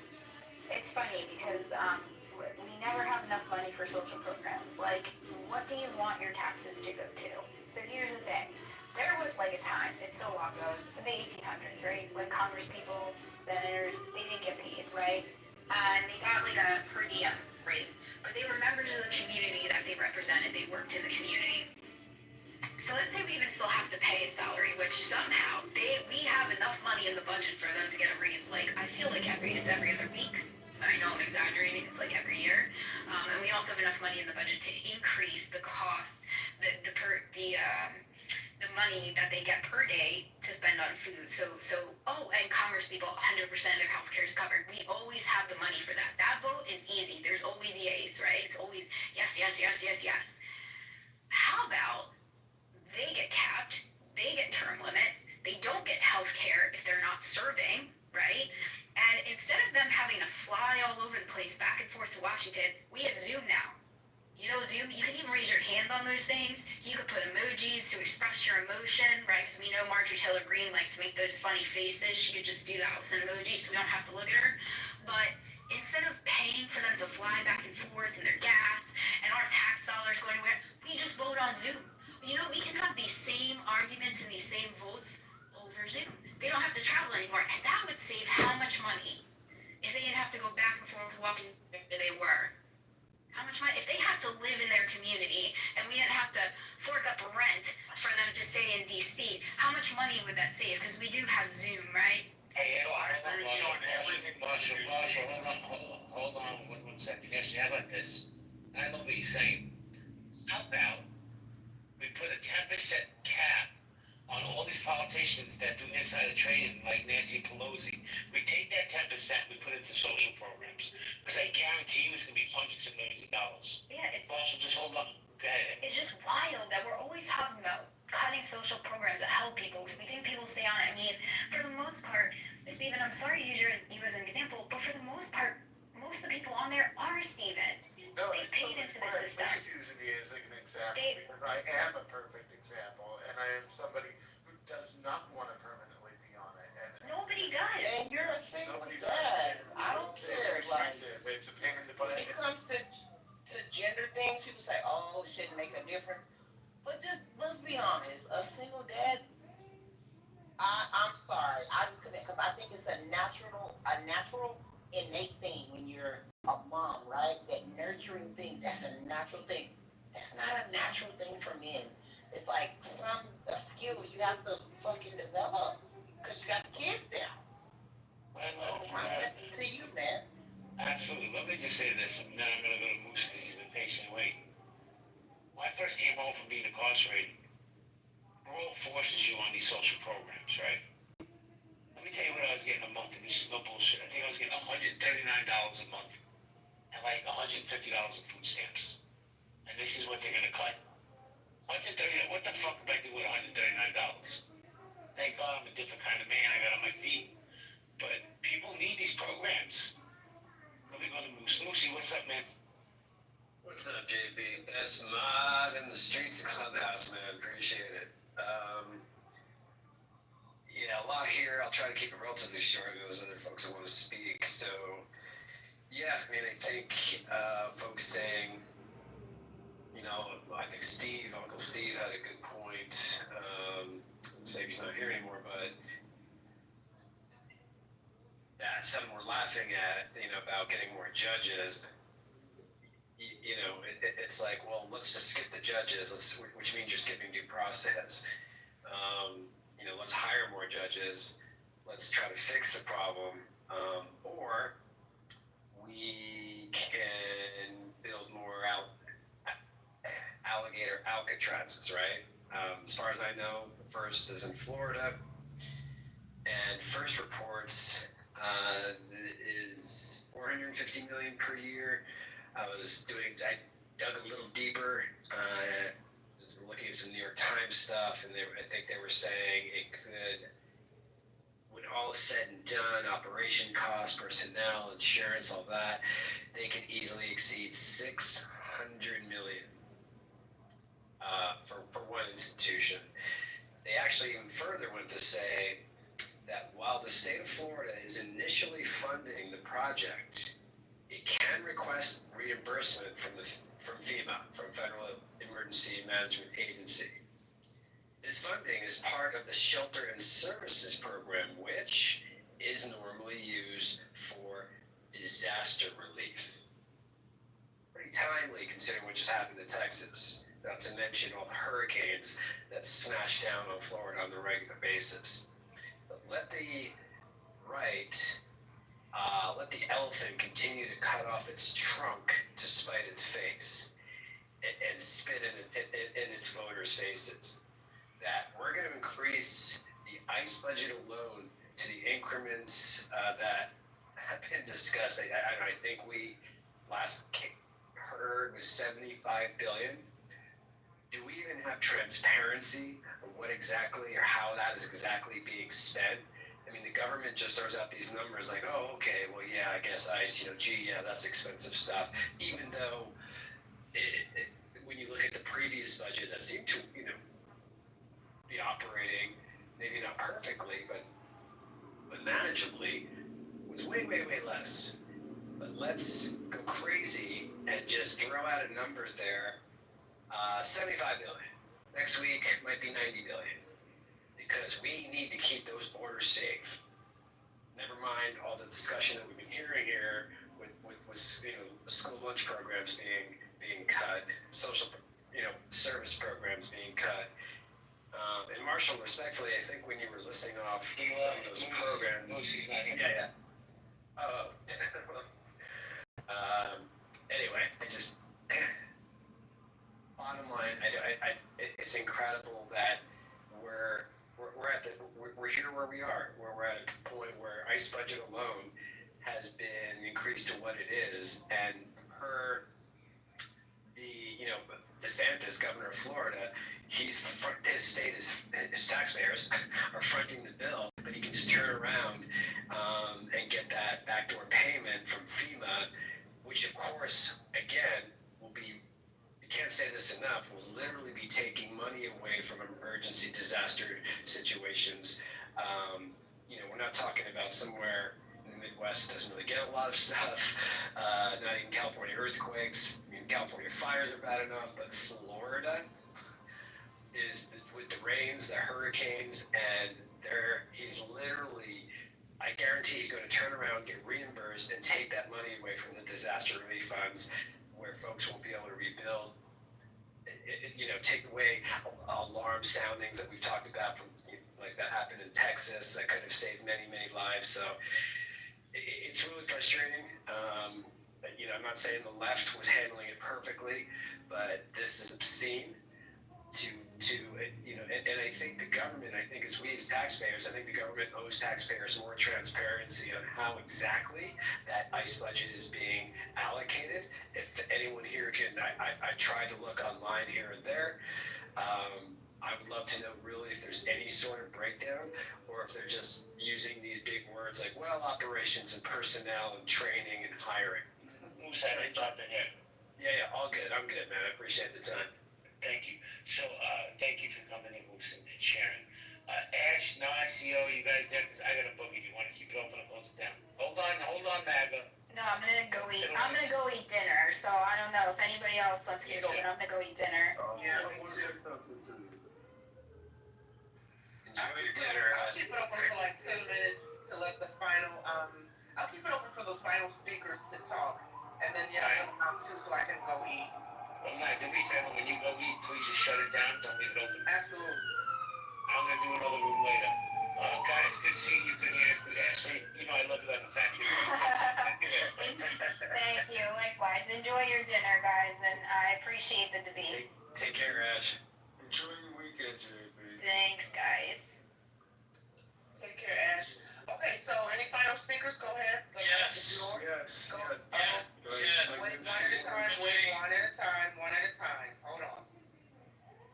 Cool. I saw Cool C and then with Jules. I don't know. We all came off the mic at the same time. Cool C. Be cool, Cool C. I will. Okay. Tim. We'll go Cool C and then Jules. So my biggest question, yes, we're talking about the budget. We're talking about ICE budget. You got 11 million people in here that came across the border in a short period of time. Now, obviously, 11 million people take away regular jobs and other stuff. That's my biggest thing is they're taking jobs that maybe other people in the industry could have or Americans could have, and they would start having more money for themselves. Those 11 million people consume money that Americans could be consuming themselves, and that could help with the budget. Now, the ICE budget you're talking about, you got to deal with 11 million people that came in here illegally or across the border when they shouldn't have or when it was open. Obviously, we got to give them due process or a process. There's also a process of taking them back across the border if they don't belong. You got 11 million people that are taking housing jobs like building houses, you got them in construction jobs, you got them in landscape jobs, you got them doing factory jobs. It's not just Spanish, it's Indian, they're Bangladesh, they're whatever they are, they're taking our jobs. Well, wait a minute. Cool see somebody in the chat. Wait, Cool see somebody in the chat said it's the same old rhetoric that you MAGA folks do.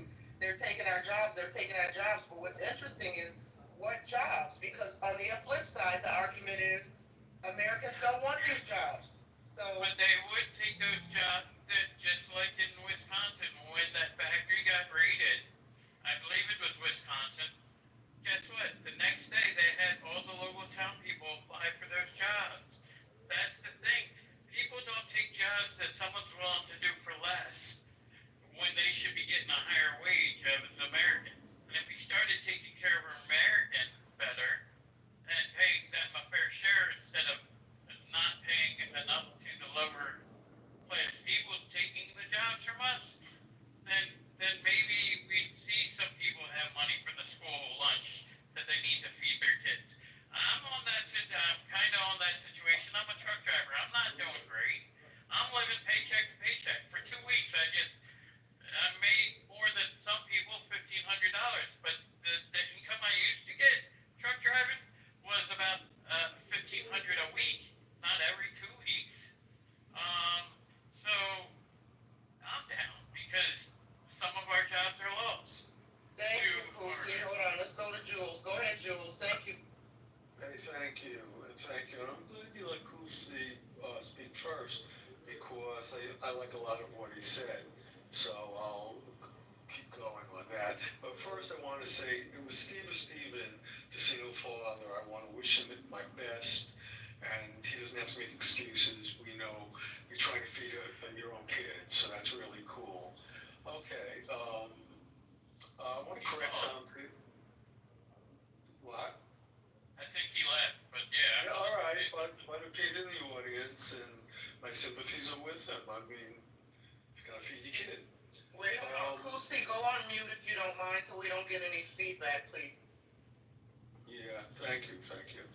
I want to, I just don't like hearing the false things when we talk about spending or whatever, how billionaires don't pay taxes. I'm an ex-IRS agent. The billionaires pay taxes. In fact, 90% of our federal tax comes from billionaires. And well, it's close to 50% now of families that don't pay any taxes, which is okay with me if they're in the bottom, but but let's not tell lies that more billionaires got to pay taxes, because that's really not true. And I just we spoke before. Who spoke about? I think it was Marshall who talked about the line items in our budget. That's the most. Well, the second most was the interest on the debt, and that is the second largest line item in our budget. Now, if Powell would stop playing games and reduce the Fed Reserve interest rate, that saves us billions, and that could pay a lot, to whoever you want to direct it to. So he's just playing political games. It's not right. I don't want him to be fired, but it's really hurting the country, and he has no reason because there's no inflation. And if we ever go into an inflationary period, he could raise it just as simple as he cuts it. So there's just no excuse in that. He's just playing politics. That's about all I wanted to say. Billionaires pay taxes. You can't keep saying, I could get the money from the billionaires. You're getting plenty from the billionaires. You're getting more than their fair share from the billionaires. Trust me. And I don't know. That's all I want to say, unless somebody wants to ask me something. Well, somebody in the chat said, Leanne in the chat said, but Jules also says, I voted for this. Billionaires pay a lower tax rate. That's what Leanne in the chat says. I think she's responding to your comments. Well, when the tax rate is staying low, that's what the big beautiful deal was about. The tax rate stayed low, and if it didn't pass, billionaires would pay more. But they're paying their fair share now. Why you want them to pay more? It's more than by the way, more than billionaires pay more. Most Americans would be paying more, and we don't want that. We want lower taxes, and there's other ways. Trump is generating money on tariffs. It's just unbelievable what he's doing on that. So there's money to come in there. Oh God, I want to say one more thing. I can't remember. So that's being. So take the phone out. So we're paying our fair share. It would have been the biggest tax raise ever in this country if the big bill didn't pass. And if you don't believe me, you don't want that. So I can't remember what I wanted to say. I can't think. But all right, I'll leave it at that. Any other questions to me about that? Yeah, just because you have a voice doesn't mean you should use it. Use it. All right. What do you mean just because I have a voice? What does that mean? It means you should use the mute button more than use your voice. Use your voice. The thing about point is one thing about point, I've been informed about point. We're not sure when point is serious and when point is trolling. So tread lightly when responding to point, because oftentimes point is quite serious with their submissions. Other times, as I've been informed, point is trolling. In this case, it's hard to discern point. I guess point, I want to hear what you had to say. I'm not trolling. Some shit was going on in my house that took my attention. No, I'm not saying you're trolling. I was thinking about point who told you you should use your mute meter. Yes, but I was talking. You don't use your mute when you're talking. I was muted the whole time. That's why I'm left on the stage. Yeah. But we understand. What was going on in your house? We'd like to know. What was going on over there? Another phone phone was ringing, and I had one person here, and she was in another room, and I don't know if that's interest to you. Well, let me speak to her and we'll find out. Let me speak to her. No, you're not gonna speak to her. Okay, fine. Point, leave that man alone, Point. The point can say what she wants, you know? You know, My you can say whatever biggest whatever thing, you want. my biggest thing is, I think if we had more people who are willing to do more jobs because there are more jobs available, and the money we're budgeting for the illegal aliens or ICE is because we have such a problem with so many of them taking what belongs to Americans. So I think that's the biggest. I think that's the biggest thing. I mean, people are questioning what ICE is spending a year, but imagine if they didn't have to spend 45 billion or whatever it is on housing and Alligator, Alcatraz. If we didn't let that many people in, imagine more Americans don't actually getting good wages, living wages, because of that. That's why, like, the tariffs are coming back to America, bringing jobs back. And if we do more of that, bring more jobs back, and give more Americans more of a living wage, and incentivize employers, and like you said, the billionaires are paying their taxes. The person who owns certain companies are paying their fair share in taxes. I mean, the small business owner will, but if he gets credit for giving that guy a $20 an hour job or whatever it is, and you have more Americans making more livable wages, we would be able to take care of the kids. We've let too many illegal people in here that make it difficult to take care of these things. And that's the biggest thing. You've got house cleaners, housekeepers. You could probably find some other housekeepers or back of the house kitchen people to do the jobs, but because the employer can't or won't pay them a fair wage, they'll rather pay someone $6 an hour, $8 an hour, state minimum wage in Pennsylvania like $7.25 an hour to do a back of the house job. When you could paying that person $11 an hour and get good quality work out of them. And that's the biggest thing. And ICE, hopefully, is a temporary expense because, and by the way, the blame for why we have to pay so much for ICE is obviously the previous administration that opened the borders. Whether you like it or not, that's who's to blame for that. And somebody posted something, is $20 a fair wage? Probably not. It depends on the job you're talking about. But in this country, you don't have to. Fast food is, they hired machines to do the burgers in McDonald's in California. They were paying people $15 an hour. But there's people who were getting paid $15 an hour can't even buy their cheeseburger at Burger King anymore because the burger is $15 an hour. How are they going to buy a meal? When I was working at $7.25 an hour, my meal was half price at Burger King. So instead of $6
taxes and everything, and what you're saying is valid.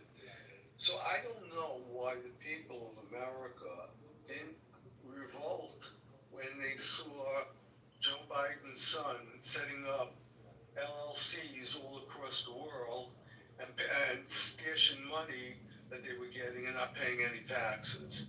I mean, that should. I'm not worried about that. I'm worried about the Mexican taking the job.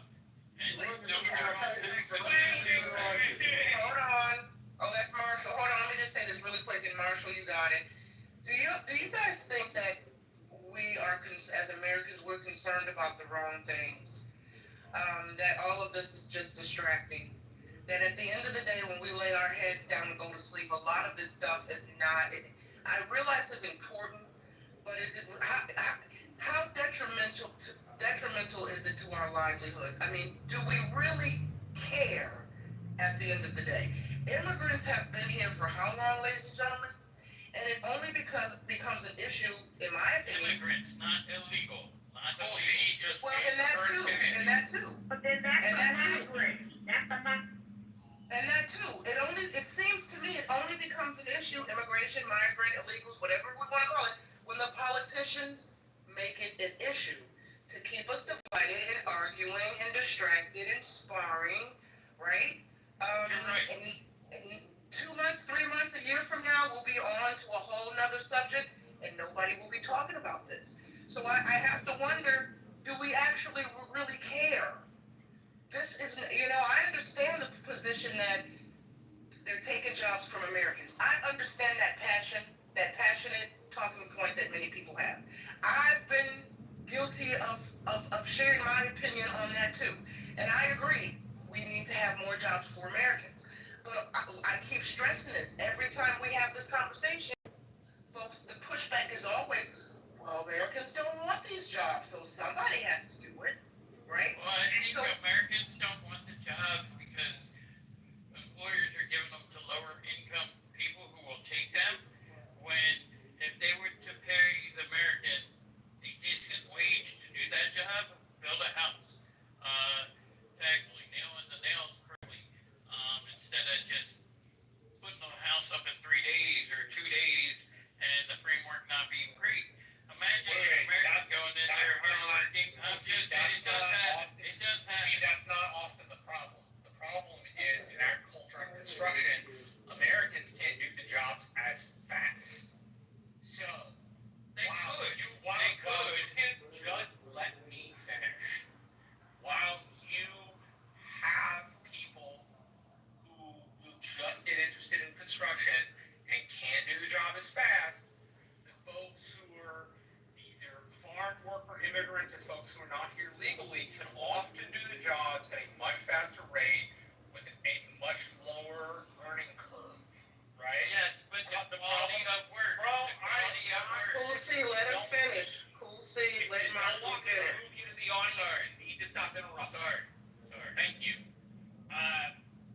So you can teach Americans to do these jobs at a faster rate, but the learning curve is higher.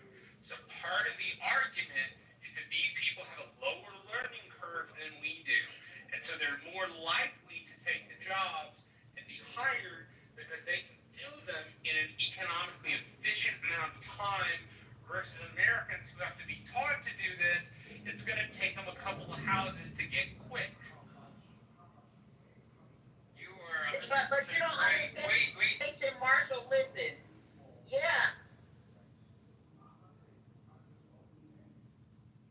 Wait, what happened? What happened to your piece? Wait, hold on, Kusi. Your piece, did you just mute yourself or did the thing mute you on accident? Because I didn't mute you. I didn't mute you either. I didn't mute you, Cool Piece. But hold on, Kusi. We've been very gracious with you on the mic. Yeah. Let's let your piece say what she would like to say. I wanted to hear what you had to say. Your piece, if you're there, maybe she got a call and we don't know. Well, my biggest thing, like you were saying, Marshall, yes, the immigrants do these jobs, they do them quicker, but sometimes they're sloppier. What they do, they don't put quality work in. If you train someone to do quality work, they do put the houses up quick. That's why when some of these people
bosses. I'm just saying, they're taking construction jobs, they're taking truck driving jobs, they're taking these jobs from us.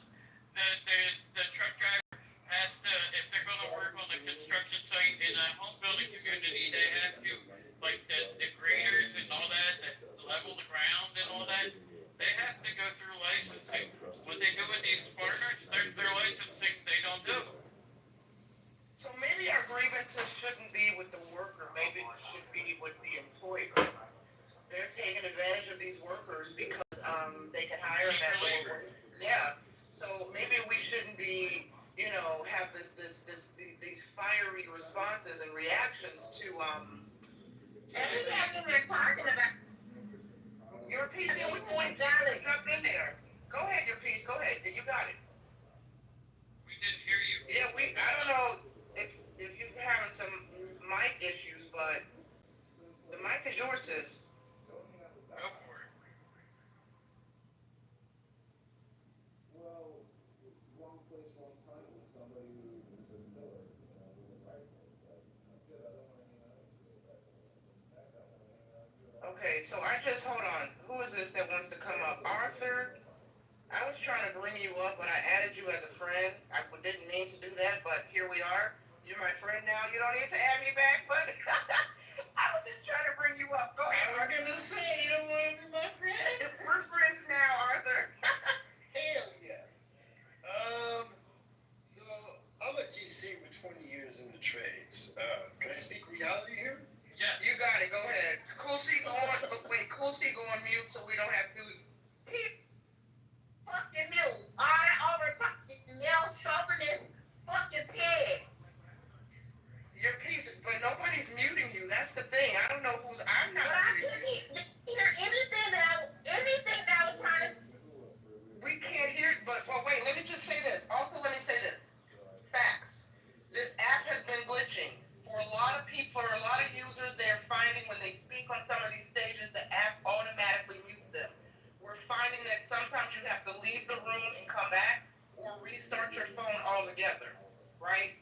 Something weird is happening on Clubhouse where some people are experiencing when they start talking, they're muted automatically. It's an app glitch. But nobody on the stage has muted you. I can guarantee you, I'm not muting you. So, yeah, if you were talking, sis, we couldn't hear you. As a matter of fact, I was like, your piece, go ahead, talk, but we didn't hear anything. So if you keep getting muted, it's the glitch on the app. So you might have to leave and come back. I promise you. In other rooms too? It has happened to Roger. If y'all know Roger Mayhem, and Mojo, it happened to him a lot. I was in another space that happened to a speaker. I've not experienced it, but I have been in rooms where other speakers on the stage have experienced it. So hopefully she'll come back. Okay, hold on, Arthur. Before you go, let's see if this works. Your piece, you got it. See, yeah, I'm not muting you, sis. I promise you I'm not muting you. And CO has been silent on the stage. I don't even think CO's in the room, so I know he's not doing it. And the driver just came up, so I know he's not muting you. I'm positive it's a glitch. You might have to restart your phone. I know someone in another room, Mojo had this problem. When he was hosting his own space, he literally had to restart his phone and come back in the room before it started working. So if you want to give it one more try, go ahead. But I can guarantee you I wouldn't beat you. I enjoy listening to you. Yeah, somebody in the chat is even co-signing. It's true when all rooms go in and out and come back in.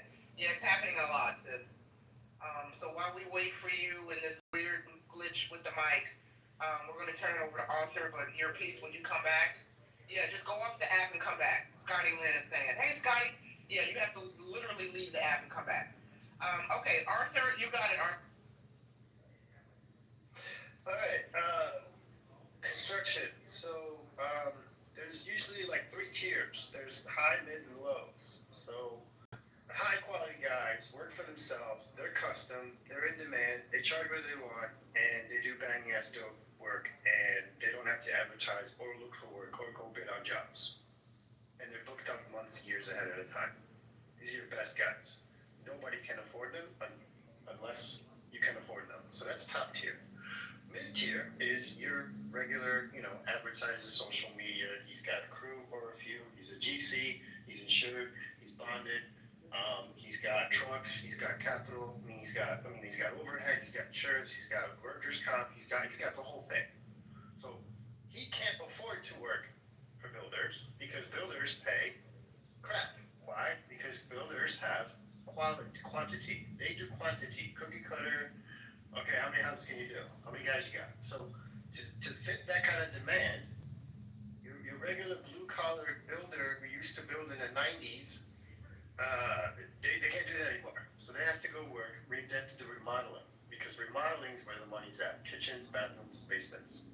And because people who want to live in a neighborhood, in an area, they're gonna move in, buy an old house, be close to town instead of far away in a suburb, driving, commuting to work in a brand new cookie cutter shitty put together house by low tiered trades that are often hired by builders. Builders have superintendents that hire GCs who just know how to speak English. And these GCs go to the bar and hire, I need 5 guys. We're doing this drywall job or something. And that's how it's done. So these guys are immigrants, they work, they weld, they smoke weed, they party, they do great work. But only up to the quality that they're getting paid to. So to say that those guys can't do that kind of work, that's not true. They often go off and disappear for a little while because they get work, they have quality, but because they're immigrants, because they're not legal, because they're not bonded, because they're not insured, because if they break your leg on my job, holy shit, I'm fucked. Because they have that, they don't have the ability to attract the kind of pricing that they are worth. So they work stupidly fast and just barely passing for builders who pay peanuts. So that's how that works. Yes, I was agreeing with you. That's what I was saying.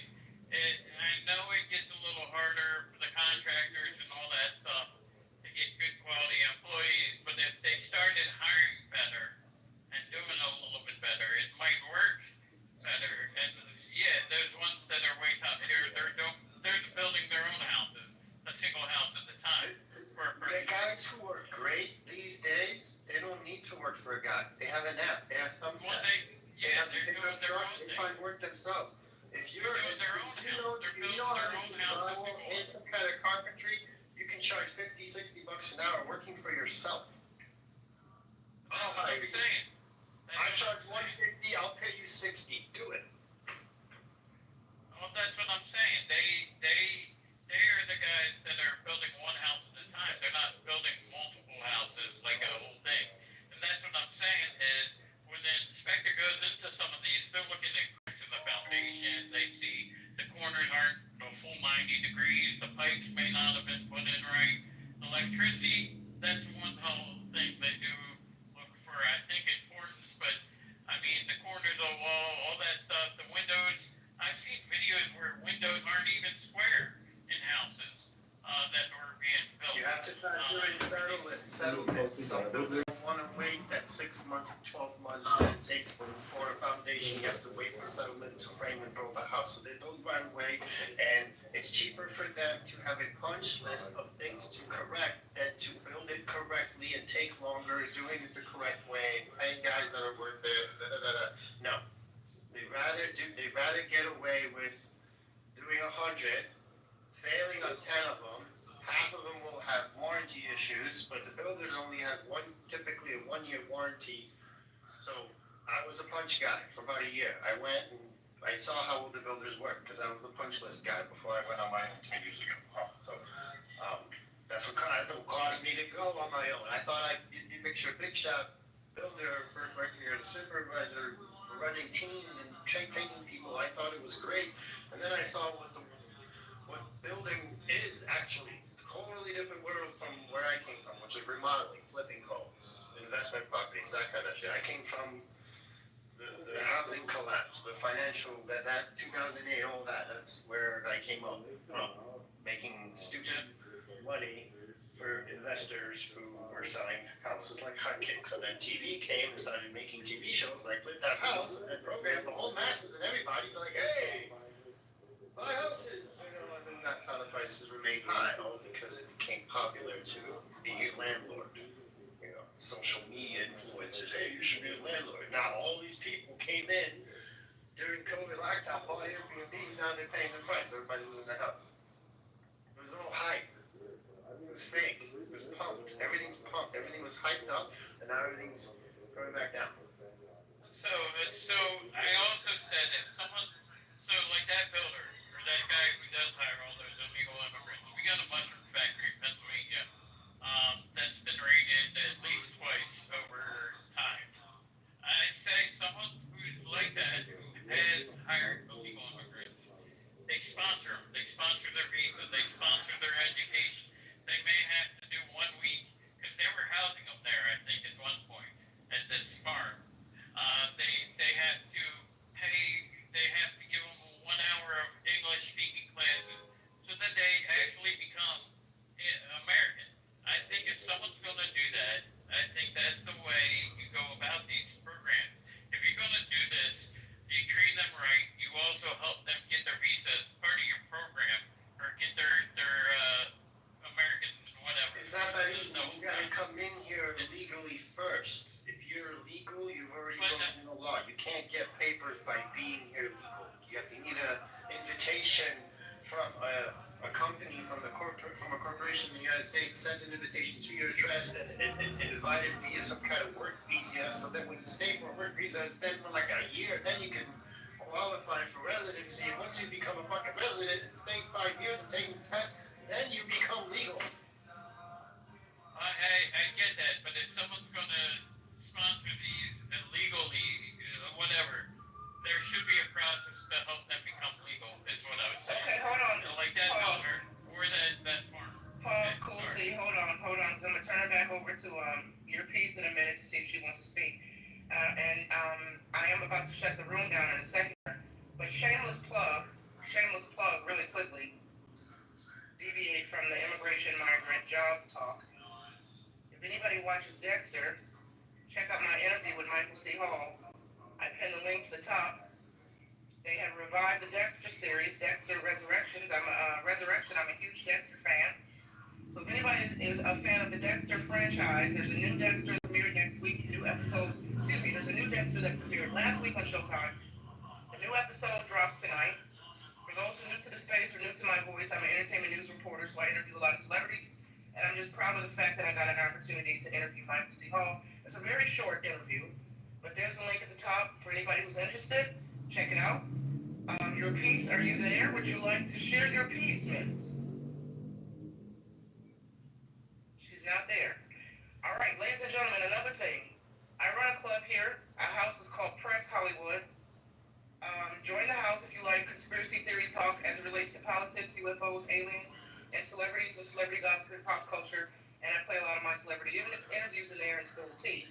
We're meeting tomorrow at 2 p.m. Central, so if anybody's interested, give me a follow or follow the house and check us out tomorrow at 2 p.m. Central. Now, final thoughts for anybody on the stage, because A, I gotta go eat, and B, it looks like some of the people that I like on this app have opened up another room that might be a really good discussion, and I want to go in there and check it out. But Peace, you got. Okay, I was just saying this too. Okay, what is going on with my sister's mic? I think some of these mics, if they're going on there, as soon as it hears you speak, it's actually messing up, because depending on her pitch and tone, depending on what she has, may be cutting her off automatically. It might be the device, not the phone. It could be if she's on a headset, that headset might automatically mute. So, Well, she left. This is annoying me. For the record, I hope. I agree. Folks, no, I wouldn't mute her at all. I don't mute people. Okay, so that's as soon as she got high pitched, it went to silent. So as soon as she got high pitched, it automatically went to silent. So it could be her headset or her earphones or something, thinking she's saying something else like, "Hey Siri." And Moy, you don't have to defend yourself. You seem to be a very nice person and a very nice host, and you wouldn't do that. I'll just say that. What house is it? What house was it again? It's Press Hollywood. Press Hollywood. 2 words. Press Hollywood. How often? Every week we meet around on Saturday. Sometimes I have to work on Saturday. If I have to work a junket, then we don't meet. But usually every Saturday at 2 p.m. Central. So we're definitely having a room tomorrow because I didn't have a room last week. Yeah. So tomorrow we have a lot to catch up on in the entertainment space, and really, if you're, and I just say this as a general, it's really not this. Our language is filed in there. Okay. If you're the easily offended type, if you don't like conspiracy theories and it talks about aliens and government conspiracies and MK Ultra and celebrity sexual sacrifices, is not the room for you. Yes, we cover all of that. So I guess I might even like it. The black I guess Epstein's name was mentioned, huh? Oh, we talk about all of that. We no topic is off limits, and all voices are welcome. We have everybody that comes into all voices are welcome. Black, white, gay, straight. We don't care. We don't discriminate. Everybody can come in, right? So tell a friend, join the space. But listen, guys, I am going to close the room now. I'll look for you. Thank you. All right, y'all be blessed. Same to you. I'm going to give you a follow, Jules. Y'all be blessed. Have a good Friday and a good weekend. And we'll see you in the next Hope Debate room. Playing basketball with them, and then they become our best friend. So we was like, what's going on with her? So my mom said, it's okay. If you like girls, I still love you. I think it's okay. Aaron was like, leave me alone, Grandma. You're the thing. Come to find out, the motherfucker like boys and girls. Your mom's cute. It's okay. The only thing my mom and dad said, they're not going to approve of her bringing home a transvestite because he would. Yeah. My daddy said, don't do that Kehlani shit. Have a baby with a man that dress up as a woman. Oh, yeah, Kehlani. He said, you do that shit. That motherfucker don't love you. He trying to look good for another man, not for a woman. So my dad said that's his cutoff when it comes to her relationships. But she done had, now that she done came out the closet, she done had a boyfriend that she was actually serious with for a long time. She broke up with him because he got a DUI. She was like, there's no future in that. She's like, he got the record now. I was like, okay. Then she had a girlfriend that didn't last because she used to smoke. I know this kind of sounds crazy, but she's like, she smoked weed. I don't want no girlfriend that smells like marijuana and cigarettes. Yeah. So, and she doesn't like ghetto girls. Oh, okay. She like pretty girls. She just wants a decent looking girl, or she wants that has some. But does she like girls, or she likes girls that are pretty that dress like boys? She doesn't like girls that dress like boys. Oh, okay. Yeah, so she likes pretty girls. She's a 10. Okay. So, in our world, if it's a girl she's gonna chill with, she gotta look like a girl. And then she looks like a girl. So she will wear her crop shirts, her girlfriend's gonna wear her crop shirts. Yeah, that's how my niece is. But then At the time. if she's with a boy, and he gotta be. So I think she got this from my mom. He's gotta be like getting ready to graduate from college, and he has to be able to have conversation, and he has to be a socialist Democrat.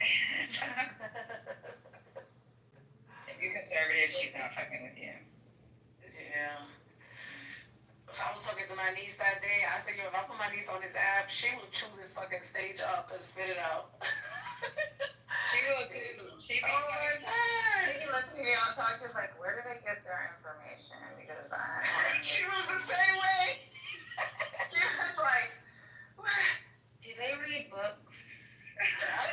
That's the same thing that City was telling me when I was on the app, when I was at her mom's house. She's like, these people, they don't read, and they don't read. That's their problem. That's what she said. I said, they read the headlines, they don't read the article. She's like, sometimes even within the article, it's nice to do a quick Google search. I was like, yeah, you're right, babe. She was like, Mom, like one time I was fasting, right? This is when she first came home. She was like, Mom, don't spaz on them. They're a little slow. Sometimes, like with slow people, you just gotta say, okay. Yeah, that was nice. I'm laughing. My niece was like, you know, I have blocked all the family that was Republican. I am following them on it. I was like, really? She was like, yeah, I just can't. I just can't do it. Yeah, her too. Yeah. Then even with Aya or even the African girl, let me tell you something. They went to go see Barbie. This is how deep entrenched they are into social. So they come home and I was like, did you understand the whole story behind Barbie? There's a message. And I'm like, what's the message, baby? I gotta hear this. It's deep. It's how men put their foot on our neck. They don't want us to progress in society. It's as if we cannot, like, the greatest leaders are like Merkel. Like, look how Merkel brought countries together. And, like, it wasn't about pretty politics because she's a thick older lady, short haircut, and looks butch-like, and still made things happen. My favorite picture is the picture of her eyeing Trump. She let him know, like, I'm not with the BS. And I was like, yeah, you're right. It sounds nice. My daddy calls her a gray baby. He calls all the girls a gray baby. He's like, them girls are gray babies.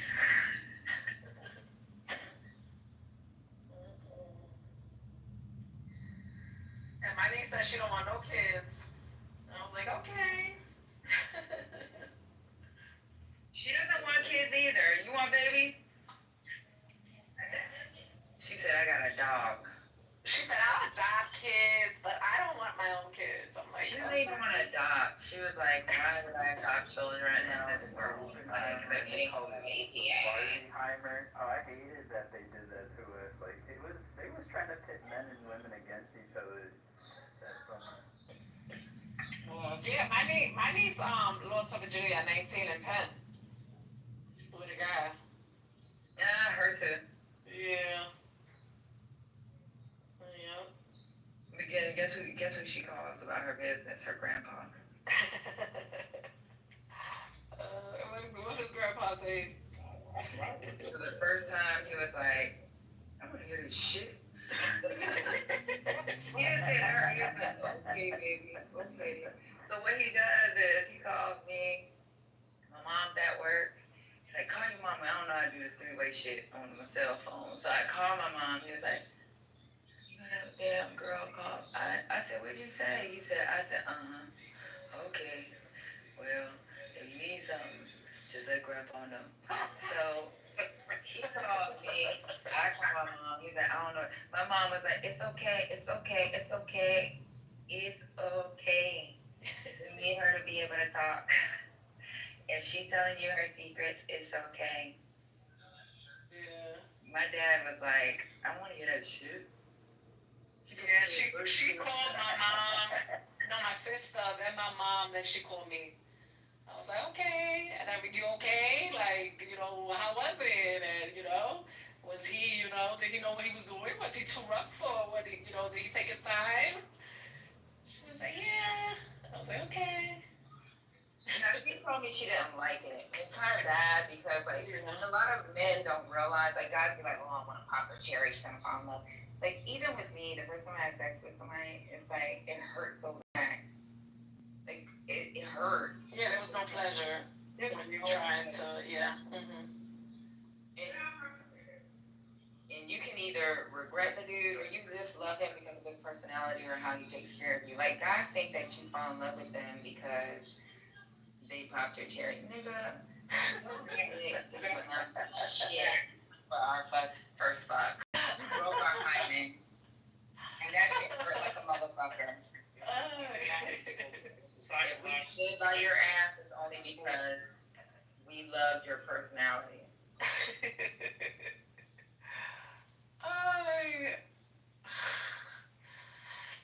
No, like that girl that loved you when she was a virgin only loved you because of who you were. It had nothing to do with your dick.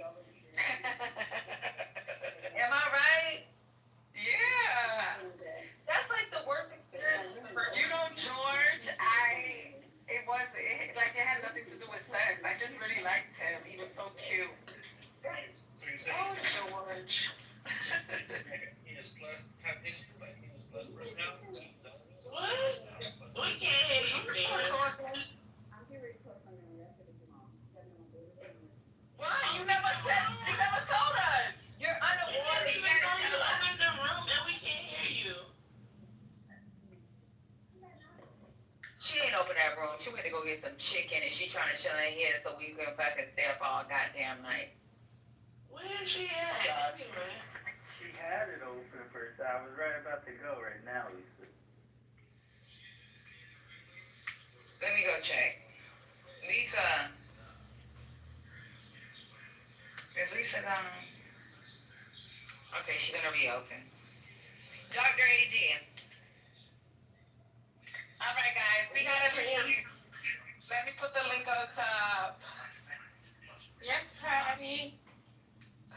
Oh, go to the other room. I'm gonna ask you in the other room. All right, take the link up on top, guys. We're closing Go down. on, Dr. AG. You gonna go before me? I know you. No. I know you. I'm on the left. Go, Dr. AG. Lisa waiting for you. Okay. Michael, come on. Ladies. Deborah, come on. Okay, Deborah left. Sensei, come on. Broken. Oh, what is yours? I'm gonna leave it up there. The boss bitch. And I can tell you this. The boss bitch is so unhappy with her life. Yeah, I would because that man wants to marry me too. I mean, here's the thing though. I can fuck a few times a day still, you know. I'm good to go. I can still, get a woman pregnant. Okay, I can't say that. If you're in your mid-40s or, I'm kind of in my early 40s still, but I know, women, they can't say that. They just can't do that. But I'm the norm for somebody in their 40s, at least I would think. Of course. I mean, but these bitches are, their norm is that they can't have kids. They ran through, they went past the prime of their lives. Now they get to sit. Pepe, they expect you to pay full price for what everyone else got for free when they're 20. For real, that is like the worst thing I think any man can experience from a woman. Cause now imagine if you're in this like relationship where this woman wants you to pay for everything, just because her previous relationship had her man do this. And this is exactly what I'm talking about for women in general. Like women nowadays, they don't have no autonomy. They don't know anything. Like you can ask a woman how many books she read. She will tell you she don't know how many books she read. She'd sit there and say like maybe like one book or something. But then after that she can't even name more than 10 books. And now we have people in America who are even more dumb. We have the education system that is so fucking bad. People don't even know how to. People don't even know what other countries are out there other than America. We have women nowadays who are more sluts than before. Back in probably the 1900s, ever since feminism became a thing, it's just so fucking stupid. And I don't know why feminism literally isn't even a thing now, because it's like we have a bunch of women who have these have the same responsibilities as a man now, but they don't usually adhere to the responsibility. It's so fucking stupid, and I find it just dead. Sarah, you said only beta men worried about paying. Fuck that shit. Okay, before the manosphere was a thing, Tom Likas was big on radio when I was in college, and you say always go half. Don't pay for that bitch. And if she does, and if she insists on you paying it, it was DTB. Dump that bitch. That's it. And I'm not even lying. I actually made it a habit of not paying for my fucking dates. And there's useful reasons for it. Number one, I'm not gonna invest in something I don't fucking have. Number two, it's kind of like when you make her pay her half, it's kind of like she's gonna feel like now she's somewhat invested, so she kind of wants something. She'll hope it will kind of work out. Feminist bullshit. No, fuck that. No, fuck that. Because here's the thing. Men don't do that. I don't know. I do it. I don't give a fuck. No, hold on. I've only had one man allowed me to first dates. Yeah, giving her a lot of free food. And I don't need free meal, Jaden. But I have always offered to pay, like, split the bill. Look, I can understand that. That's absolutely a trap. If a man says yes, I'll split the bill. I'll probably pick the whole bill. I won't just pay it because they're never gonna get a second date. No, but the thing is, here's the thing. Usually some men really just want to know if their girl cares about them. So for an example, if I'm going on a date with a girl that I don't know, I'm obviously going to want some sort of 50-50 split. It's not like I'm just going to leave and dip after her. I just want to know that she would invest in me just as much as I would invest in her. I mean, you can't put all men in a box and say, oh, yeah, this man is just going to want money from me and then just dip after. Nah, I just don't think that. Sarah? I don't think. And just remember, Jaden, women always show up after the fact. Like, you hear a story about women, like, my man takes care of me, this and that. Are you with the one who was Exactly. 40 grand? No, exactly. That's why you don't. They want you when you already have that. What they think they deserve to be provided for. Whereas, like, if they were not willing to be with you, like, I can think of my cousin. They met in high school. They were both broke as fuck.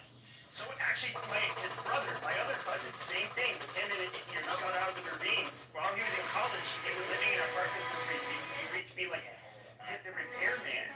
He's doing really well now. Both of them are actually. But I mean, it's just like I like that. I mean, I would say these are like decent women, but there are so many women out there, and you even hear them talk about it, where it's like if the guy isn't already established and making money and all of this stuff, it's like, well, fuck, you don't like him for who he is. I mean, it's fucking. These women are trash. For real, that's what I'm saying. No. What I was saying is, you don't love him. You love the life that he gives you. Because all of a sudden, let's say he gets sick and tells you, I can't work anymore. We have to sell the $600,000 house and live in a $200,000 and you have to go back to work and we're driving two $10,000 Hondas. Let's see if she stays with us. Yeah, and Sarah right here is like disagreeing with the concept. But I mean, here's the thing. I'm not saying every woman would generally do this. There are some women who would stick with you by your side even when you're like at your lowest. But if there's just this woman who's with you just because you have this fancy lifestyle, then that's not a woman at all. Because a woman would generally take care of you, take care of the kids, take care of the house, wash the dishes, make you a sandwich. All of these things. I don't know where you guys find these women. Let me say this, Nick. I don't know where you guys find these women that you guys are talking about. I don't know any woman like that around me, and I know a lot of women. Women stand by their men. You hear them on this app all fucking day, too. Yeah, this app is not real, but man. Okay, here. Go ahead. They're stay-at-home moms. They don't do grocery shopping. They don't cut the grass. They don't clean. They don't make you a fucking sandwich. Yeah, and they don't even want to cook dinner, and they don't, like, take the kids or walk the kids to school. Like, mom was a stay-at-home mom, but she cooked, cleaned, cut the grass, pulled weeds in the garden, and had a hot meal for my dad every day. My parents started from nothing, and they've been married 45 years. But these women don't want to do that. Yeah, agreed. I want to play something, okay? This is a 53-year-old woman. Yeah, go ahead. She had a viral video like a year ago. 53. It has been several years. Where are all the good men? I'm tired of being alone. I want to share my life with someone. I am just tired. I want to be in love. I want to share my life with someone. I want to feel the joys. I want to have my hands held. I want to be held. I want to kiss. I want to support. I want to make coffee with that person. I want my person. I want my person. Why is it so hard to find your person? I'm tired.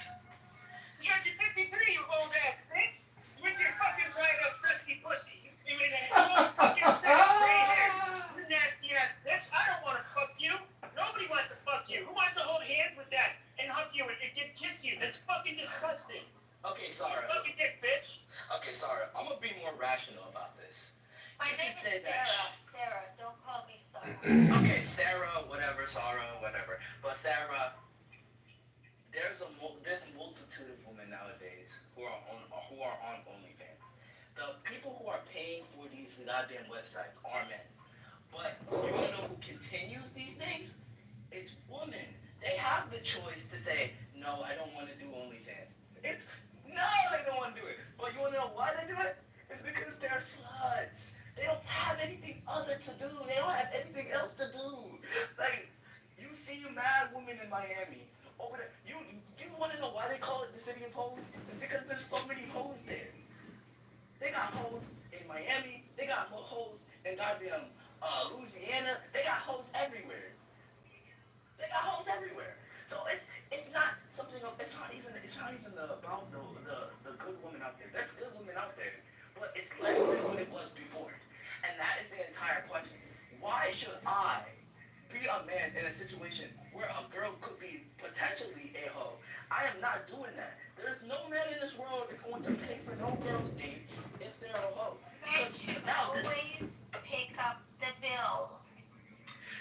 no, I would say in certain situations where they're my girl, then yes. If they're not my girl, then it's 50-50. I don't care. I don't care about no girl. I'm not paying for no random girl. No. No, I'm not. You don't call me the OG feminist. How? Yeah, no, because even how? Tom Likas. I'll tell you, Tom Likas used to say he was the OG feminist. So he would tell a bitch that she has to pay half. I did it all the fucking time without fucking shame. And the thing is, though, I didn't have a problem nailing these women. So I don't know. You say, well, it's not a good idea. Well, it worked for me. I mean, that's all I really care about is how it worked for me. Yeah, you weren't going to marry them. They were recreational use only, Pepe. I mean, some of them were probably could have been wife material, but I was a dick and would just like fuck them and just kind of like I don't really want to fucking hang out with you. I want to hang out with my friends. Go fuck yourself. But again, like you said, Pepe, these women it's funny. I know a guy that he's engaged to this girl. She had 3 kids from 3 different men. No. She's like 45, and he has no kids. And he has a pretty decent job. I think he's like an engineer or something. And he starts dating this girl, and she's all posting online on Instagram. Oh, my man loves me. He spoils me. He gives me everything I want. Because the thing is with him is he doesn't want to be like 60 years old living with his dog. So, I would way rather have that. Like, what the fuck? Exactly. Guys date down. Women don't. I mean, if that was my son trying to marry a 45-year-old with three kids, let alone with 3 different dads, I mean, you that's when you take him out and you say, son, let's go out to the barn. And you shoot him. You just put him out of his existence. Pepe. What? You don't have a son. If I did, that's exactly what would fucking happen.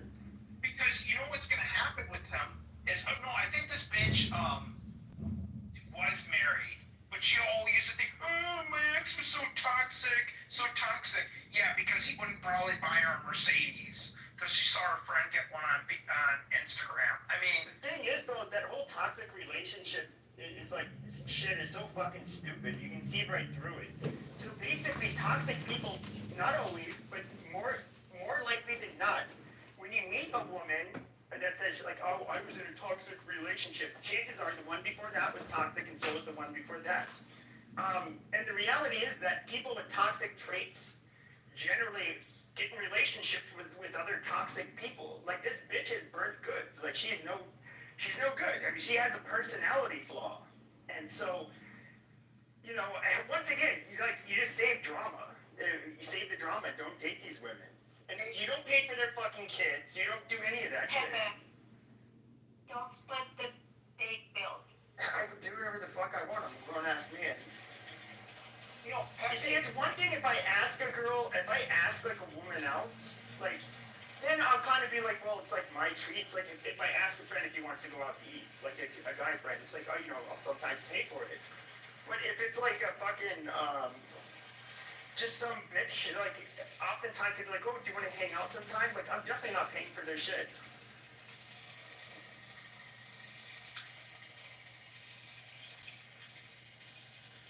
And I would say that multiple girls expect um, like money from like the first date. So like for an example,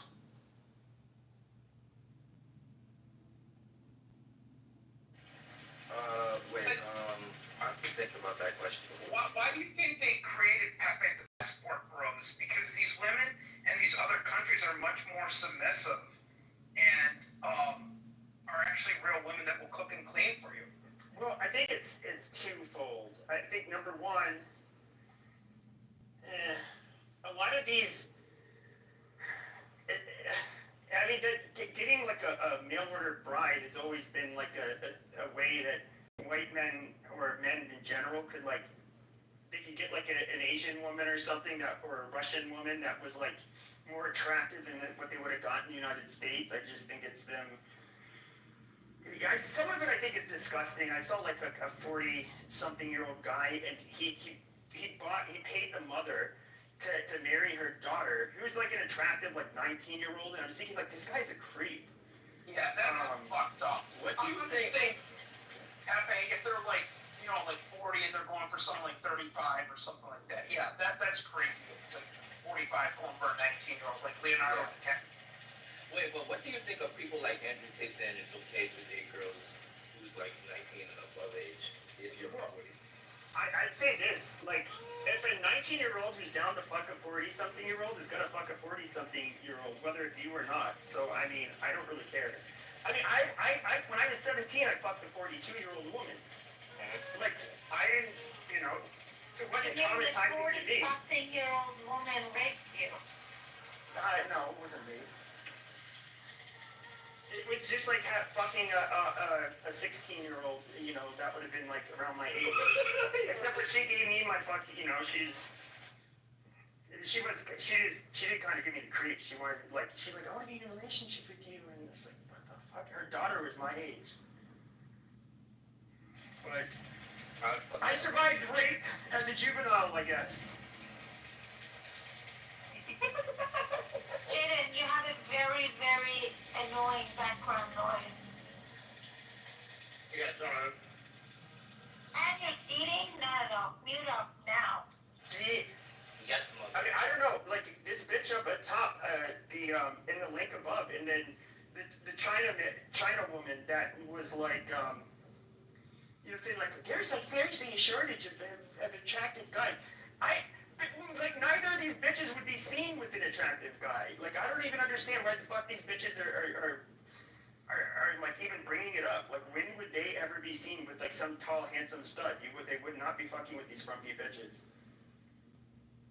And I think it more points towards like what's wrong with women and social media. A lot of these stupid sluts like to do, you know, what they call Snapchat filters, and you think you're like, and you think you're hot shit. And too, it's like the more sexual partners a woman has, the less likely she is to be married. And like the ones that say, "Oh, I just want to settle down." Yeah, they ride the cock carousel for 30 fucking years, and it's like, I deserve a good man. I want to. Yeah, no, like fuck you and your dirty used up pussy. Yeah, or the boss bitch that all of a sudden she gets married at like 38. And then has a kid like the next year, and then is divorced like 3 years later. Yeah, I would never go for one of those. No, not the boss bitch is the worst. It's so weird, like on Tinder, seeing, like there's one, she's attractive, she's about my age, and she's like working upper management, something like that, and like that, it's like that's her little flex. And I'm just thinking like, dude, you're like a dumb bitch. Like you're using that. First of all, if a guy was to say that on his Tinder profile, you'd be saying that that's fucking cheesy. But she kind of thinks it's like a flex, like as if guys really give a fuck about this dumb bitch. Pepe, do you watch that YouTube channel like Catching a Gold Digger? The funny shit that those guys do, it's hilarious. I have. I mean, I've seen. I can tell a lot of them were choreographed or like fake. Yeah, but he has like the Toyota Corolla, and the girl doesn't want to pay attention. He's like, I'm just kidding. That's my real car. It's my Ferrari. Yeah, I've seen those.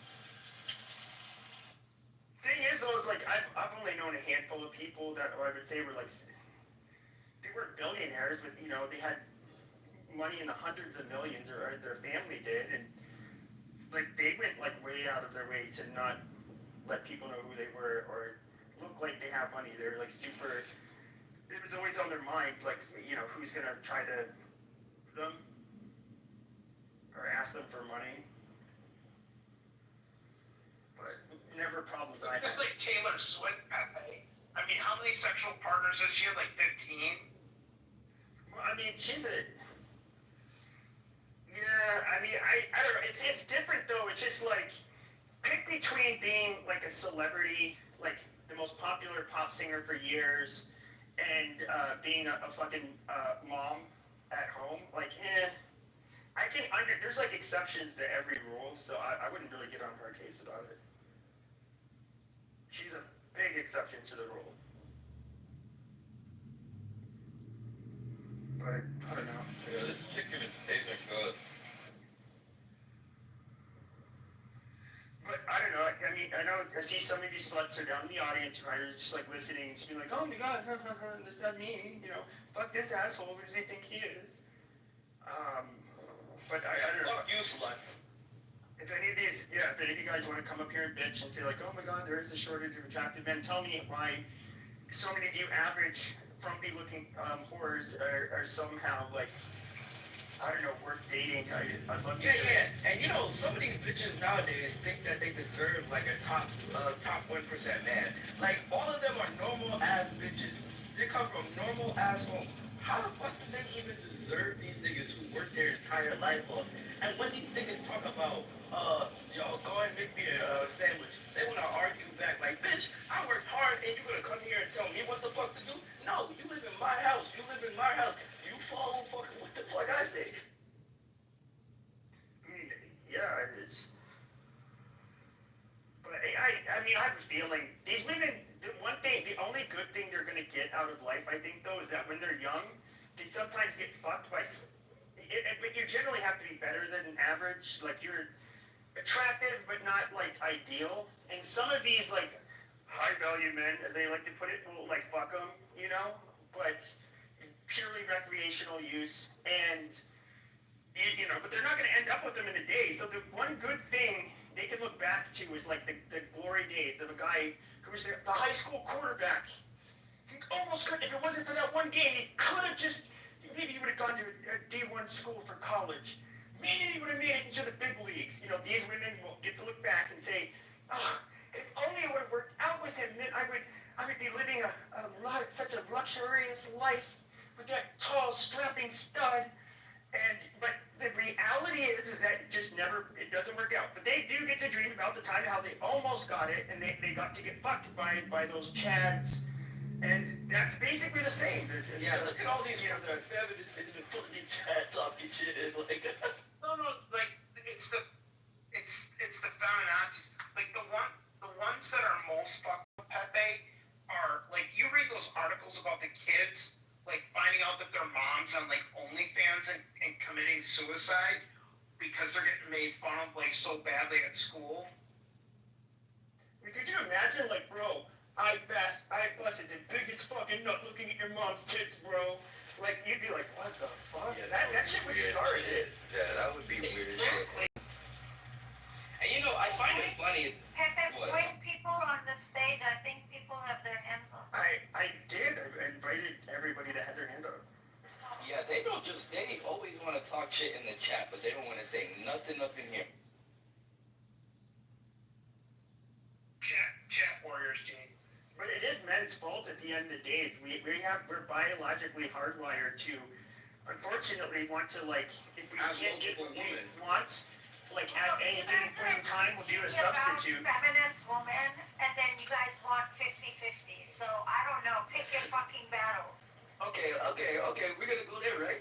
Okay, so let me explain something to you. Do you think feminists, a lot of feminists have the responsibility to adhere to what they are supposed to do? For an example, feminists want to have the same careers as men. They want to do everything as a man. They want to do all these shit that they don't even want to do generally. So for a fact, I know these fucking women are lying. They don't want equality. They want equality for themselves.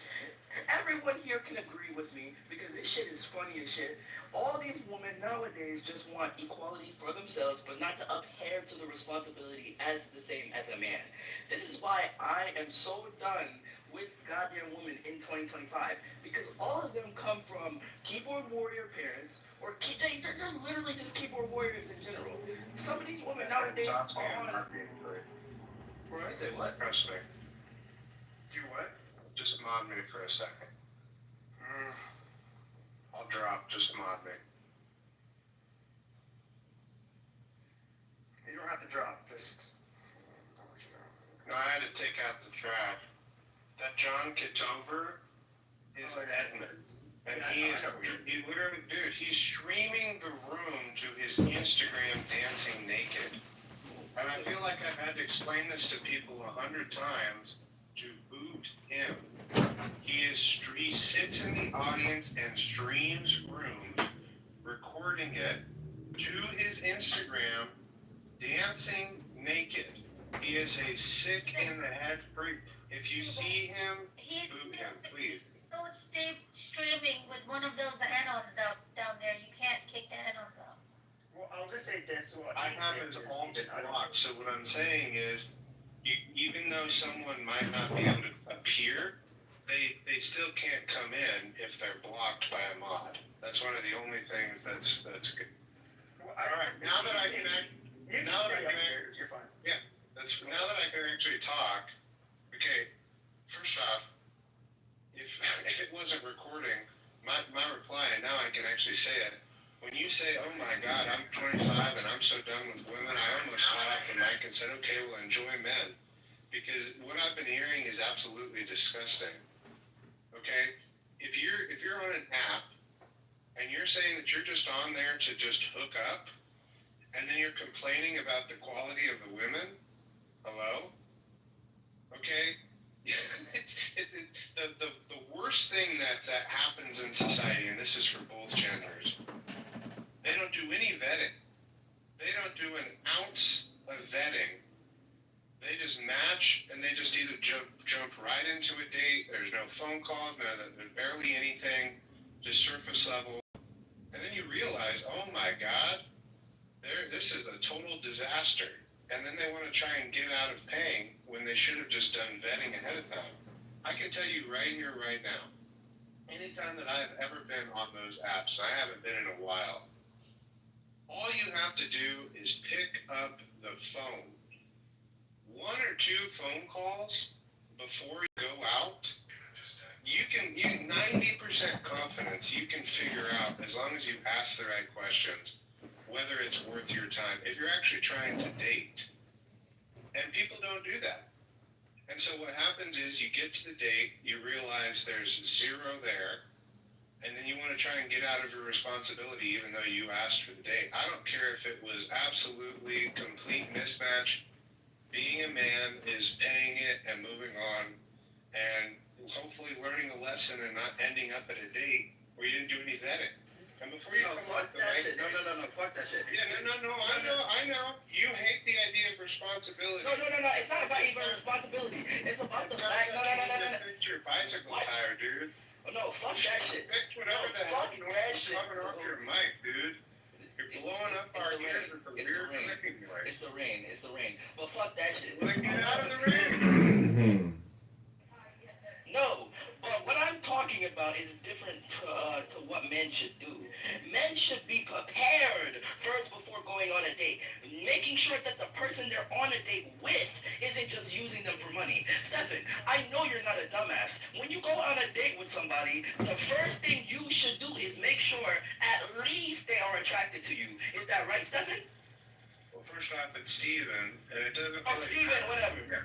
Yeah, well, it's not whatever. It's here's the thing. Hopefully you're listening because you might be able to learn something. I'm going to tell you right here. First off, also your profile, everything on it that it says is atheist, and you think you're going to find a tradition. You think you're going to find a traditional value woman? It doesn't fucking matter. It does not fucking matter. Because here's the thing. No, it doesn't. Because here's the thing. I'm not asking for a relation. I'm asking to just have sex. That's the entire fucking point. I don't give a fuck about a relationship. Shut up, dude. Why are you complaining about women if you're just using them? It doesn't matter. just want to say this. You just literally use women, but then you're gonna sit here and take 20 minutes to complain about women? I do That's want to sick in the head, dude. I kind of want to deflect to something else. And so the other problem with women is that they say they want one thing, but they don't. And so, you know, a lot of women, tend to be more liberal than guys. It's no surprise there. Dude, you can go on like Reddit. There's one called like fucking fascist. There's a bunch of them, but like they're like ashamed of their embarrassment. But they like literally talk about how they want to have really rough sex with some MAGA Chad, and because in a way liberal men repulse them, or they're repulsed by liberal men, and so it's I don't know, like how, I don't even know what like when I hear like the women like in these videos like I was posting. I mean, I think they're being very disingenuous. I think why is that 53-year-old woman that was whining and crying earlier? Why is she in the situation she's in? Now I can say why I'm in a situation I'm in. I didn't really vet, I was in a relationship with a crazy bitch for 8 years, and that says something about me. At least I realize it. So I'm not like saying like, oh, if only I met the right woman. Like I make my own choices. But Steven, I have to push back. You said make phone calls. Dude, I do not want to be stuck on a phone with a woman for like twice. Like that fucking sucks. Like I could be doing something else. Okay, so you can't invest in a phone call, but you actually think you're gonna find the woman that's meant for the rest of your life. Do you understand how backwards that sounds? I'm not even looking, so I guess me. Well, then, okay. So then this is why this conversation is so disjointed. Because some people in the chat and on stage are talking about women to date long term, and some are talking about one and done. The one and done should absolutely shut the hell up about women if that's all they're using them for. Well, actually, no judgment. If that's all you want to do, if that's all you want to do, and as long as they consent, go ham. But who in the hell do you think you are to criticize women's depth when all you do is see them as a release? Well, actually, I don't think that we're talking about as in a basis of like just fucking them and then dipping. What I think we're talking about is what you just said. You want a sexual release doll that sticks around. Yeah, that's what I said. But I'm not saying that I want that long term. I just said that I want that now. The difference here is that we're talking about the shortage of attractive. We're talking about the faces of women nowadays, and we're just giving our opinions on it. We're not actually. You don't get the right to have an opinion. How so? If you're not treating a woman as someone to date, then you do not get to hold them to a standard as if you are dating, and that's vice versa for women to men too. If it's not established that this is something that is more than just a meetup, then you can't put expectations on either side. And the fact that you keep trying to put expectations on them when you have zero interest in anything meaningful, that's on you. Well, I'm not saying that it's not meaningful to be in a relationship. What I'm saying is that in America itself, there's not that much good women to date. You're just dead wrong. I'm not saying that wrong. You're not. You just said that you're not looking for women to date. Well, so you don't. Wait. Hold on. I said I'm only looking to have sex. Second, I never. Then why are you commenting on the dating? I never. Wait. Hold on. Don't interrupt me. I was talking. I can do whatever I want. I'm a mod. Yo, Pepe, make me a mod real quick. Make me a mod real quick. I mean, I've known him for a while. This is you have 20 followers. You're an atheist. You Yeah, treat them like me, and you're gonna talk to me that way? Yes, I am. Yeah. Good luck with that. I mean, let's be for real. All the time, you can say that I can't make an opinion based on the women of today because I'm not dating. But that doesn't necessarily mean any fucking thing. Just because someone doesn't have, like, I don't even think anybody has to have an opinion or even do the exact thing that they're doing to have an opinion. Just like an atheist or an agnostic atheist can talk about Christianity, even though they're not religious. You can't use that same thing on me. You know what I mean? Have you heard of a word called humility? Have you heard of a word? Oh, you haven't? Well, that makes sense. Also, please fix your broken tricycle. It's blowing our eardrums out. Well, Jaden, Please. I have a question. Whatever that weird clicking noise is, dude, it's so annoying. Like, it's probably worse than the chirping. It's the rain. I'm not gonna Jaden, lie. I have some concern with what you were saying. I mean, you know that there is another epidemic. I know that, well, we're talking about the epidemic of not many attractive males. An epidemic of absentee fathers in the black community. And they do tend to emphasize the bump in the hay or roll in the hay, as they say it in the country. I'm not from the country. Like, they just take off and, If you're basically and you're saying that they go after the pussy, but they're not like really like good father or husband material. Jaden, are you mentally ill? If you're not talking, why do you keep unmuting yourself? Your background noise is really, really fucking annoying. Yeah, if I keep muting myself, if I'm muting myself, that means I'm trying to make the noise less for your You keep unmuting yourself when someone is talking and then muting, unmuting, muting, unmuting, muting. Stop it. Then what the fuck do you want me to do? Because if I have my fucking my shit on, then you're gonna. Okay, I'll fix it. You're welcome, Ever. Mountain, how are you? What's your opinion?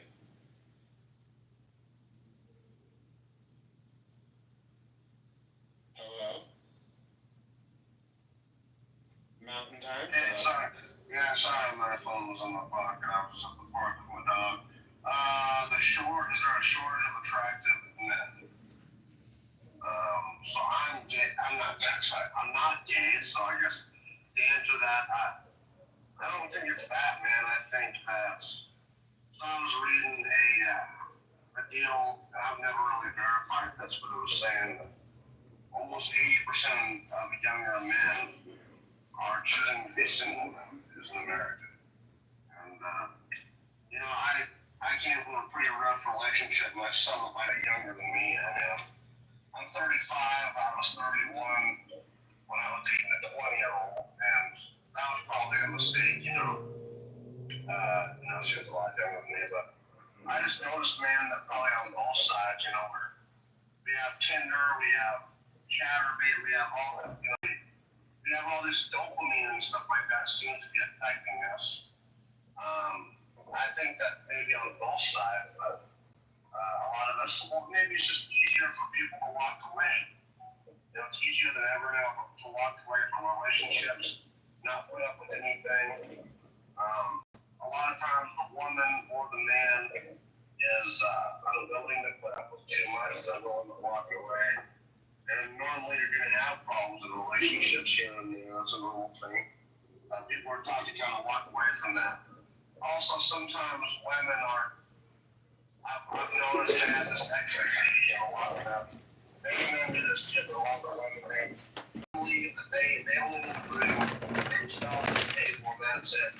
No cooking, no nothing. Like, I cooked, when I had my girlfriend, I was cooked, I was clean and stuff. It was a little bit of bullshit, Her expectation was mainly to be there, I think. But for her, a lot of women, I've noticed that with my relationships, that they want you to bring them happiness and peace and lift them up and everything. But them, they just have to accept the master. Then you need to walk away. Or you need to do better bets so you don't get trapped in the first place. Well, It's actually, I know it might sound like the crazy concept, but to the guys who say, oh my God, I don't want to waste time with a couple phone calls, you'd be surprised how much you can learn ahead of time to where you won't make, a $100-200 mistake for your first date. Oh my God, I had no idea such was like this. We're totally opposite. Guess how you could have figured that out ahead of time? A phone call. It's not rocket science. It's not a traditional, so I don't know about you guys, but I'm not the traditional type that goes out and, and meets girls on the like normally I meet my girlfriends at work or, at like through a friend or something like that, like I'm not actively going out on fucking dates and stuff like that so I can learn about them and stuff, you know. Because that's all bullshit anyway. That's not how a lot of people do it anyway, you know, nowadays like that. She's gonna bullshit you or you might bullshit her anyway if you go on a date. Tell me about yourself. Oh, okay, well, now that I know that you're a complete fucking train wreck and then you have a lot of baggage, now I know that doesn't work like that, bro. They're not gonna give you complete transparency of what is going on in their life. It took me a while to realize that the girl that I was with she had lots of trauma and lots of bullshit, lots of emotional issues, things I didn't realize until I was kind of led by the pussy and by the emotions. Yeah, but you know, then the problem with the phone call is that what Steven doesn't understand is then maybe they'll think like, well, maybe he's not that much of a fucking gentleman. I shouldn't waste my time on this guy. So it fucks up my phone. Wow. So you're admit, this is incredible what I'm hearing. It's like guys, you're trying to put dating standards on women when you have no interest in actually dating them. Like you can't put expectations and standards on people. You're not applying to yourself. He just said that he just literally said that a phone call the woman might find out that he actually is only skin deep. He just admitted it. I mean, well, it's the girl's doing the same fucking thing. She's deciding if she wants to deal with you. She's deciding. Well, then get him on the phone. She's doing the same thing. And check this out, Steven. Most women have backup men too. Most men have friends, have fallback men, have men that are their friends if that hasn't worked out. Most women have the same fucking things. They're gauging and they're deciding that they want to put up with that shit or deal with it or if you're the right one, if you're the potential mate. But the truth is, most of these women have multiple men or at least a few men that they could fall back on. That's why I mean, Steven seems like a nice boy. Maybe, you know, parents would be like, oh, he's a nice young man. He can marry my daughter. They probably wouldn't say that about me, but that we just operate differently. But, you know, I don't know. I say, like, I'm not going to torture myself on fucking phone calls. Like, I don't, like, there's a reason, like, whatever rooms I'm in. Well, I'm not giving this advice to you because you're not looking for it. Yeah. My advice is to the people who are actually trying to find someone serious. But, I mean, that's two torturous fucking phone calls, pretending like I care about what the fuck this woman's saying. Let me explain something to you guys. Let me clue you in on a little secret here. Okay? I don't have washboard abs. I don't have a perfect situation where I'm swimming in hundreds of thousands of dollars. But you know what? In my entire life, I have never, ever had any issues with women. You want to know why? Because I know how to communicate. And there are so many women out there that are so desperate for a guy who can actually just have a basic conversation, let alone an advanced one, that if you can actually step up and learn how to talk, how to be genuine, I'm telling you, you're fine, you're good, you're set. You just have to actually choose to do it. And you guys are literally screaming to the heavens, I'm not going to talk to them. I'm not going to bother with any conversations. I'm not going to get to know them first. I'm just going to jump in and bada bing, bada boom. And it's just like, no. I'm telling you, women appreciate intelligence. Women appreciate humor. Women appreciate listening. And by the way, there is such a thing as being both, okay? You can date, and they also love to, they'll give you all the affection that you want. I'm just telling you, if you actually want something serious, you have to treat it seriously. But honestly, Mountain, it's not worth your time. I wouldn't. There's the chance of a woman being worth like settling with and listening to, or honestly, like I just look at my entire life. That's nice. 2, 3, 4 up the scale. You want to know why? Because I actually have a head, a heart, and I actually talk, and I'm just normal. Yeah, I'm not trying to use and abuse. It sounds like you like women, okay? Whereas I think they're fun to have sex with, but then like the 99% of the time you're not having sex, they're a fucking they're a pain in the ass. Like why do you want to be with a woman? You have to like pretend like you like shit that they're doing, that they're saying. that's you know, Well, that's they where want all the of this vetting comes in. reassurance That's and where the cuddling vetting and shit. comes in. That's where the vetting comes in. Don't be with one that's annoying. You know, find one that's nice. Find one that has a hobby. Find one that you know has some depth to it. That will leave me the fuck But you alone. can't figure that out if you don't talk to them first. I mean, yeah, she can just like, you know, let me do my thing like almost all the time, but yeah, I could tolerate it.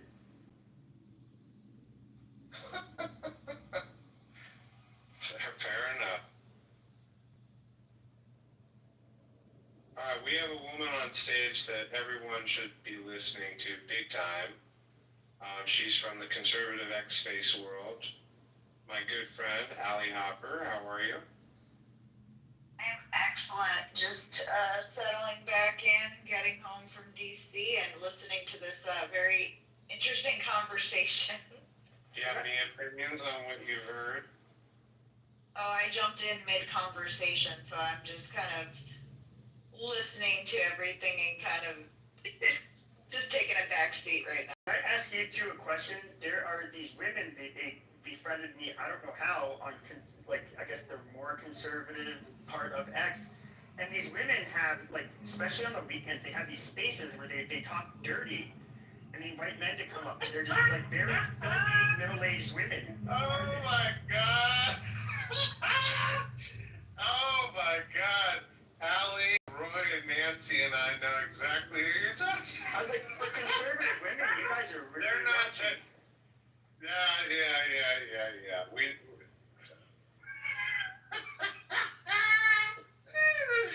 Oh my God! I know exactly who you're talking about, and I can just tell you they're major exceptions to the rule. They are very strange people, but you know. It also matters Very, the time very. of the day, Steven. I mean, everyone's on a different time zone, so when you're getting like Saturday night at 2 o'clock in the morning, Talking about on the East trio. Coast, yeah. He's literally talking. I have heard some spicy spaces outside of the trio, though. It depends on what time zone you're in and what day it is. So yeah, I guess these ladies are. I figured you guys would know who I'm talking about, but they're special. I never thought I'd hear them being referenced on Clubhouse, but here we are out in the wild. That is so crazy to me that their reputation has spread to another app that they're not even on. Well, I'm just like, here. Why did these guys like simp for these middle-aged women? Like, it's so weird.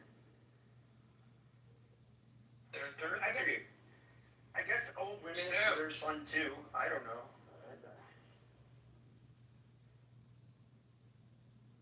Sims ruin this app, bro, sometimes, I swear. No, I'm actually more mad at Sims than I am women. Like, these OnlyFans girls wouldn't I am exist too. if there wasn't perverts that were sending them a bunch of fucking money. And like I guess like the top creators can earn like, you know, millions of dollars, and that is all because of simps that jerk off to their content. Like that, these people are so disgusting, and like it's just so pathetic. Like, why would you give your hard-earned money to these women? It's just so weird, and it's not like it's just sinful in a way, like all around. Like you're actually paying a woman for doing something bad, and you're wasting your money to do something bad while looking at her content. Like, it's just, I don't know, I can think of so many other things I'd like to do with money that I would never paid for porn. Like, that is the dumbest thing in the world to me. Yeah, pretty despicable. Let me ask you this: Are you gonna run this space for a while? Because I'll share it around, but I just was asking first. Yeah, I'll keep it open. Okay.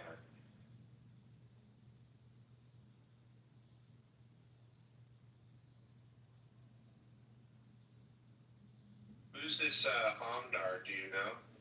No idea. I was gonna say, We're following each other, so talked to him before. Yeah, we did talk. Yeah, thank you. Thanks. Hi, everyone. I was just, looking at the topic. I just simply want to say that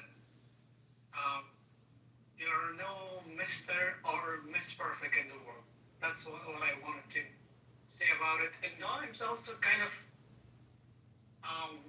thinking that the expectations are getting high and high day by day. That's why people are not finding attractive men and women. One thing I'm always, having a hard time kind of understanding it's all, I don't mean to be disrespectful to any women or any girl here in the room, but it's why it's always about women's feeling, women's needs, women's, this, women's that. Has anybody ever thought about, has women ever think about what are man's feeling, what are man's need in a relationship, what are man's, desire in a relationship, how women or women can make kind of men happy in a relationship. They even talk about, because I'm getting a sense of it's all about women need that, women need this, men should be doing this to women. It's all about that kind of discussion, around there, here. But I'm just wondering, what is there anything that women can do to make men happy from the relationship perspective, so that this kind of discussion that Pepe just earlier had, it's just one side of, do everything for a woman, but also man has a feeling, man has a, responsibility, man has a, all the above. So Well, I think a woman would have to answer that if Allie, maybe she's married and has more experience. I've never been married, but also the short answer for men is men are known for not talking about their feelings, and it's kind of seen as weakness or feminine to really express your needs openly. So we just don't. It's not near. It's something that it would come a lot. Men would express what they want, or how they feel way less than women generally will. I think that it comes down to each person, honestly. You find very selfish people and you find very giving people, both men and women. So it depends on the type of person you're attracting into your inner circle.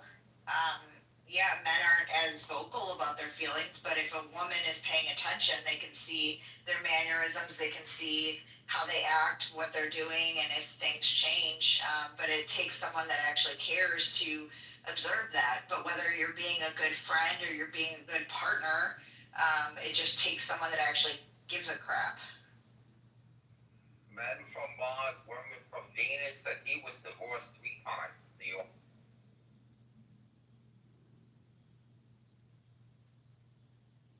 But yeah, to answer your question, Pepe, I am married. I have been married for 12 years.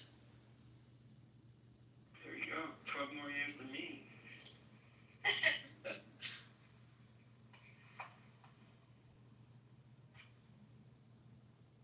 Has to do with how digital we've become. If you look back, courting never goes out of fashion. Talking on the phone, getting to know each other before you go on the dates. If you can't spend an hour with somebody, walking around or talking on the phone, then you probably shouldn't be on a date with them anyways. Yeah. I think that's the biggest thing. We want everything. Instant gratification means we meet on the app. We text a few times because texting is easy. You don't have to have emotion in it. You set it up. Maybe you hit it off for an hour at dinner. You jump into the sack and then you're done with them. Well, Brian, you bring up a good point. We used to just go out on dates and have fun, things that we both enjoyed. We'd go shooting, we'd go, clay shooting, paintball, laser tag, doing fun things that both of us enjoy. And so, it doesn't have to just be, talking on the phone or whatever. You can actually just go out and say, hey, I actually enjoy, shooting. Do you want to go shooting? And so we did. Good luck finding girls that want to do that. I did. Did you grow up in the country or something? Nope. Really? Yeah, most of these want to just go get $900 manicures and $600 hair appointment. Do those exist? That's part of this digital They age. do in Scottsdale. There's always been a set of women that exist in that world, but Why do you guys bitch about what women do with their own money? To look no, like you guys? we expect guys to pamper them. There's here in Scottsdale, you have some women that are very gorgeous. You have men that have a good bit of money to throw around, and there's going to be guys who will spoil them, I guess you can say. That's But that's not obviously a that's not the date. norm. Yeah, that's not a date. Getting your hair and nails done. Like, I would never torture a guy by bringing him to one of my appointments. That is not a date, and actually, it's not even fun. No. No, I don't even want a guy next to me when I'm like at my salon. Like, no, go away. Exactly, and my hair takes so long. I'm just like, half the time, I don't even want to be sitting in that chair. Why would I drag a guy in to sit in a chair next to me when I don't want to be there? Unless there's like cocktails or something. I don't know. It's just, that's not a date. Well, and that's part of the digital thing too, is that, what's put in front of us all the time is what makes, it gives people, ideas, but, the reality of it is, pull yourself away. If you want to get to know somebody, get away from the apps, get away from whatever you're doing, and just like Steven said, there's nothing wrong with picking up the phone and making a call. You can feel a vibe through the phone. If you guys can't agree in the first couple of phone calls, then you probably aren't compatible. Because the reality is, no matter what, if it doesn't flow naturally, yeah, sex might happen, and you might be able to get a hookup or two out of it, but you're not going to want to date. You're not going to want to put anything into it. And in reality, that first date doesn't have to be monumentous. It's what happens is you set a false expectation. If you want to take her out to dinner, take her out to dinner. Don't take her out to something that sells $200 plates.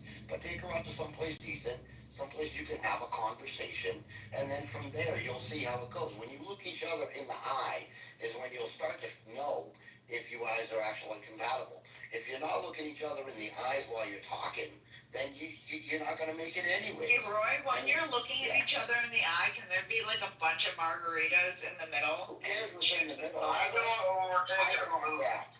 Eye contact. You can drink whatever As long as you want. there's a big margarita with chips and salsa and queso, I'm good to go. Right, there you go. Put the big ass margarita on the table and have at it.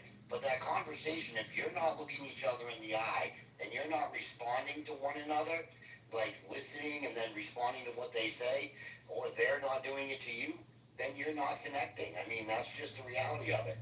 Sorry, but I understand, the instant gratification and quick sex is great, but the reality of it is that doesn't last. So nowadays people try to get into bed, there's no shame in jumping into bed on the first date. When I was younger, that was something that if it happened, I'm from a small town, the whole fucking town knew about it, first of all. But then that girl or that guy, that relationship didn't last. The chances of it lasting when you hook up right away go down to about 5%. And that lasting doesn't mean for life, because that's the expectation of your relationship. That's why they always say to start small and build on it. So you do something small, a cup of coffee, meet for coffee, go for a walk, do something healthy, because if you can't do the healthy things together in the beginning, you're never going to do the healthy things together later on and enjoy it. Roy, Roy, I want to push back, because you say it's not going to work. Why does it not work if you sleep on the first night? Is it because she turned out to be a hoe? Well, or is it because, but then if you didn't sleep on the first night, how do you know she wasn't still a hoe that would sleep with you? Well, and that's the problem, is we live in a paranoid world, and also because the culture right now is so sexual that it's hard. It's hard on both sides. Do you think it's really more sexual today? Oh, absolutely. I truly do. The data shows that young, like, okay, I'm in my 40s, like, I don't know, I understand there's a lot of drama with the younger people, especially because they grew up more or less online when it comes to dating and interactions. I don't know how much this is relevant to people my age and up, but if we can look at the data, like, men had, and I think women too, had way more sex in my generation, a whole fucking lot more statistically than this current generation.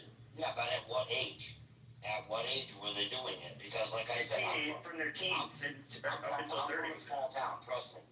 Where I came from, I mean, if a girl had sex before she was 17 and anybody found out about it, she was a slut.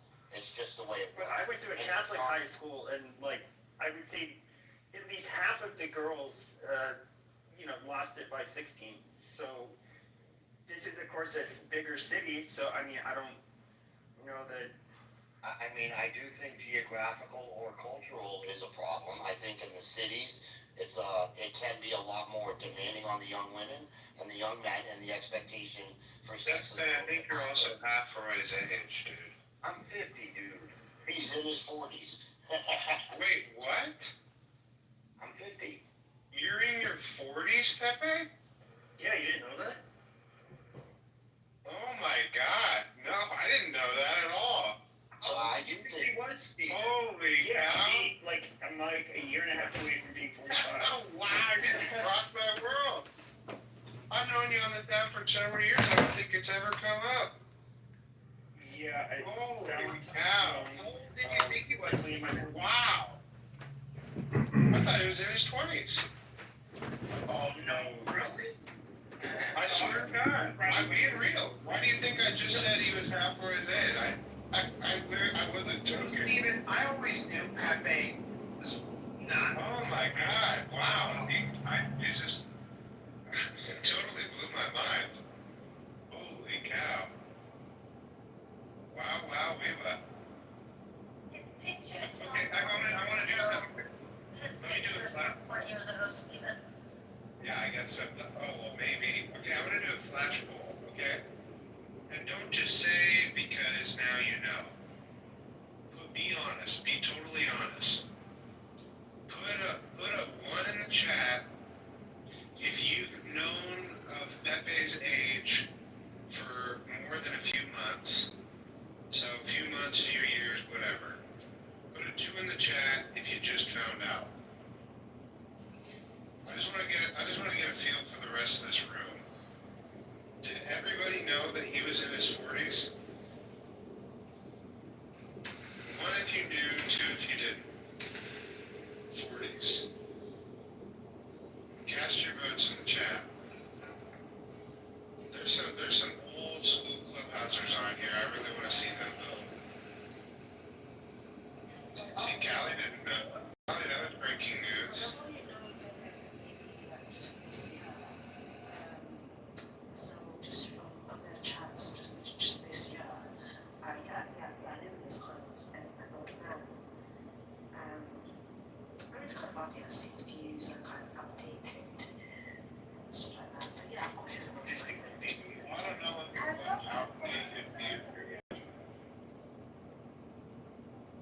well, I guess I was the only one to know, or the whole rest. Are you in your 30s? Yeah. It's probably the young boys that just sound young. You're not immature too, to be honest. To be fair, I like started doing face-to-face sessions with my therapist, right? Like in the pandemic, I thought she was like, I don't know, kind of my age or maybe just a bit older, because she's so young. But I met her, oh my god. Yeah, she was like, yeah, I'm 45. I was like, you're 45. You don't sound 45. But I think sounding is very different. Like, some people can sound old, they can sound, I just think the fact of the matter is, you're in your 40s, which is okay. So you want to talk about the modern dating scene? I mean, yes, it's modern for you because you're in your 40s. Of course, it's modern for you. But for, I don't know, other people who are, teenagers, early 20s, late 20s, it's not exactly modern for them. It's just how it goes. So, is it modern? Do you just mean not from your youth?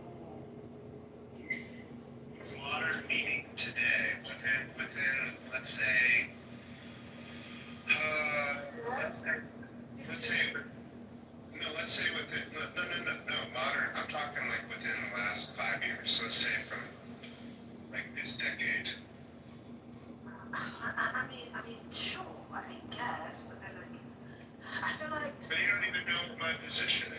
I don't even know where we are. Steven, this is happening all over the world. Just about to ask you, right, so what is your issue with modern dating? Well, I didn't say I had an issue with it. In fact, what I was saying earlier was I was giving advice to men who seem to be going, that just don't have a clue what to do to navigate it. Can I finish my point? Thank you, dear. What I'm trying to say is, there's a big difference between saying accurately that yes,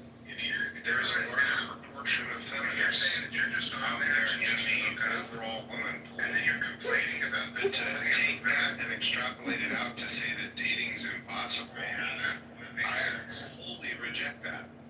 There are absolutely, positively, let me land, please. There are thank you. There are absolutely conservative women out there who appreciate old-fashioned gentlemen. In fact, a lot of them probably feel the exact same way that conservative men do, that they keep bumping into liberal men. And how you can solve this problem is vetting. It's called communication. And that's the advice that I gave earlier, the Cliff Notes version. Go ahead. I think so. That's very valid. However, vetting isn't always possible when it comes to dating in today's age. What is it possible? Vetting. It's not possible. The problem is hookup culture. That's the problem.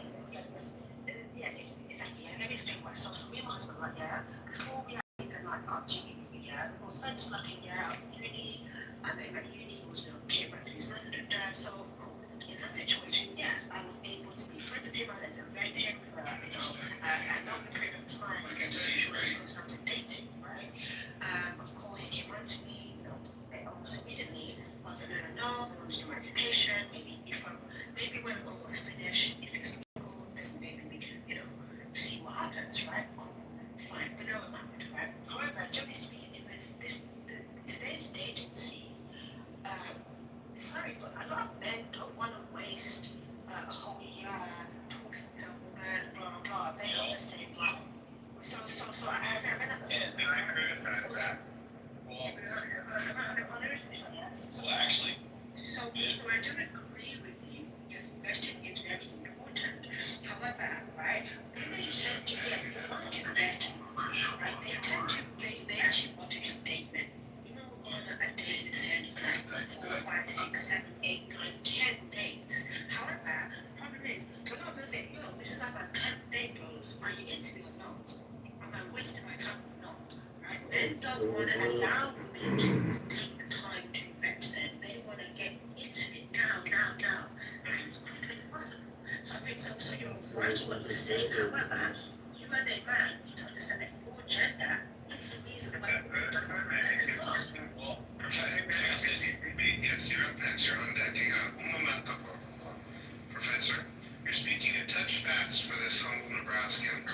I want to hear your perspective. I just wanted to ask if you wouldn't mind just pacing just a little bit. I'm trying to find. Thank you, Nick. All right, go ahead. well, actually, I saw a post from Andrew Tate, not an endorsement, just saw it. That said, why should men get married? And it's a pretty interesting question in today's dating world. And I mean, the historical answer would be number one, to have sex. But that was when women would wait. So it was like, you're not gonna, you know what I mean? If 80% of women are not gonna have sex with you, then you have to marry them. You know what I mean? In order to get there. But if the opposite is true, and 80% will, Thank you for then they're just like, man, all right. This I'll sit around and, surrender your army, there's nothing rushing me. And it's, I don't even know what I don't think it's a good thing. Like some fucking Muslim convert rapist you don't have the men, you don't have the horses. I don't care who he is. I don't care who he is. I was just I saw that. I don't know. There's no need for a bomb. Thousands of men don't need to die. Only one of them. Listen to me. I'm gonna be honest with you guys. I made this room, okay? Because everybody knows I don't give a fuck about dating, any of that shit. I go in the room to be super fucking insulting. Everybody likes to come to my room and call women sluts and bitches and say other words. And all that stuff. That's the only reason I made this room.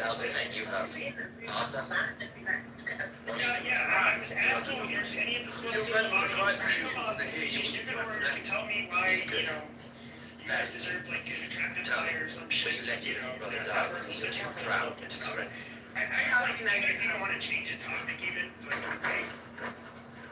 No, I was making the point that that's a power dating. you know, men don't have a reason to get married.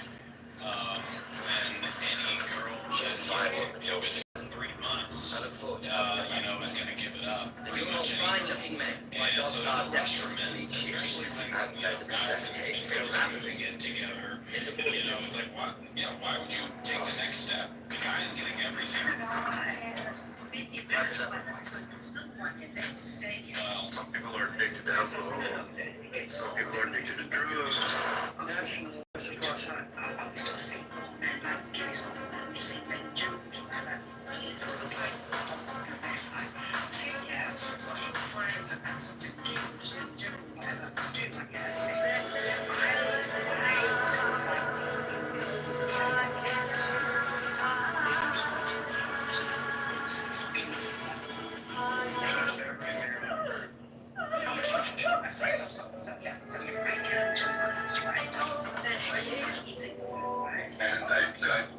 When they're ready to settle down and get married, oh my god, all these women are just whores. They just fucking want all the money's money. But it's like, bro, that's literally how you've been dating for the past 10, 15 years by literally telling women, no, it's okay.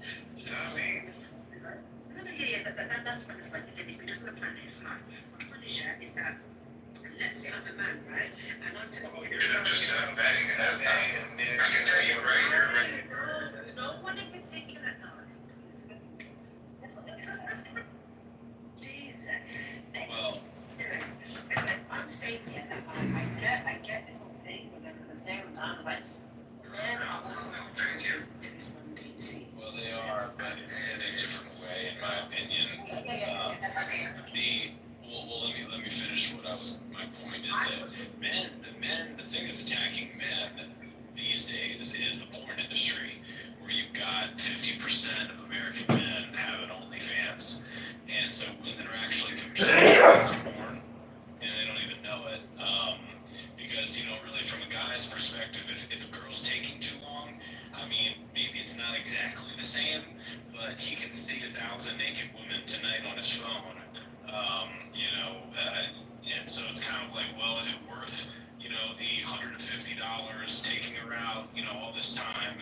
You know what I mean? And maybe that's very strange because it's just true. No, but it's strange because if a man's got a reason for wanting to get married, and it's like, right, all person getting married isn't just for sex, and that's the issue. Correct. As well, right? Yeah, because it's not about companionship and loyalty and who loves me, cares for me, and actually wants to put me. It's about, hey, you know, has any man seen me naked? Like, bro, that's like the least of your worries when it comes to marriage, right? It's the least of your worries, right? For example, like, bro, yeah, let's say a man marries a woman who, you know, used to work at Playboy, right?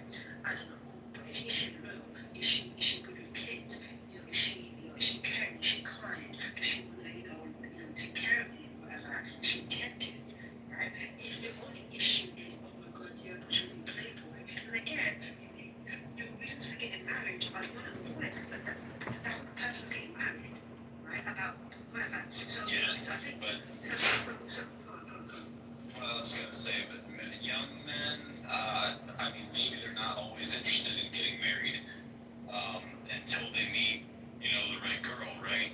So, and then that kind of, historically speaking, that's supposed to force their hand. It's supposed to be like, oh shoot, you know, this girl's awesome. You know, and you know, she's not having sex with me, so like, and because she wants to wait to get married, and so that forces them into that position of like, all right, well, I love her, I want to marry her, and I want to have sex with her. So that's historically the case, but now the guys are being pulled, you know, through the porn industry. They're being pulled, you know, and their attention span's going down. They're not waiting as long, you know, going because I can see 1,000 naked women tonight, you know what I mean? In their head, unconsciously thinking this, that they, you know, they can do this 2 nights, you know, or I can spend, you know, 6 months, you know, 3 months, spend all this money, all this time to maybe, you know what I mean, get to an intimate level with this girl. And so the porn industry is eroding. Yes, it is lust. The porn industry is eroding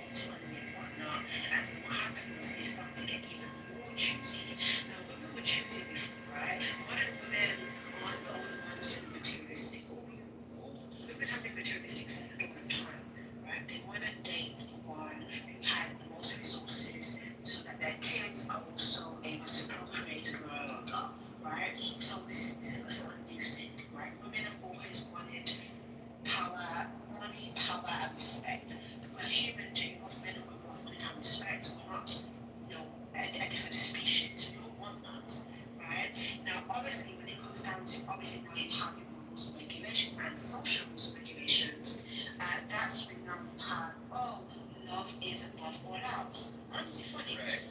You're kind of going down the religion route, and that is true. I mean, if you have. Stop. Because, yeah, I know. Let me slow down. I'm so sorry. You were right. I wasn't expecting that. You're right. No, because a lot of these ideals were around before what we would call a lot of these Abrahamic religions, right? These have just been around since even before the Everyone in a religion. I didn't want to talk about homeless, man. Goddamn. No, right? I'm just saying, yeah, it's not about religion, but it's just about human nature, right? Generally speaking, human nature, you want the best for yourself, you want the best for your kids, you want the best for your family, right? And how do you get the best? You associate yourself with the best. For women, you sleep with the best, right? You kind of serve the best. For men, right? Again, remember the original gold diggers, right? Because men would actually, go and marry other rich women, and because back then women couldn't really inherit anything, they didn't have wealth. Right? So remember the original gold diggers. They will find Dude, it was families that dictated who married who generally. It was not the husband, that was the gold digger. However, that was again a transfer of wealth through the woman, because the woman couldn't inherit that wealth, right? Let's say you have a mother and a father and a daughter. She's the only child. She's the only one who can actually inherit that wealth, but legally she can't inherit the wealth, right? If she goes unmarried, right, and they die, that wealth will just go to the state or whatever, right? So in order to preserve that wealth, you have to marry her off, right? So you make a kind of like a like another family, say, oh, you have a son, right? We have in mind, you have a refinery, so how about we marry our children together so that actually we can now. Dude, I'm trying my best not to, I came in to have a super fucking offensive space that I really, truly cannot give two fucking shits about what women think about men. I really don't care. I don't care about dating. Yeah, can I respond to this? These man versus women rooms are so fucking. You just women want. George, I don't need you to fucking chime in, okay? Jesus Christ. You're waffling now. Let me up, Professor. You need to bitch. Can I say something? Oh my God. Who the fuck you? I don't know you. Do you think I know you? You don't let anyone. Okay, no, I don't want a cat fight on my stage. That's I don't need my ears. Stop. Race. Don't. So. Alright, rain down cat gifts. This is something. Women you love to mythologize make you find important. I'd like to speak as well. Go ahead, doctor. You haven't said anything. I gotta jump, but good discussion, guys. I think it's really good leaving already. Beep, don't look at cat. I think it went early. Gotta spend some time with the wife. I think it's really helpful if people get on stage, if they kind of read the room, they look at the comments to make sure people are not asking you to shut up or whatever.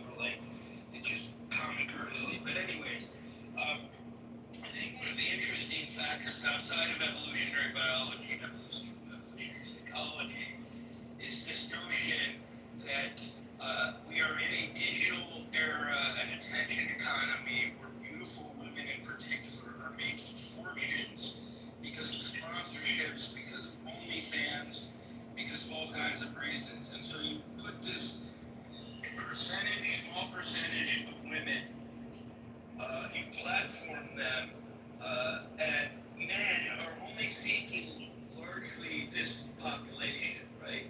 At least in their minds, many want trophy wives. So we unfortunately assess this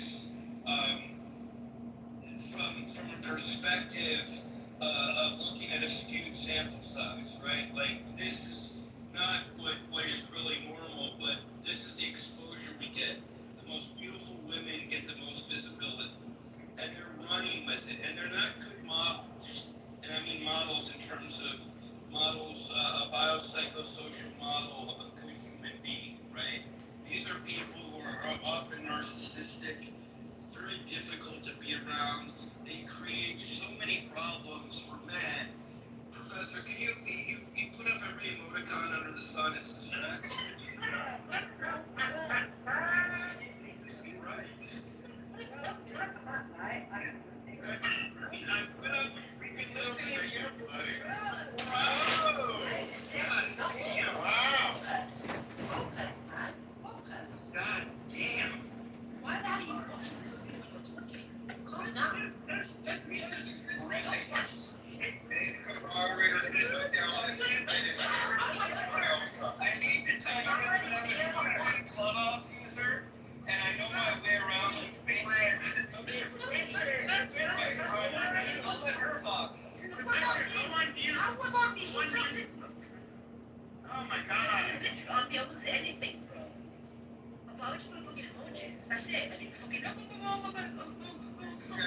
I think the professor has spent her piece. Why don't you open the mic?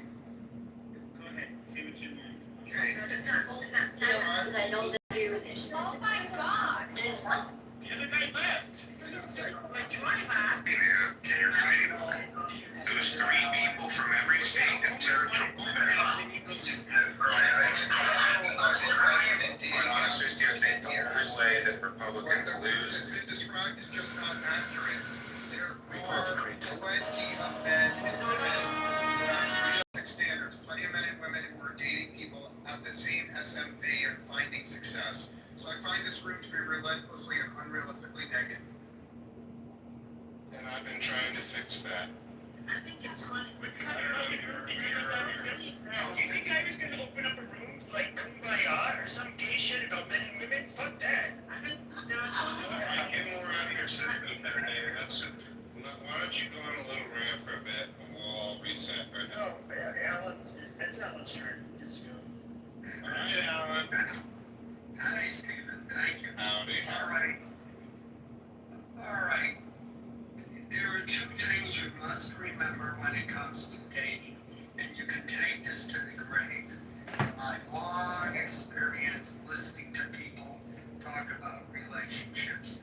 Number 1, people find somebody they want to have sex with, and then hope to hell to get along with them. That's how people choose mates. Everything else is BS. It's both men and women. It's, I'd like to fuck that person, and then if they start doing it, it's, well, gee, he picks his nose, but I guess I can live with that because I want to have sex with that person. The second thing is, when it comes to relationships, remember this rule. People always get what they want. I will repeat that. People always get what they want.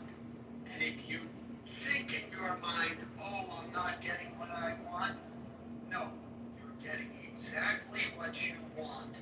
You just got some issues that are preventing you from getting it.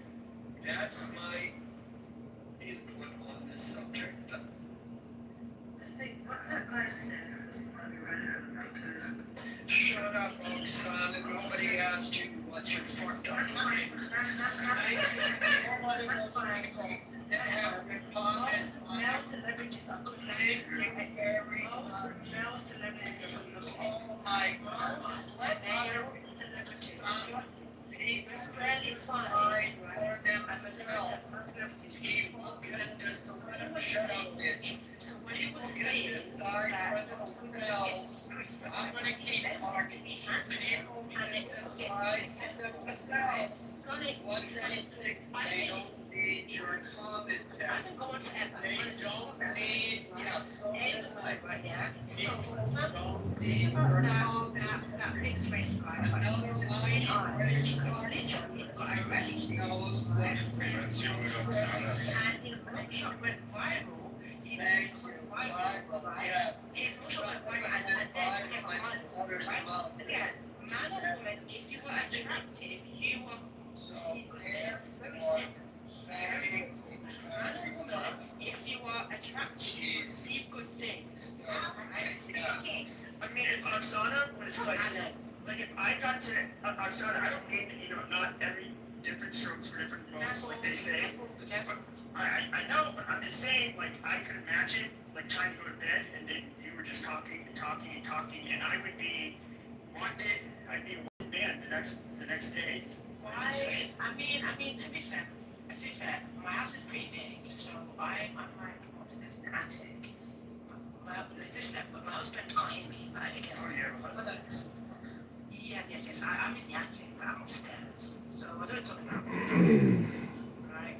My house is detached. What are we talking about? No. Go to bed, man. Go to bed. The fuck? You're gonna do me. The fuck? Why aren't you giving him head right now? Why are you here talking? It's 3 in the fucking morning, you dumb fuck. I'm in the UK. Drinking fucking hole. Dirty hole. Dirty hole. Why the fuck shut the fuck up? Having fun, yeah. Having my life. Is that possible? Any man don't refuse a blowjob in 3 And actually, why is it funny? Why is it funny? Is that he was sleeping, right? And then he woke up. Every man wants to be woken up at 3 a.m. He already woke up. We had sex. He went back to bed. Okay. It's your fucking business, bitch. It's not your fucking business. You dirty fucking old man. Dirty pervert. It's not your fucking business. It's a very dirty fuck. Why a blowjob? Dirty fucking whore. Shut up. Shut up. It's not your fucking business. When you don't do anything. You don't do anything. Correct. Dreaming her husband. Like fucking whore. Shut up. Yeah. Well, see, Alan's been married. He knows how to make marriages work. So he's just giving you pointers. You should follow the wisdom of your own. Bro. Good for him, right? Each different person is very different. Each person different. So again, maybe he's one. Shut the fuck up. Shut the fuck up. Shut up. My man has worked, man. What the fuck I wake when in the fucking night, you idiots? Yeah, go downstairs, wake him up and say, I want to get you. I'll say, I'm already here. thank you. He has to 5, 8 a.m. You know, while when the dick is in the woman's mouth, she can't talk. That's the best part. She's very into it. Yeah, but you're bad, bro. You're bad. You're fucking bad. That's just fucking bad. Because again, why are you assuming to know about me and my husband's sex life? Like, you don't know what the fuck happened today, yesterday, what? Like, we don't fucking know shit. You're assuming to know anything. Just keep your shit. I think I know, man. I think you're a fucking idiot. Even I think you're a fucking There's nothing misogynistic about it. Yes. woke up 4 hours later. I'm a lot more misogynistic than him. He hasn't been that bad. Yes, but Pepe, I wouldn't tell you to fuck yourself, so it doesn't matter. You already know to go fuck yourself this week. You already know, so it doesn't matter. No, I don't know anything. Shut. No, not you. No, also, I'm talking to you, so it's Pepe. Now I'm talking to you right now.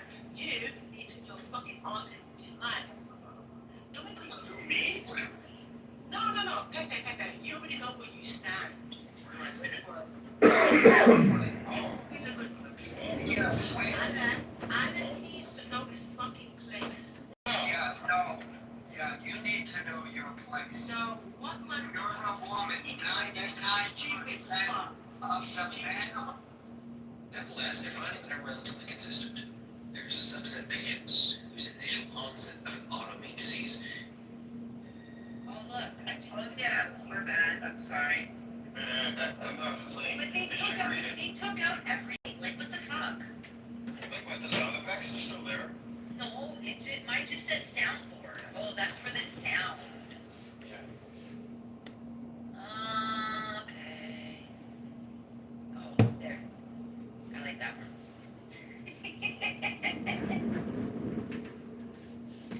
Okay, mine starts at verb. Mine starts That's by design, Wednesday. I think we have Clubhouse. I would do there too. That's funny. Okay.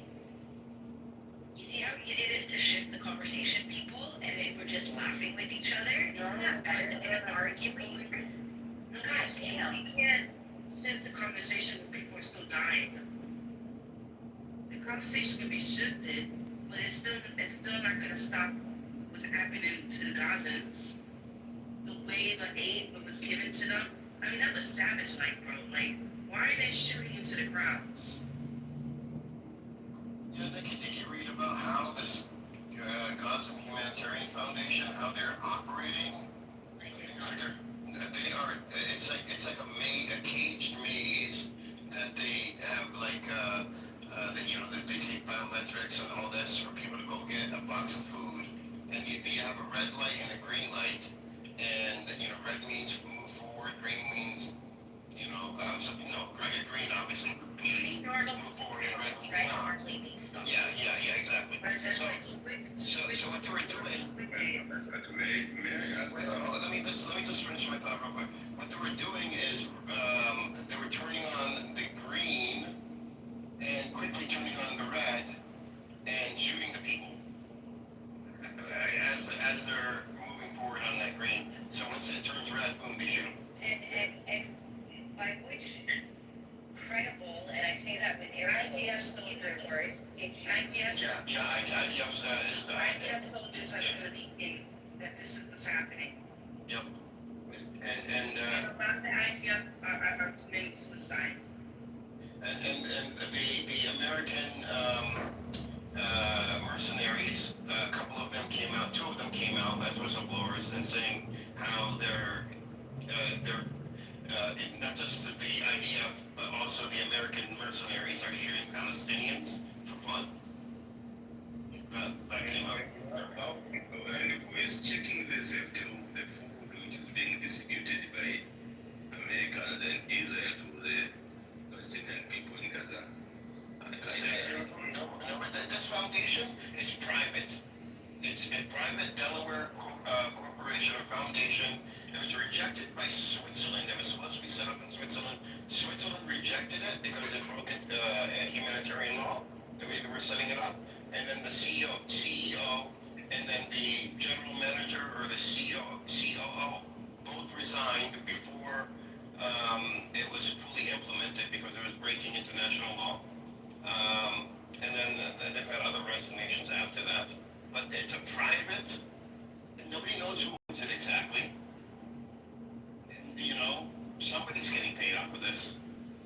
But I'm worried that maybe even the food which is being distributed to the Palestinian people, it could be contaminated.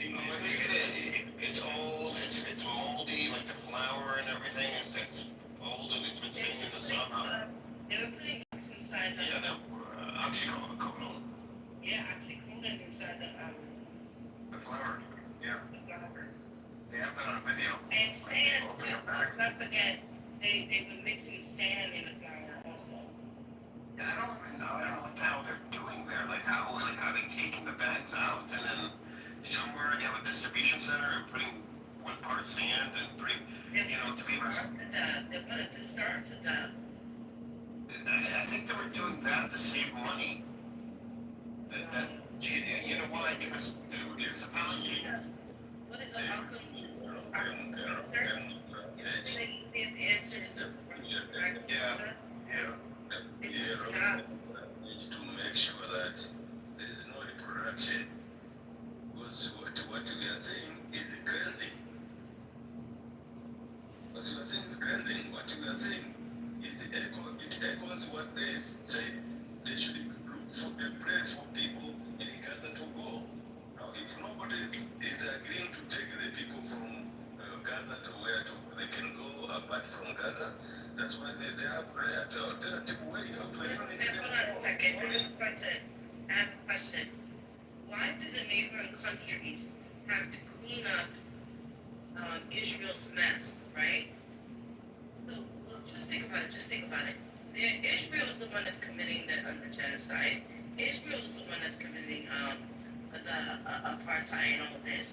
So the Palestinians could go to all those other neighboring countries because they're Arab also, right? And like second class citizens.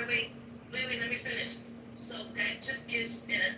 So we're just taking the responsibility what Israel is doing to the Palestinians out. So that just gives the red light, the green light to any country that wants to do a genocide. No, guys, you just do that genocide. They can just go to the neighboring country.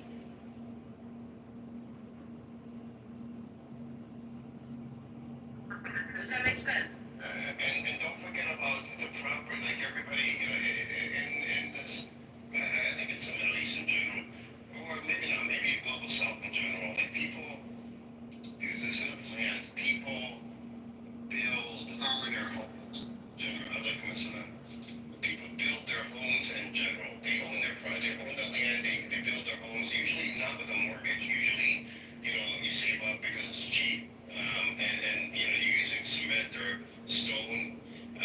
So, let's say if the Palestinians in Gaza leave, well, they just left behind their entire life savings in that land, which they invested in. And, everything they invested in, and their fathers and grandfathers invested, everything. And it's worth money. So basically, you're asking them to pick up a couple of bags and leave and go and become second-class citizens in another country. On top of that, they didn't do anything. It's not like they went to some other nation and conquered it or tried to take it over. They were just sitting there living their lives. And that's really why, the world, especially the global South, is behind Palestinians, is because this has happened over and over again throughout Africa, Southeast Asia, India, Pakistan, you name it, it's happened. South and Central America, it's happened all over the place. And this is like the final last stand, like no more. Colonialism stops here. Period. It's done. And the world has taken a position. Oh yeah. Definitely. But would you tell a Colombian? Let's do a hypothetical. Because in Latin America, all these countries kind of share the same customs and the same language and whatever, right? Would you tell a Colombian, oh no, listen, you can't win, whatever. Go to the nearest country, so you can get slaughtered. Even though, those people are killing you there. Go to another country because you share the same culture and stuff like that. No. So how come people keep on saying this to the Palestinians? It's like the Western narrative, or it's racism. Saying a Colombian is the same as an Argentinian, is the same as a Mexican. We wouldn't say that here in America because it would be like racism. The argument is Palestinians, they're Arab just like in Dubai and Saudi Arabia and this. They're all Arabs, right? They're all Arabs. Just go to the nearest country. So you could do that argument with any country in South America because they share somewhat the same religion. Most people in South America is kind of Catholic, Roman Catholic, have the same language, have the same customs. So you could do that argument also over there. We have to very different countries. Very different cultures. Brazil would be like Iran, because, it's, similar to Arabic, but it's not really Arabic. So it's similar to Spanish, but it's not really Spanish. That's funny. And Brazil is really, really big, too, and Iran is also really huge. So look, you couldn't argue that, huh? I know. Sometimes it's more than ideas.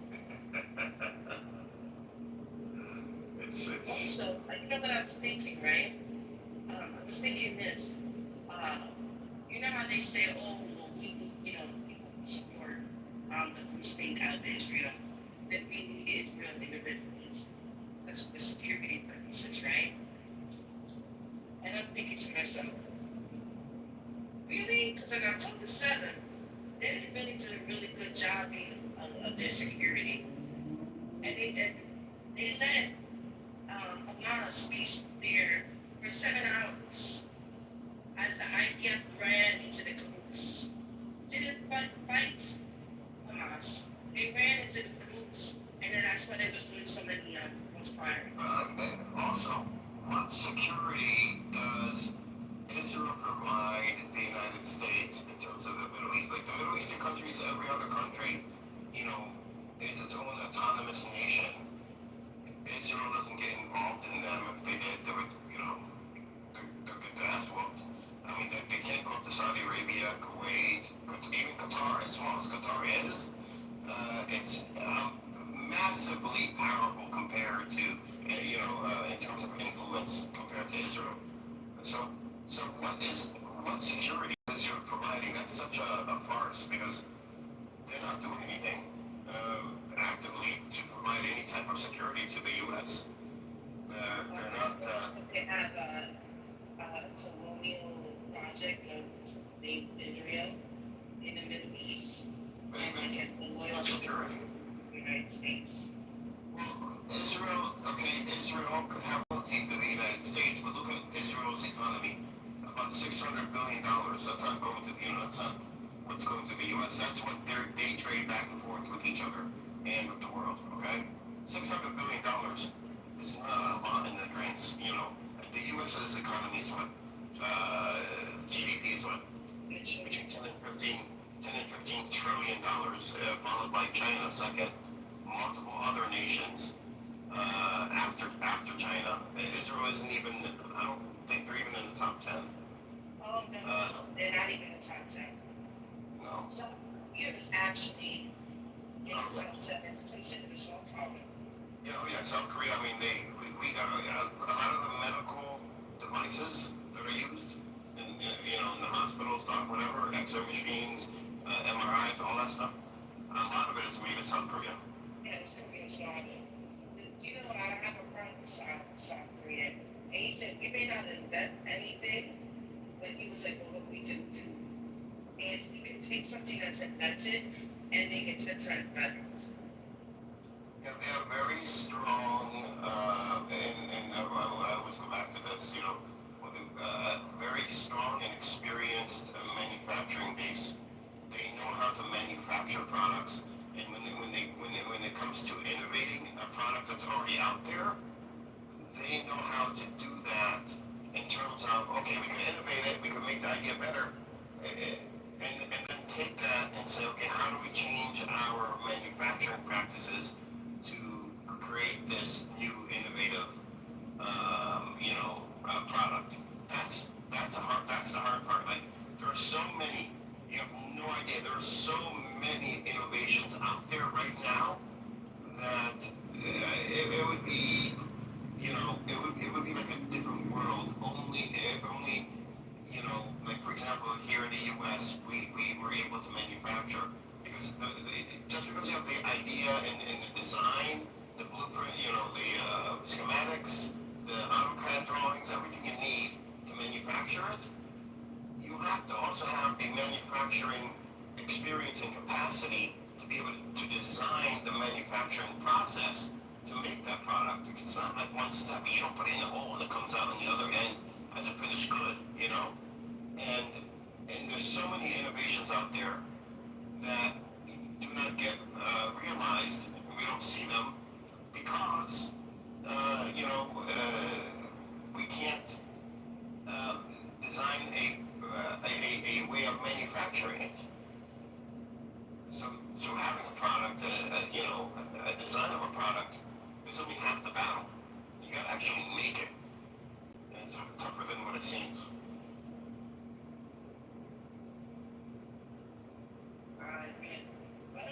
Come up. So Japan, after World War II, the U.S., when U.S. did have factories, you know, that technology was transferred over to Japan. And Japan was known for not being very innovative. But what they were known for is quality control. Like Japanese products were considered, superior because they were, made better. When it came out the assembly line, it was, tested. It was, they had tight tolerances so that, things that, the parts that they used were quality parts. Like the cars. Look at a Toyota. Look at a Honda. These cars last forever. They're no different than any other car except the manufacturing process. Japanese cars, yeah, they last a long time. They're not any different. I mean, they're still cars. They last a long time because in the manufacturing process, they've identified the weaknesses. They fixed them. Any like for example, wires that they think, okay, in 10 years this wire is going to end up fraying. Well, they just make it thicker. That's what manufacturing design means, is going through and seeing how in real life that product is going to if it's going to hold up to real life, and then building your manufacturing around that, and that's what they did. So they don't have to invent anything new. They just have to make the same products better, and they built like a financial empire off of that.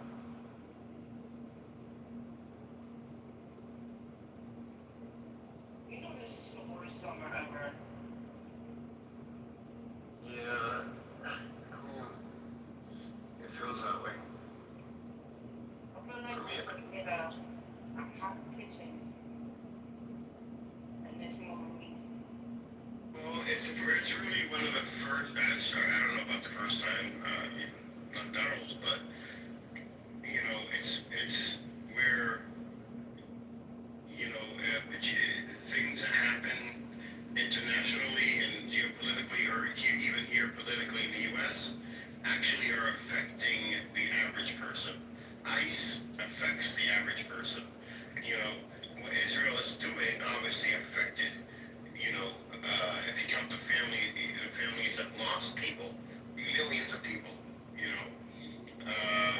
Even their carbon footprint in the air right now, I think I read an article, they compared their carbon footprint to Israel out its war on us. And the bombing will just keep on, relentless bombing of the Gaza Strip that's the size of an island. They say the carbon footprint is compared to 100 countries. Wow, yeah, I mean, 100,000 plus tons of bombs. 100,000 tons. What is that? That's like that's like 40 or 50,000 cars. I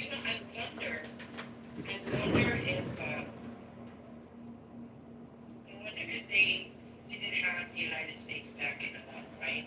In a sense, This Miller High Life is for you. Or was for you. Just, oh look, we don't need to go into the Gaza Strip. We got here this, we got all these weapons. Boom, boom, boom, boom, boom, boom. What's it out there? No, because all those everything they dropped was billions upon billions of dollars worth. The tanks that they designed with America. Basically their Air Force was all American paid for. So if it was their money, they would have ran out and couldn't purchase anymore. Money's not unlimited. Exactly, because America's like an open ATM to them. Because it's like, they don't want I don't know, like, it's hard for me to spend my own money, but I can spend other people's money.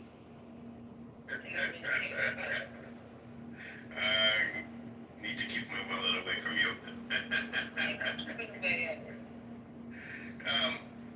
It's also the U.S. given, all these years, American military military might or technology to Israel, they allowed America to showcase what American technology, military technology can do so that they can sell more weapons to other countries and point at, the success of Israel. But now, with how, a lot of the American, like the Merkava 5, which is the most advanced tank in the world, which America helped build, they barely have any of them left, so they're not even using them. They're using 3s and 4s now, and the 4s are even getting scarce. The American air defense systems, Iran, tore them apart. All this technology now. Go ahead. Can I ask a question, Edward? When Bibi Netanyahu came for in a year, this is going to be the 3rd time. Do you think when he had that meeting with Trump, he begged for money? I don't think it was money. I'm assuming weapons came up. Weapons mean more than money to Israel. Weapons. Yeah, weapons would have come up, but at first it was to end the war. I think Netanyahu wants to get out of Gaza because he's lost there, and that's a constant reminder of him losing, and he wants to be reelected again, so he wants to bring home the hostages. He wasn't able to do it before, through military action, so now he has to negotiate and bring back the hostages. This is why he's giving concessions now and is in a weak position. But I think, number one, Trump was pushing him to do so. But at the same time, I'm pretty sure Trump bribed him and said, we'll give you X technology if you end the war in Gaza. Or maybe even, okay, so Iran did this to you, so we'll give you this technology to help protect you against Iran in the future. There was an article that Ukrainian commanders are transferring their knowledge, and they're actually coming to the U.S. and U.S. commanders are going over to Ukraine on how to best deploy and defend against drone technologies, and what type of drone technology works well and what doesn't. Basically, drone doctrine. The U.S. That's another thing about bringing. I don't condone Russia going in there and going at a sovereign country, but we've given them a lot of weapons, and from what I'm hearing, there's a lot of expensive weapons just in the dirt. Yeah, I said that. My dentist and dental assistants, they're Polish, and they have families in Ukraine. And one of them, her brother, went over to Ukraine to visit his family from Poland across the border, and he said there are fields and fields and fields of brand new weapons, brand new, high-end, grenade launchers and other stuff. She mentioned a bunch of stuff. Brand new, never been used, just sitting there in the fields. Anybody could come and pick them up. That's how saturated Ukraine got. Now keep in mind too, when you said Russia invading Ukraine, Russia told Ukraine, do not join NATO, because they can't have NATO on. Because if you join NATO, that means nuclear weapons could be moved into your country. And Russia said no NATO, no nuclear weapons moved to our borders, period. Do not join NATO, and then they wouldn't have a problem. They started the process, Russia attacks, and then in 2022, okay, 3 years ago, when Russia was not really attacking too hard, and they were in, but they weren't, all the way in, they actually presented Ukraine with a peace agreement. And it was join NATO. We'll pull out of everything. We'll only keep this side of, and I forgot what the city was on the border, which is all Russian anyways.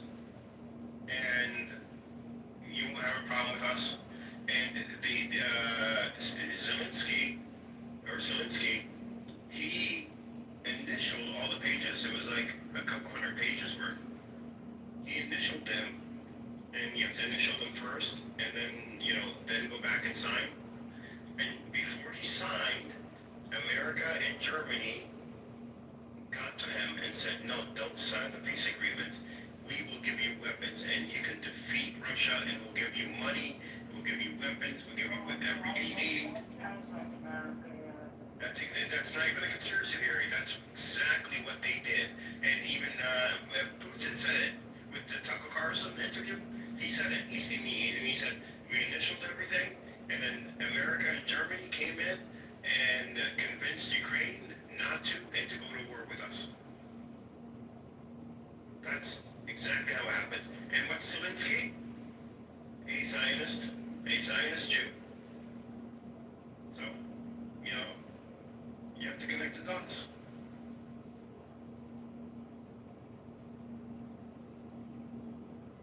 You see this picture? Oh, anyway, it's, you got to sleep in. So you should do sleeping. Are you here? I'm here.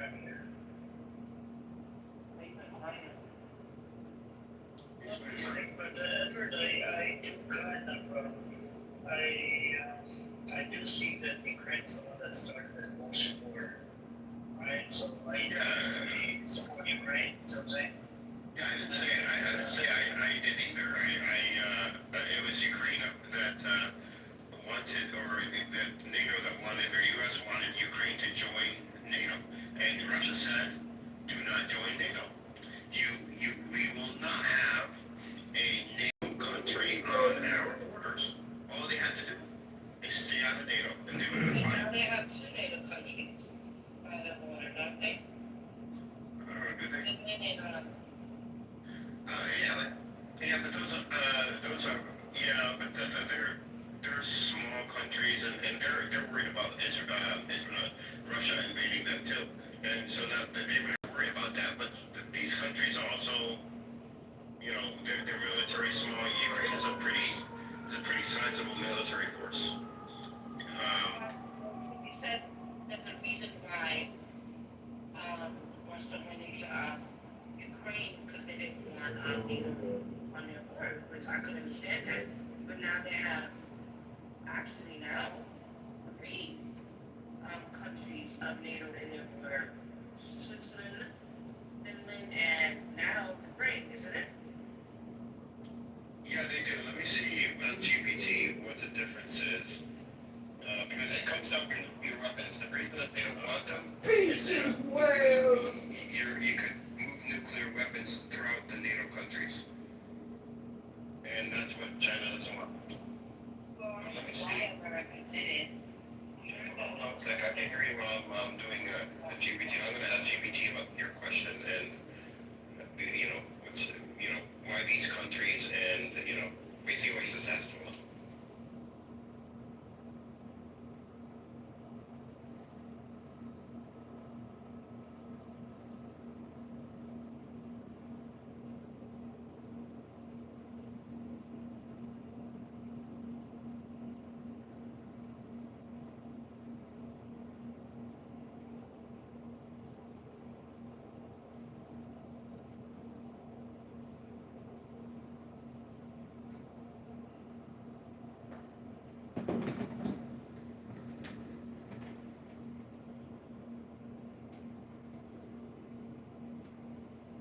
For that minority that participates in CNC, how is that wrong?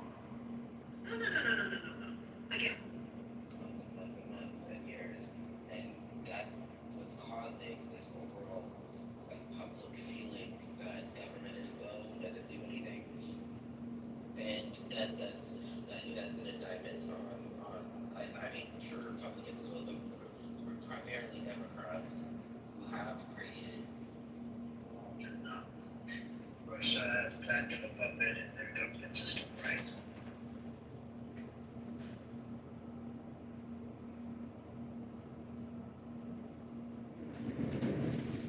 ex-girlfriend.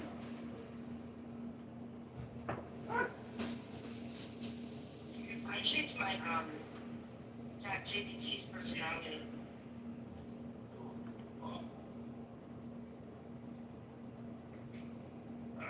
Okay. Okay. So, the reason it's Finland and Sweden. That's what's on Sweden. Okay. So the reason they won't attack those two countries is because they had already joined NATO and during the war with Ukraine. Ukraine was not a part of NATO when they attacked, so the mutual defense treaty would not have been invoked. So it wouldn't have been a war against all of NATO when attacking Ukraine. But if you attack Finland or Sweden, it would be a war against all of NATO. Now what I'm thinking, could this been the plan all along? Is to get Finland and Sweden, because Ukraine is Eastern Europe. You know, NATO is mostly Western Europe countries. Now, could this been the plan all along? Is to distract Russia, get them mired in a war with Ukraine, so that you know they could get Finland and Sweden into NATO. Which Finland and Sweden have money. Ukraine doesn't have money, and NATO is dependent on, really, it's a money pit for the military contractors. You know, they sell weapons, right? So it's basically a group of countries that these military contractors could sell unlimited amount of weapons to. It's a whole big, you know, scam, in my opinion. And you know, it's just so that's the reason why. But yeah, that's very, very interesting. That's an interesting question, actually, Quincy. So Ukraine is now part of NATO. Ukraine is not in NATO and was not in NATO when Russia attacked it. Okay, fair enough. But the thing is, they snuck in Finland and Sweden way after the war. Yeah, I guess because they were afraid of Russia.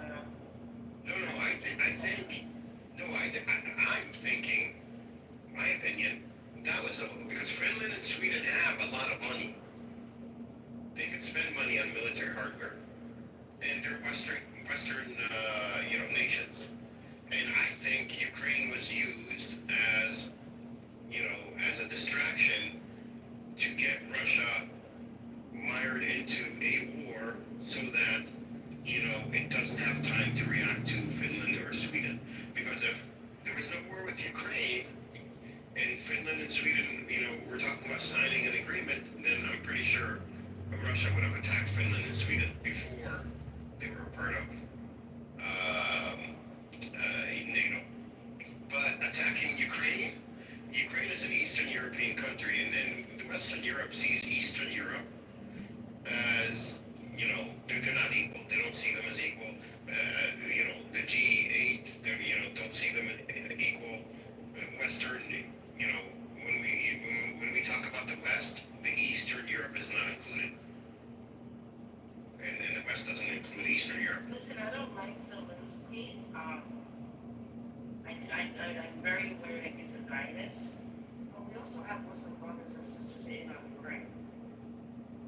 Yeah, no, we do. No, I mean, it was, you know, I think, I don't know, like, in my opinion is that Ukraine, because why would Ukraine, if you think about it, I can make no argument for Israel. We have Muslim brothers and sisters inside Israel as well. but what would Ukraine do? Why would Ukraine antagonize Russia, knowing that Russia will attack, and Russia has warned it multiple times? Well, I think It will attack. it was being used by the United States because, if you really think about it, right? The three biggest enemies that the United States has is Russia, China, and Iran. That's what the United States do. That's the three biggest enemies.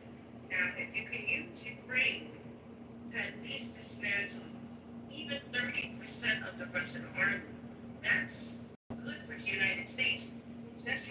worry about China when it comes to Taiwan.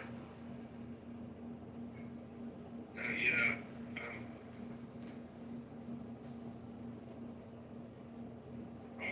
And I think that's what the United States did.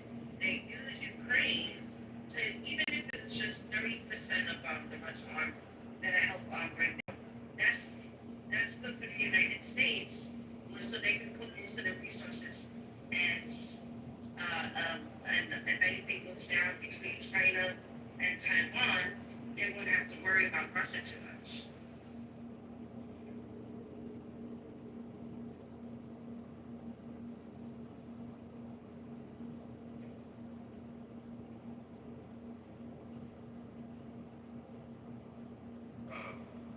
I think it was just a strategy being used. Sorry, I was asking GPT a follow-up question about Finland and Sweden.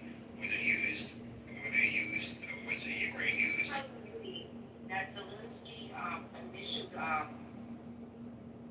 was a peace treaty, and the United States and Germany was like, no, we'll give you funding to keep on fighting this war, right? And it just seems like they just wanted Ukraine to keep on having a war with Russia. Well, if you look at, I just asked GPT, Finland and Sweden are both heavily, and now first of all, they've been neutral since, I don't know, the 1950s, neutral countries. But they are. In World War II. Yeah. So they are both, though, very wealthy. I just confirmed this with GPT. They have, developed indigenous military technologies. They are integrated with Western military companies. They are, they're basically, wealthy Western countries that are heavily entrenched in the military-industrial complex of the Western world. So they would be perfect candidates for NATO. And strategically, in that area, the Nordic area, with Finland and Sweden, I think that makes up all of that area as NATO. And Ukraine is poor, lacks infrastructure, lacks massive corruption, and we knew this from back, the Joe Biden days. Massive corruption.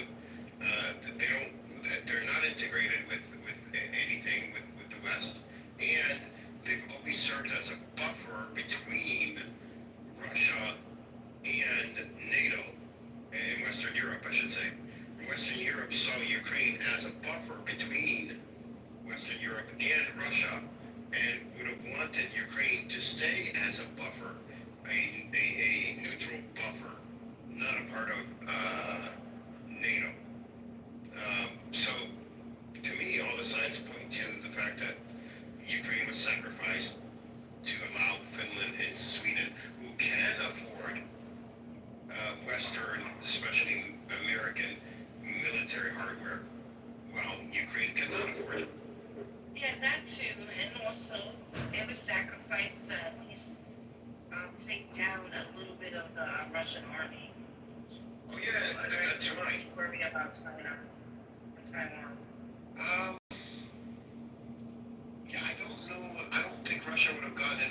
Russia and the U.S. would not get into a direct war. Just like China and the U.S. would not get into a direct war. They're both nuclear powers and both have all the capabilities. If it's a indirect war, it's still Russia and, you know what I mean, helping China. So Ukraine was able to dismantle, let's just say 30% of their army. That's better for the United States. True, and I don't think the U.S. saw this coming, is that really China has bypassed both Russia and the U.S. when it comes to production of weaponry, manufacturing of weapons, which makes sense, obviously, because they do manufacturing, right? So it would make sense that they could manufacture a lot more weapons, much quicker, instead of just hundreds of missiles a year. They could produce thousands upon thousands of missiles a year without any issue. And I think this is why, Russia wasn't able to deliver all the equipment that Iran needed, and Iran then, and China saw an opportunity and was able to sell billions of dollars worth of air defense systems that integrate. And that's the thing, the Russian technology wasn't able to be networked into the indigenous Iranian air defense systems. They were separate. The Chinese technology was built to be networked into other systems. So while China sold multiple air defense systems to Iran, these defense systems, networked, can also use all of Iran's other radars and missile platforms. And so it's all integrated into one unit. So selling a few upgrades their entire air defense system, which is interesting. I learned this the other day.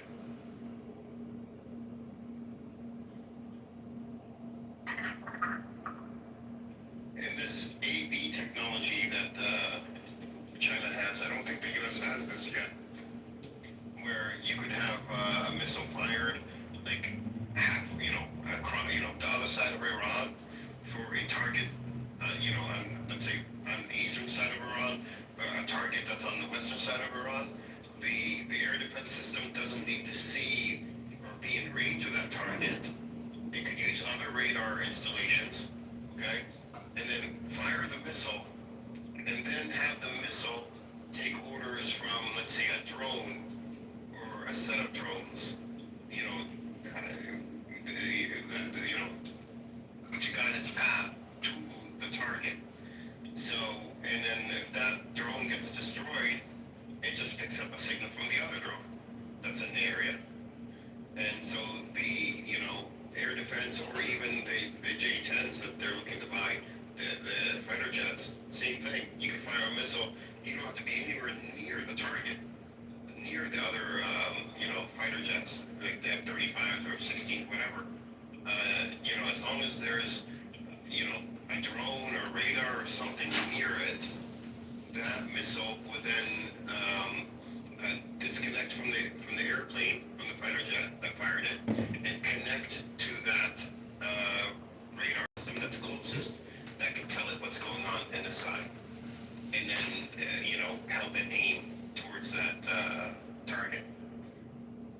Which sounds simple, but nobody's done it before, and it's proven to be very effective.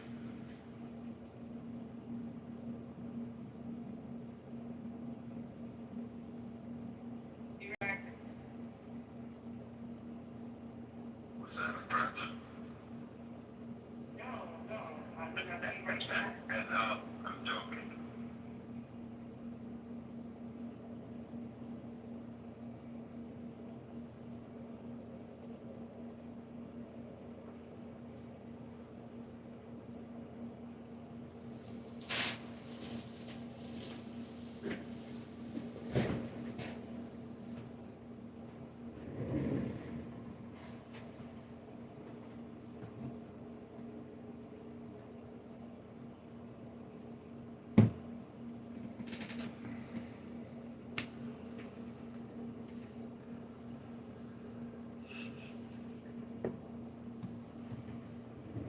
You said something about hypersonic missile.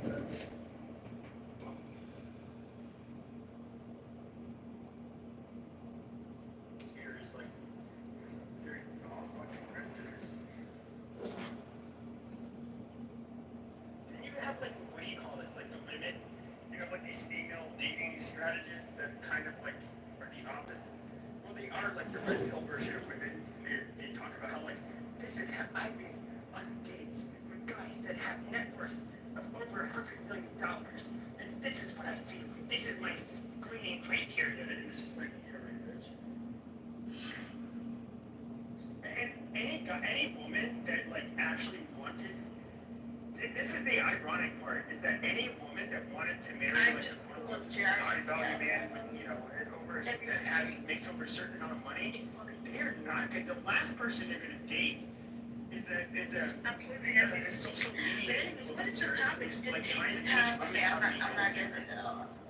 Like that would be the biggest single red fucking flag you could have. Sam, it Like looks these women are full like of shit. you don't realize, right? Russiagate, Tulsi. That's true. Alright. I want the political people to come up. I'm not talking about me. I was, you know, Professor Asada, before that, I was trying to, like, dropping hints, like, let's change the topic, because I wanted to, like, switch it to something else. I want to know if you've always been a... What is it called? Obamagate? It started happening when the connection was fine. Or is that something that happened after you went into what else you alluded to? Because I'm thinking that you kind of like, you're going in a path of becoming a reprobate, or like you go for I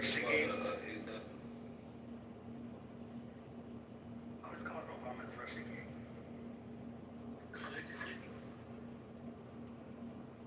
Or anything new. Hey, Danny. Good Shabbos. Shabbat Shalom. Shabbat Shalom. Riboinai Shaloim. Riboinai Shaloim. So we had the nigger in chief, Obama. I'm listening. I saw the art, you know, I'm listening to the Pepe. intelligence reports where he originally got, saying that he, Russia, they did not see that there was any Let me turn this. collusion or interference. Let me turn Pepe down.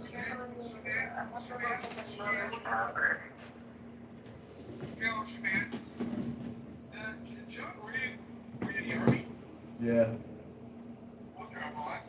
I was 11 Bravo.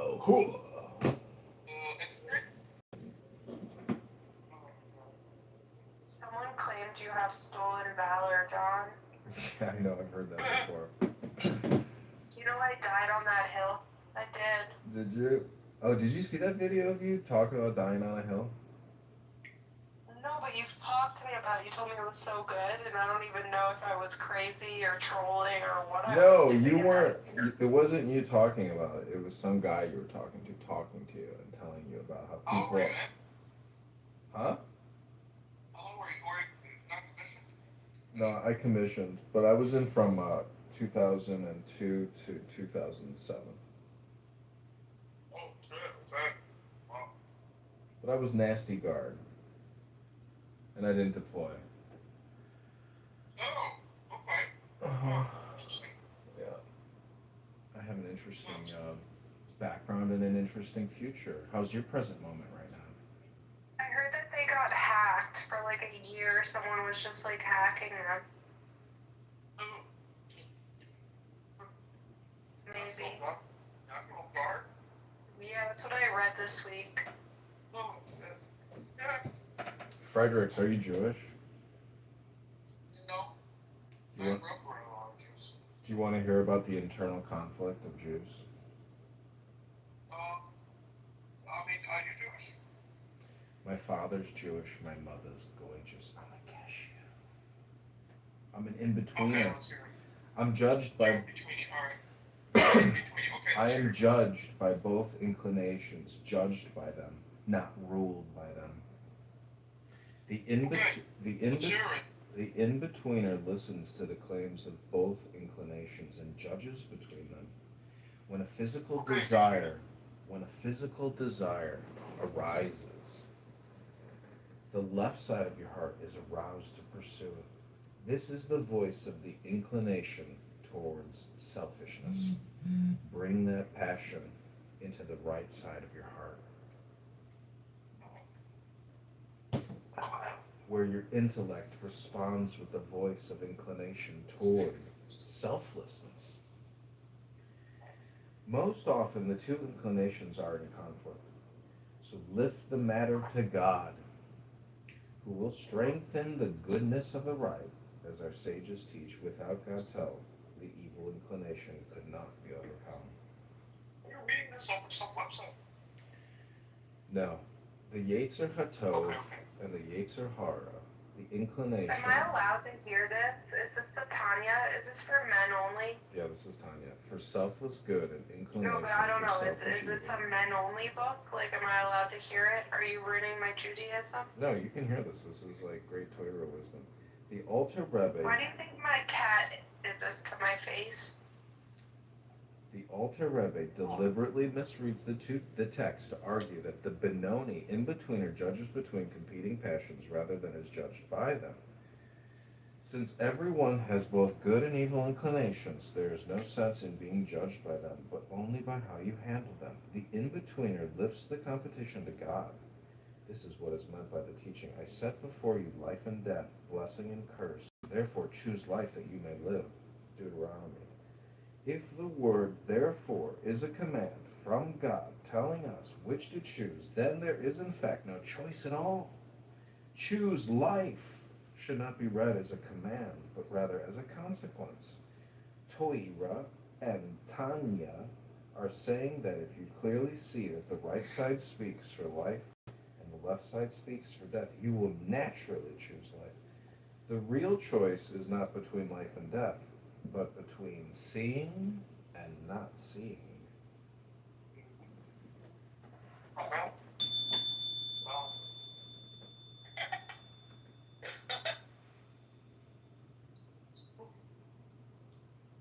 All right, do you want to know how to become an in-betweener?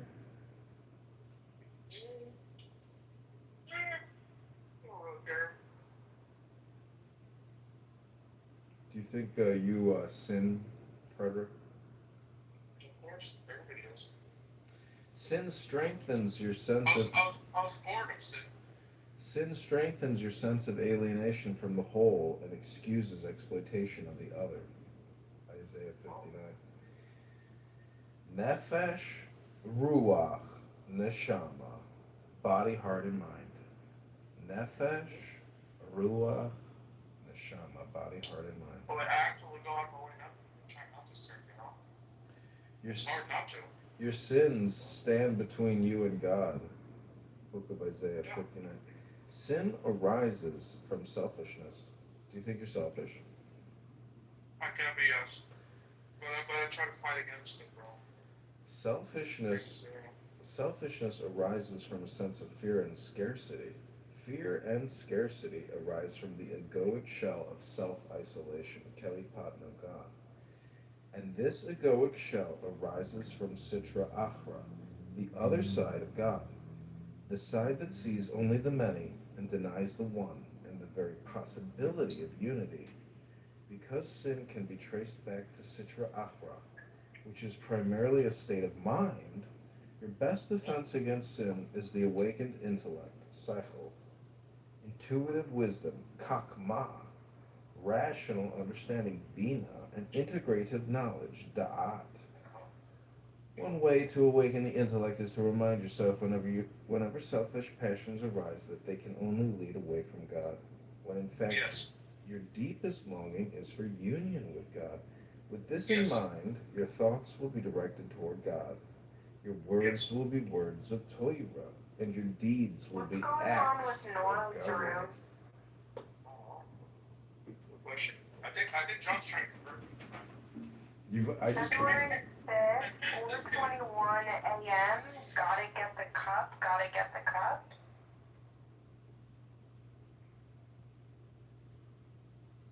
John, this is the comments that were heard people speak. What does that mean? What is? And then they were talking about in the other room, Earth coincidence office. Yeah, Danny, don't read too much. Forget about it. I don't know. Well, No, Frederick. this has nothing to do with Nora. This is something totally different. Frederick, I sound calm because I'm reading from a book. What was the last book you read, Frederick? I just went through Psalms. Danny, do you want to hear your horoscope, Danny? Am I gonna die, John?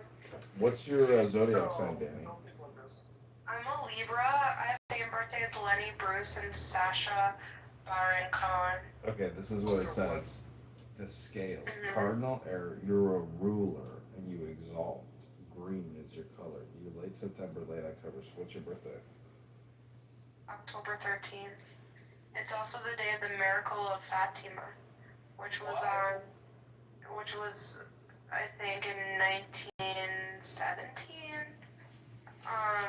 In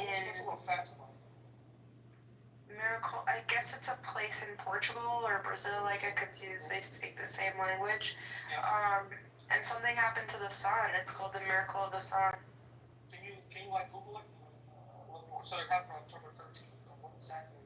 I think 1917. Let me look it up. You gotta look it up. I'm curious about this background. Miracle of the sun. What's the break? October 13th, 1917. It's a powerful day. Okay, listen to this. This is your zodiac. These are two quotes related to your. It was in Portugal. It was in Cova de Iria in Fatima, Portugal. Okay, but what exactly was the miracle? What? The sun did something that wasn't normal. It went in a spiral and said there's a prophecy made by 3 shepherd children.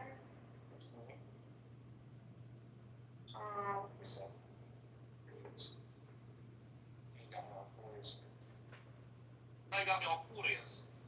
Bias.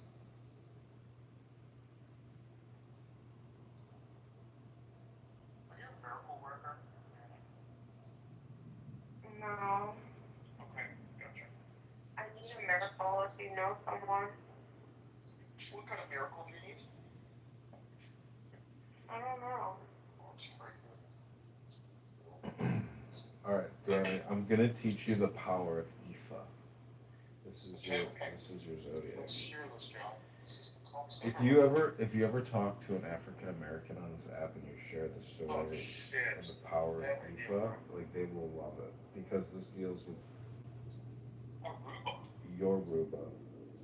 I like the one who was Yoruba. Okay, listen to this. No, it's like a religion.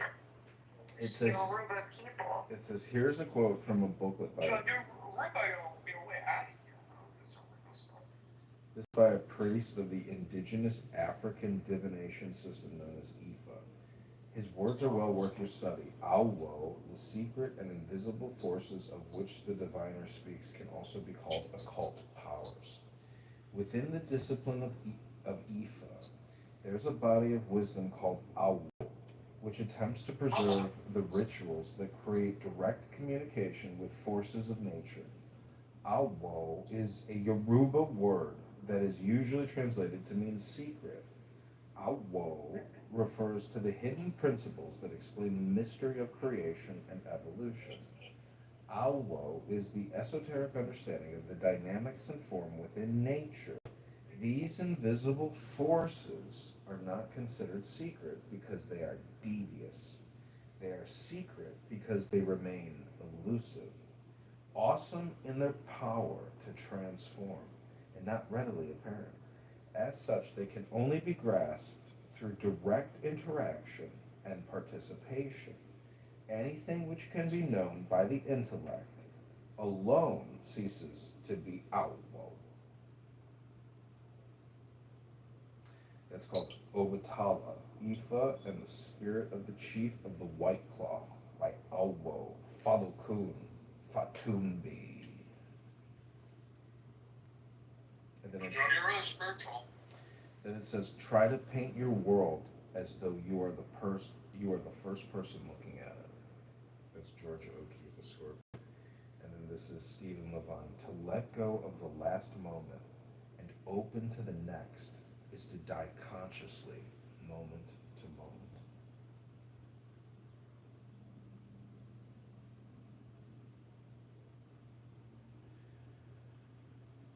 What'd you think, Danny? Pretty powerful magic. Wait, was that a horoscope? It didn't sound like one. Yeah, it's from a book called High School Astrology. I was reading like the page on your horoscope.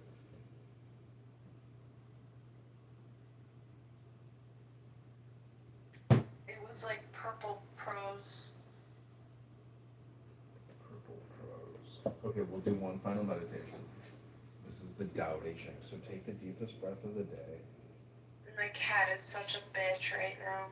I need to cut your nails. I know you cut my face.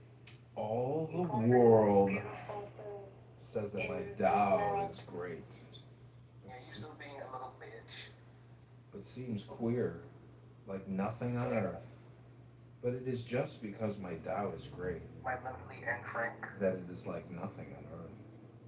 If it were like anything on earth, how small it would have been from the very beginning. I have three treasures, which I hold fast and watch over closely. The first is mercy. The second is frugality. The third is not daring to be first in the world. Because I am merciful, therefore I can be brave. Because I am frugal, therefore I can be generous. Because I dare not be first, therefore I can be the chief of all vessels. If a man wants to be brave without first being merciful, generous without first being frugal, a leader without first wishing to follow, he is only courting death. Mercy alone can help you win a war. Mercy alone can help you to defend your state. For heaven will come to the rescue of the merciful and protect him with its mercy.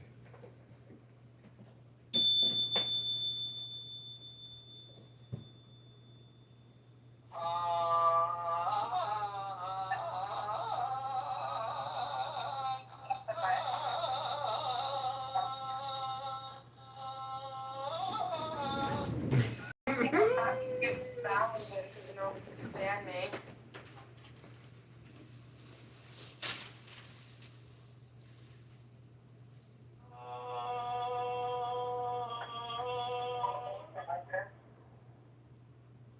Ave Maria.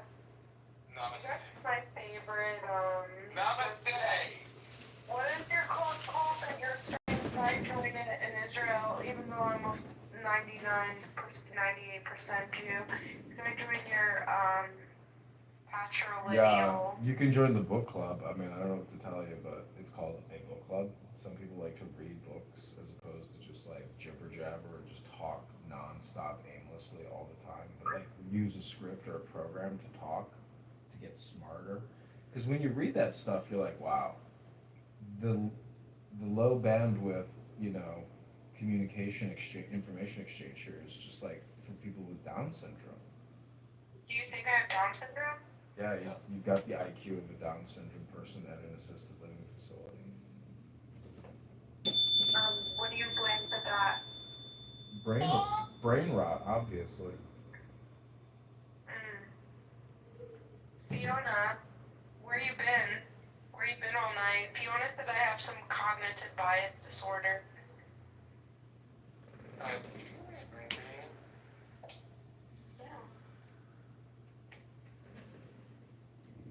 John, have a birthday. Why? I like John.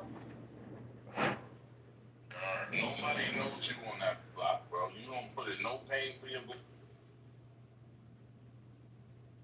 Muhammad Ali, others have noted the story is not found in any Islamic sources that are classical. It appears more of a folk tale or a dawa anecdote used to teach a moral lesson about patience, forgiveness, and kindness. And that its authenticity is weak or fabricated. Actually, tabbat is in the Quran. So if you look at tabbat ida abi lahabin wa tab, it's an actual surah, which means this chapter of the Quran, and it says, "In the name of Allah, the most compassionate, the most merciful." Condemned are the clans of Abu Lahab, which is the father, which used to be an uncle of the Prophet, and he is condemned. His wealth did not avail him, nor did what he required. He will enter blazing fire, and his wife, the firewood carrier, around her neck is the robe of thorns. So you can actually look up this ayah. This is not something that I'm making up. You can actually look up this. This is a chapter of the Quran. In the name of Allah, Okay, it's called Reading Books for Danny and the Jews Book Club Shows.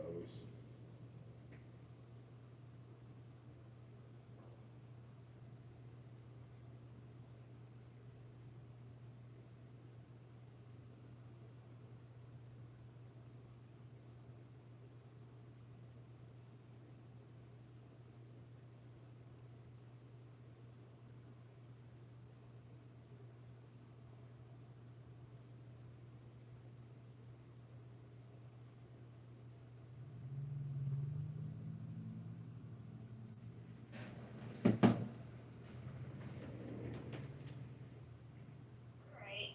They have to be meticulous when it comes to let's reveal our cards and receipts at the appropriate timing, and let's make sure we have like steadfast, locked, verifiable. You can't squash the shit.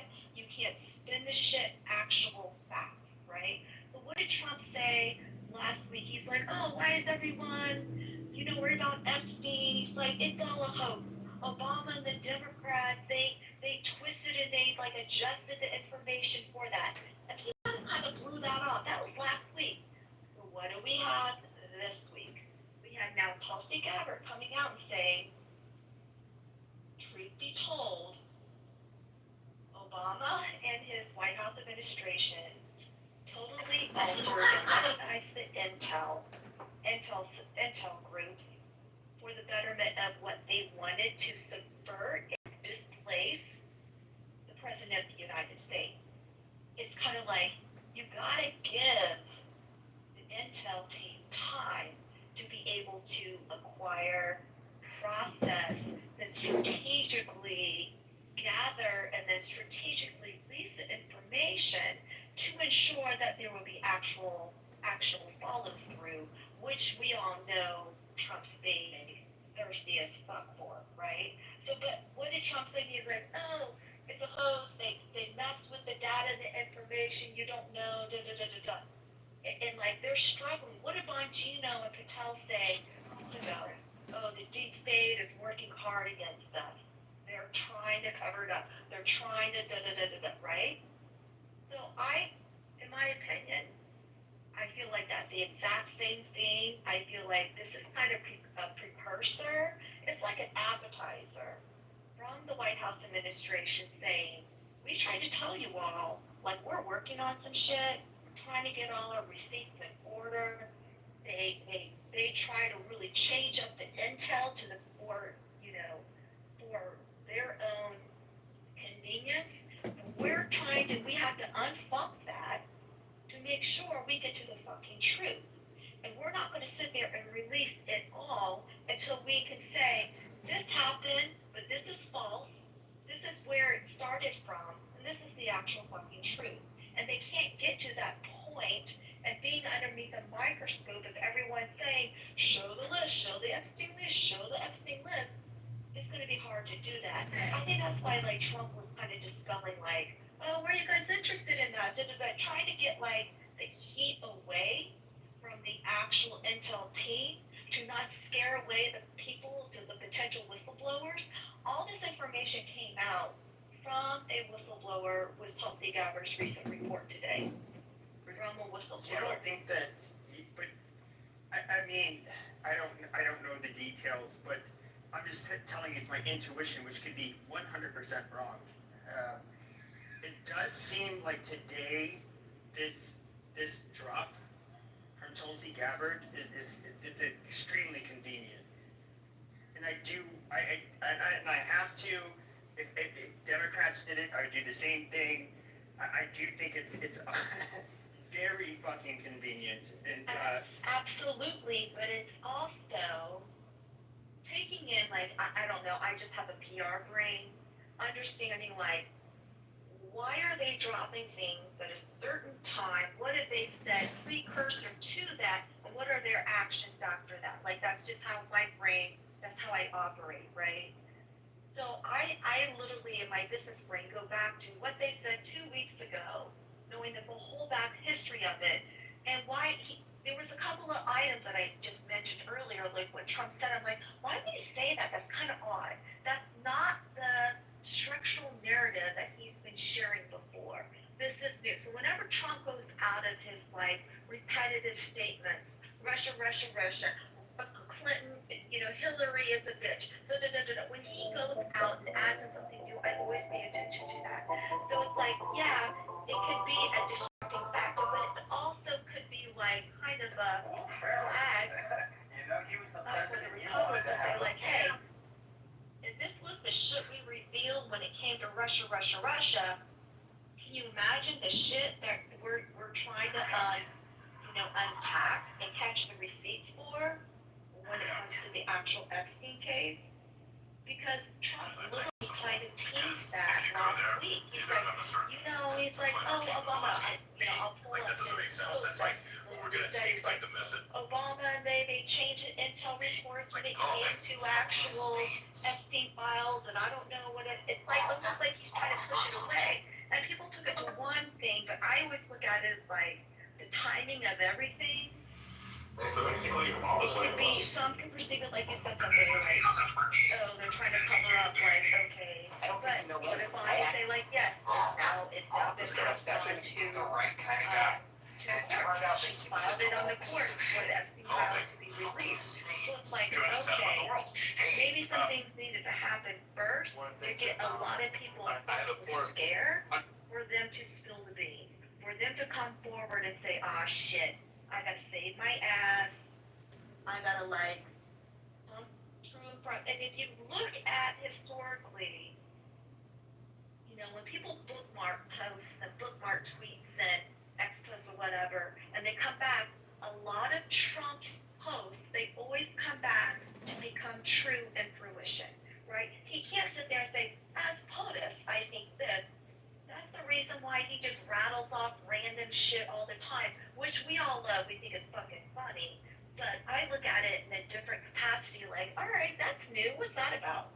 Right? Just kind of, tuck it away. But there's too many little things that I feel like Trump is kind of breadcrumbing us to realize there is going to be kind of a bigger reveal to the detriment, in my opinion, of like global affairs. But yeah, I think it's coming.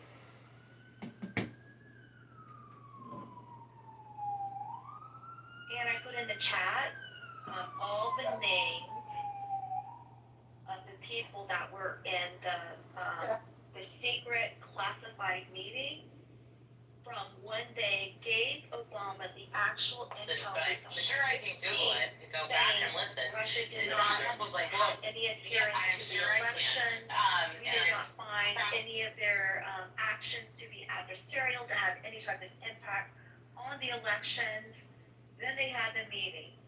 And then within the exact same day, they completely changed from what the Presidential Daily Brief, the PBD, shared, was completely different from what they put out, right?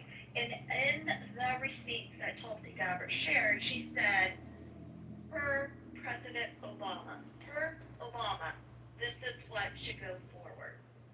It's kind of like, all right, we're going to exaggerate, we're going to be fucking dramatic about it, we're going to like cause doubt and chaos. And if you think about it, isn't that honestly what the Democratic Party is about? Doubt and chaos. Doubt and chaos. Oh, look what they're doing terrible, X, Y, and Z. Like, but really, what's really happening, right? They're petulant children, drama queens that have lost their way and they don't know how to come back to daddy. That's really what the problem is. Daddy Trump. I would say that Daddy and Perry. I would say everything you're saying perhaps could be true. I mean, part of the problem is that like people like to connect the dots and come up with conclusions, which a lot of detectives like to do this, but then detectives have to they end up understanding that their trail is wrong, and they have to go another route, and they keep on having to go another route and get it right. Perhaps this is all true. I just there's no way I can confirm or deny this, and that's why I'm like kind of. I agree with you largely. Like I do think that Should have just done vetting ahead of both the time. Democrats and the Republicans have a machine where you have media, you have the donor class, you have influencers, and of course the politicians that kind of coalesce and I don't know push their agendas. I don't really, which I mean obviously back in 2020, I would say was very strong against Trump. I'm very strongly on the side of Joe Biden. With that being said, I don't know. There's some. I feel like we can look at what happened with what was released today.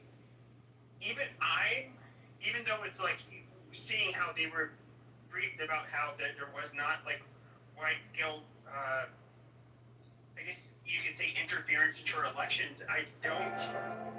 What is the whole fucking picture? I mean, those little snippets are not gonna. They don't tell me everything. Harder than their husbands, and I find it really obnoxious. Like, perhaps I intel that like intelligent women, I don't fucking and know. I don't think Femininity and intellect have anything to do with each other. Whether Whether it's it's information or dumb yourself intelligence, down it's because you're something we female. do not have access to. I don't know the full fucking story. I'm just being patient. I'm just sitting back and waiting. But at least there's alternate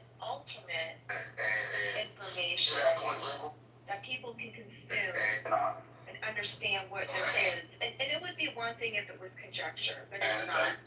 I literally spent this afternoon looking at all the detailed receipts, the dates, the time, what was said, and I'm like, damn, this is like it's all panning out. Most of the time they don't pan out. I mean, just doing basic stupid girl research, like they don't pan out, but every one of them. No, I mean, I think, issue. trust me, I do think that the Democrats were extremely dirty. They lied about a lot of shit. They're dirty as fuck. They played very fairly. I'm not trying to run cover for them whatsoever. But I am like I say somewhat pragmatic in the sense that you have somebody like Donald Trump who's I know this may offend a lot of you, but like a sleazy person a good chunk of his life, not his whole life, and he was also a Democrat most of his life. I don't really, I don't know, I don't really see him above the Democrats and playing the same fucking games. So I just attach a copy to the actual White House official statement in regards to Russiagate, and you can see it, it's very contradictory to the actual intel information that was released today. That is the official White House statement. By the way, I think you underestimate, Pepe, how big this is. I mean, it's essentially Obama has been referred for prosecution to the DOJ. Well, I mean, not saying that anything will come from it, but just the fact that they're actually moving forward with that, like it's a formal inquiry, and that includes everybody else that was involved. So this isn't just like it'd be like if this was reversed, like the fact that it was said Trump is being referred for prosecution. You know how big of a story that would be right now. But Merrick Garland was, and Democrats are really fucking pissed off that he was not prosecuted. The fact that he was even allowed to run for president pissed them the fuck off. I do think, at least in 2024, I do think that, look, the Democrats, I think, they definitely they played very unfair. Those charges on, they had some popcorn fart of a fucking case in New York where what would have normally only been misdemeanors. Harder than their husbands, and I find that really obnoxious. Like, or convicted of I like intelligent women. felony counts. I mean, it was fucking insane how they would Intelligent women. And one of the things that I personally That's not big enough. I don't know what is. was that when the Republicans came into power, that they would. you end up with and I'm not gonna dumbass lie, ideas. They would, in a way, witch hunt them back and put them in prison. They would, you basically put. It may seem like kind of third world to like wish that politically I'd want, once right wingers or left wingers come into power, they gulag the opposing group, but the Democrats have been doing this for, what is it, going on almost 10 years? Yeah, you have to, something has to be done where you can't have this corrupt bullshit, happening. And these political witch hunts where they end up. And you're a Greyjoy. I claim the Salt Throne. There are many things we've never done. We've never made our mark upon the world. The great lords of Westeros pay us no mind until our little raids buzz through their kingdoms long enough to become a nuisance. Then they swat us down, humiliate us, and go right back to forgetting we exist. We are a silly people. When I am queen, we will build a fleet. That was Balon's own male heir to then it's okay.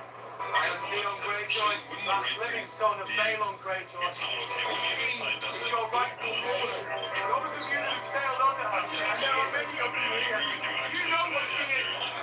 She is a reaver. She is a warrior. She is Ironborn. We will find no better leader. This is our queen. Greyjoy, I claim the Salt Throne. You managed things right into the ground. Captured a castle into the peace. Got yourself taken prisoner. Even heard you had no... When did you return? A few days ago. I had some things to take care of. I'm glad you're here. Now I know what my first act as queen will be. To execute the man who killed my father. I did. He was leading us nowhere. No one loved him. No one wanted to follow him. He led us into new wars we couldn't win. I apologize to you all for not killing him years ago. I heard you were gallivanting around the world having a grand old time. Gallivanting? That's the sort of thing you start to say once a dick gets chopped off. Yara was here, being Ironborn, leading Ironborn, getting you to bring us back to glory. How would you do that? I will build the largest fleet the world has ever seen. Except I'm the one who's going to build the Iron Fleet, because I'm the one who knows how to use it. I've been all over the world. I've seen more of it than all of you combined. And across the sea, there is a person who hates the great lords of Westeros just as much as we do. Someone with a large army, 3 large dragons, and no husband. I'm going to build that fleet, and I'm going to gather it and give it to Daenerys Targaryen, along with my big... You're going to seduce the Dragon Queen. I'm not going to seduce her. The Iron Fleet will seduce her. I wasn't born to be king. I paid the iron price, and here I stand. Fascism is like a wartime. It's a wartime thing. I think it's the only time it's like a quote unquote ideal. It's what you would have to work for. Now, this is not me advocating for fascism or Hitler. To be fair, the other side, they were every bit as they violated everybody's rights if they disagreed with them as well, and they did purges, they did all kinds of like horrible shit. And so like I mean I think tankies might even be a lot worse than fascists.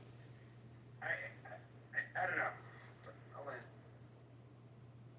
So, just to add, or answer Barlow's question, is the Democrats did have their chance to square this all up straight when Jim Comey had a chance to prosecute Hillary Clinton during the election for what she did, and he chose not to do anything about it because it was during the election. I mean, that's what he said. So, there was a chance there to get things straight, so, they went forward, and, I think people thought they could, take liberties. I think Trump is feeling like, okay, something that slip out, slip by. Now maybe Trump can do whatever he wants in that sense. So it's Jim Comey had a great chance at that point to actually do something. You know what I mean? Well, do you think that like Democrats in the United States? I know you're more social, if I recall correctly, somewhat of a socialist, but I mean, I do think that at the end of the day, both Republicans and Democrats, if you're a socialist, at least in America, neither side is what you would want. And I'm actually somebody who's a Republican, but unlike the Republicans, I'm more like centrist when it comes to fiscally centrist, I guess you could say. I was somebody who was like really taken aback and angry about Trump's. Okay, so when the Big Beautiful Bill ended up passing, they ended up saying that they have to jump through all of these fucking hoops in order to remain on Medicaid and get SNAP benefits, whatever the fuck. And the big holdouts were like Senator Tillis, I believe North Carolina, and Senator Murkowski from Alaska. Somebody who's lived in like rural areas of America. It's like it's so different there. Just going and getting it, like finding a fucking job, even a place to fucking volunteer, making them jump through all of these fucking hoops. Life is a lot rougher in certain areas of the country than others, and I can't help but think that like he was in a way like shitting on his voter base, a huge swath of his voter base. But then, like, when it came to the wealthy people, they're just going to make more money. They're going to get taxed less. I thought it was bullshit. But, with that being said, like, as much as I think, like, Trump, he's not somebody I find, to be ideal. Do you think that the Democrats are really like that great here in America? No, I guess if you're asking me, no, I don't think the Democrats are that great. I think, like, for the Epstein thing, I think Biden would be just as guilty of covering up whatever the hell is going on. That's why I think it's, like, really weird. I think, like, let's just keep calling it out. It doesn't matter which side it is. But no, I'm not a Democrat. People often think so, but I'm Canadian. So to me, like, both sides can be crap, right? I can call both sides out.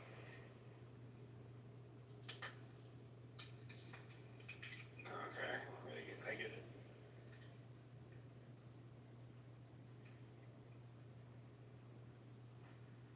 I'd just like to say that everyone's thinking, fuck Canada. Canada hasn't done anything to us. So it looks So like stupid. Go ahead, Holly. it looks like Thomas Massey is really pushing this Epstein thing, right?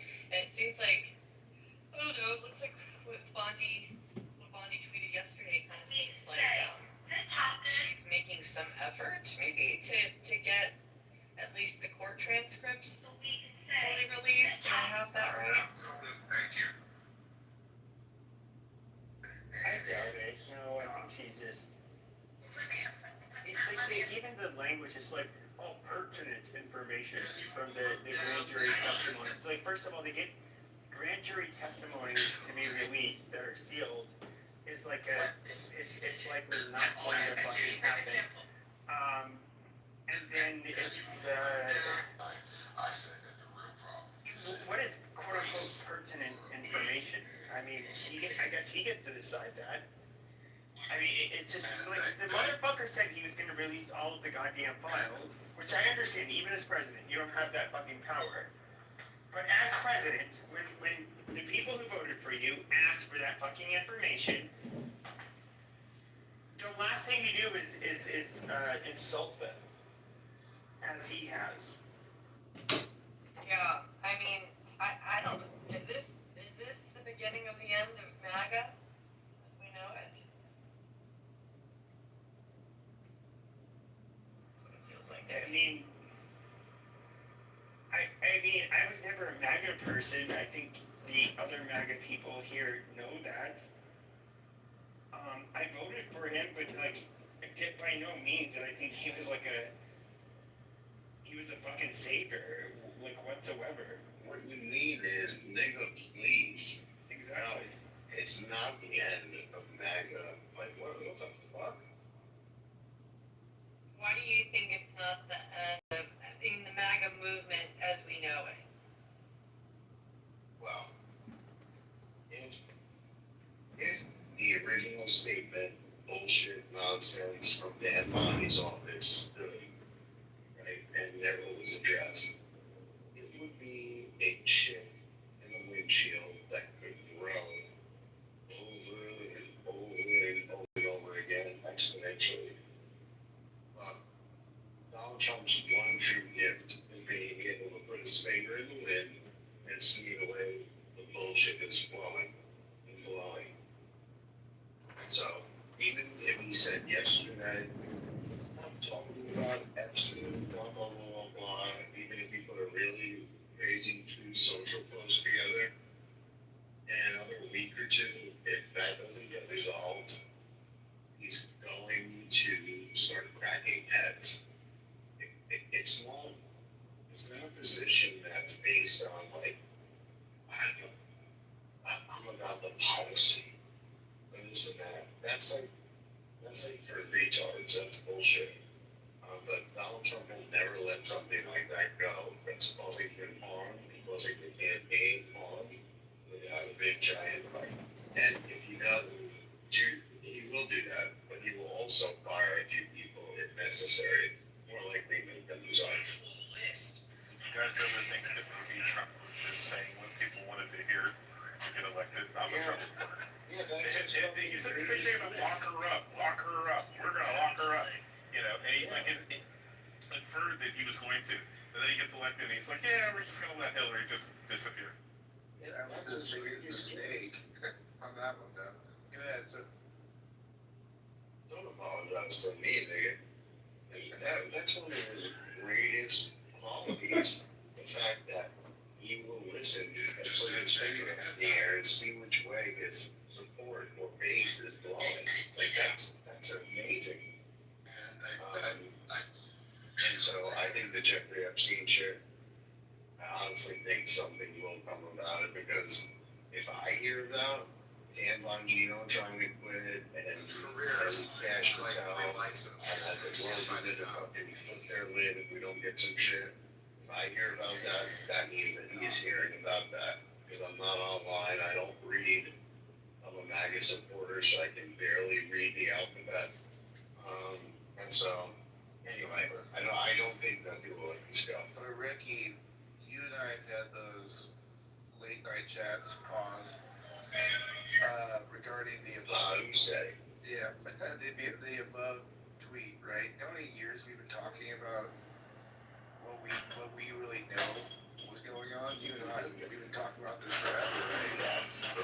And you gotta think like maybe we're just that much closer, hopefully, for some redemption of all those times, you know? Because we both knew that this was exactly what was going on behind the scenes, and that that there's all this shit going on, and nobody cared. You know, nobody cared to like actually figure out what they were trying to do to Trump, you know? So I mean, we'll see how far it can go. I mean, hopefully Tulsi could, move it forward and have it all looked into finally, and it could like crack open some stuff. So I don't know. I'm just saying we was talking about that for years, you know.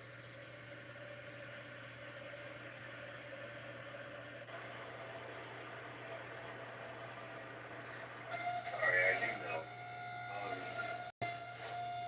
Yeah, one of the things that we based a lot of and the way we thought the map was going to go, the way we thought the country would swing, is the fact that if they have pictures of Donald Trump on Epstein Island with 16-year-olds or 15-year-olds, they would use it. If they had flight logs of Trump going to Epstein Island with 11-year-olds, they would use it. Like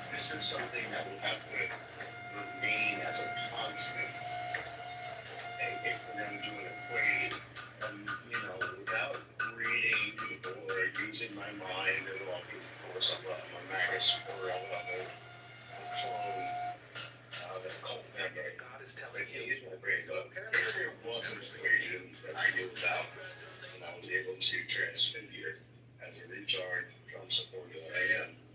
He would say this: if there's something uniquely nefarious about Donald Trump, then the media will not leave one stone unturned. They will not leave one conspiracy uninvestigated. They will leave not one Jeffrey Epstein, Donald Trump, and a 12-year-old girl or a 16-year-old girl unturned.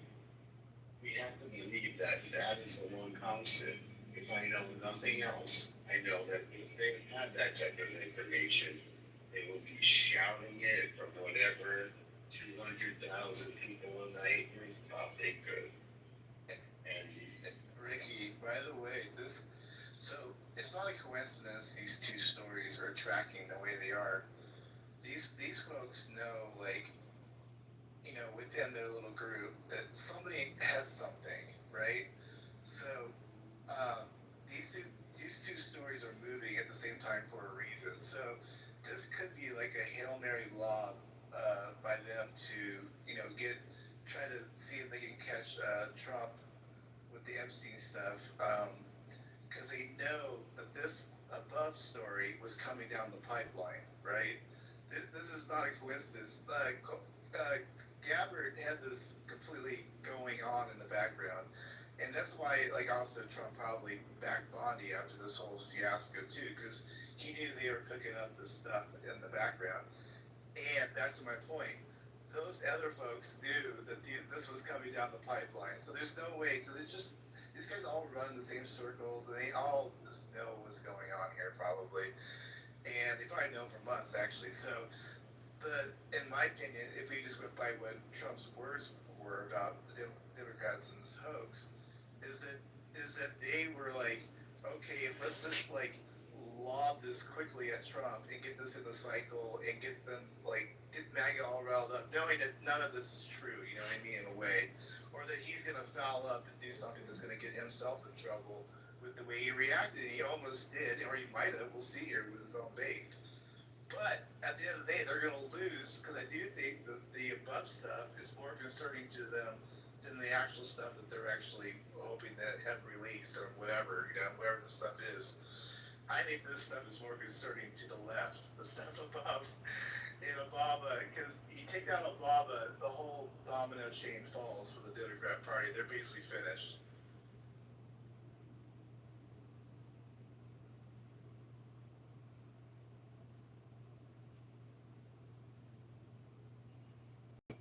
sorry. That's right. If you take away Obama, there is no Democrat Party. Over a decade now. It does worry me that, like, how the fuck did that stupid fit out everything Bobby? How the fuck did anyone, if any grade, I don't think that memo was going to just say, okay, we'll just get rid of it. Yes, just suffer the consequences for your 24-hour news cycle, and then this will all be forgotten. Like, what idiot consultant gave that advice? Like, what was the purpose of that? Like, how retarded are you, Dan Bobby?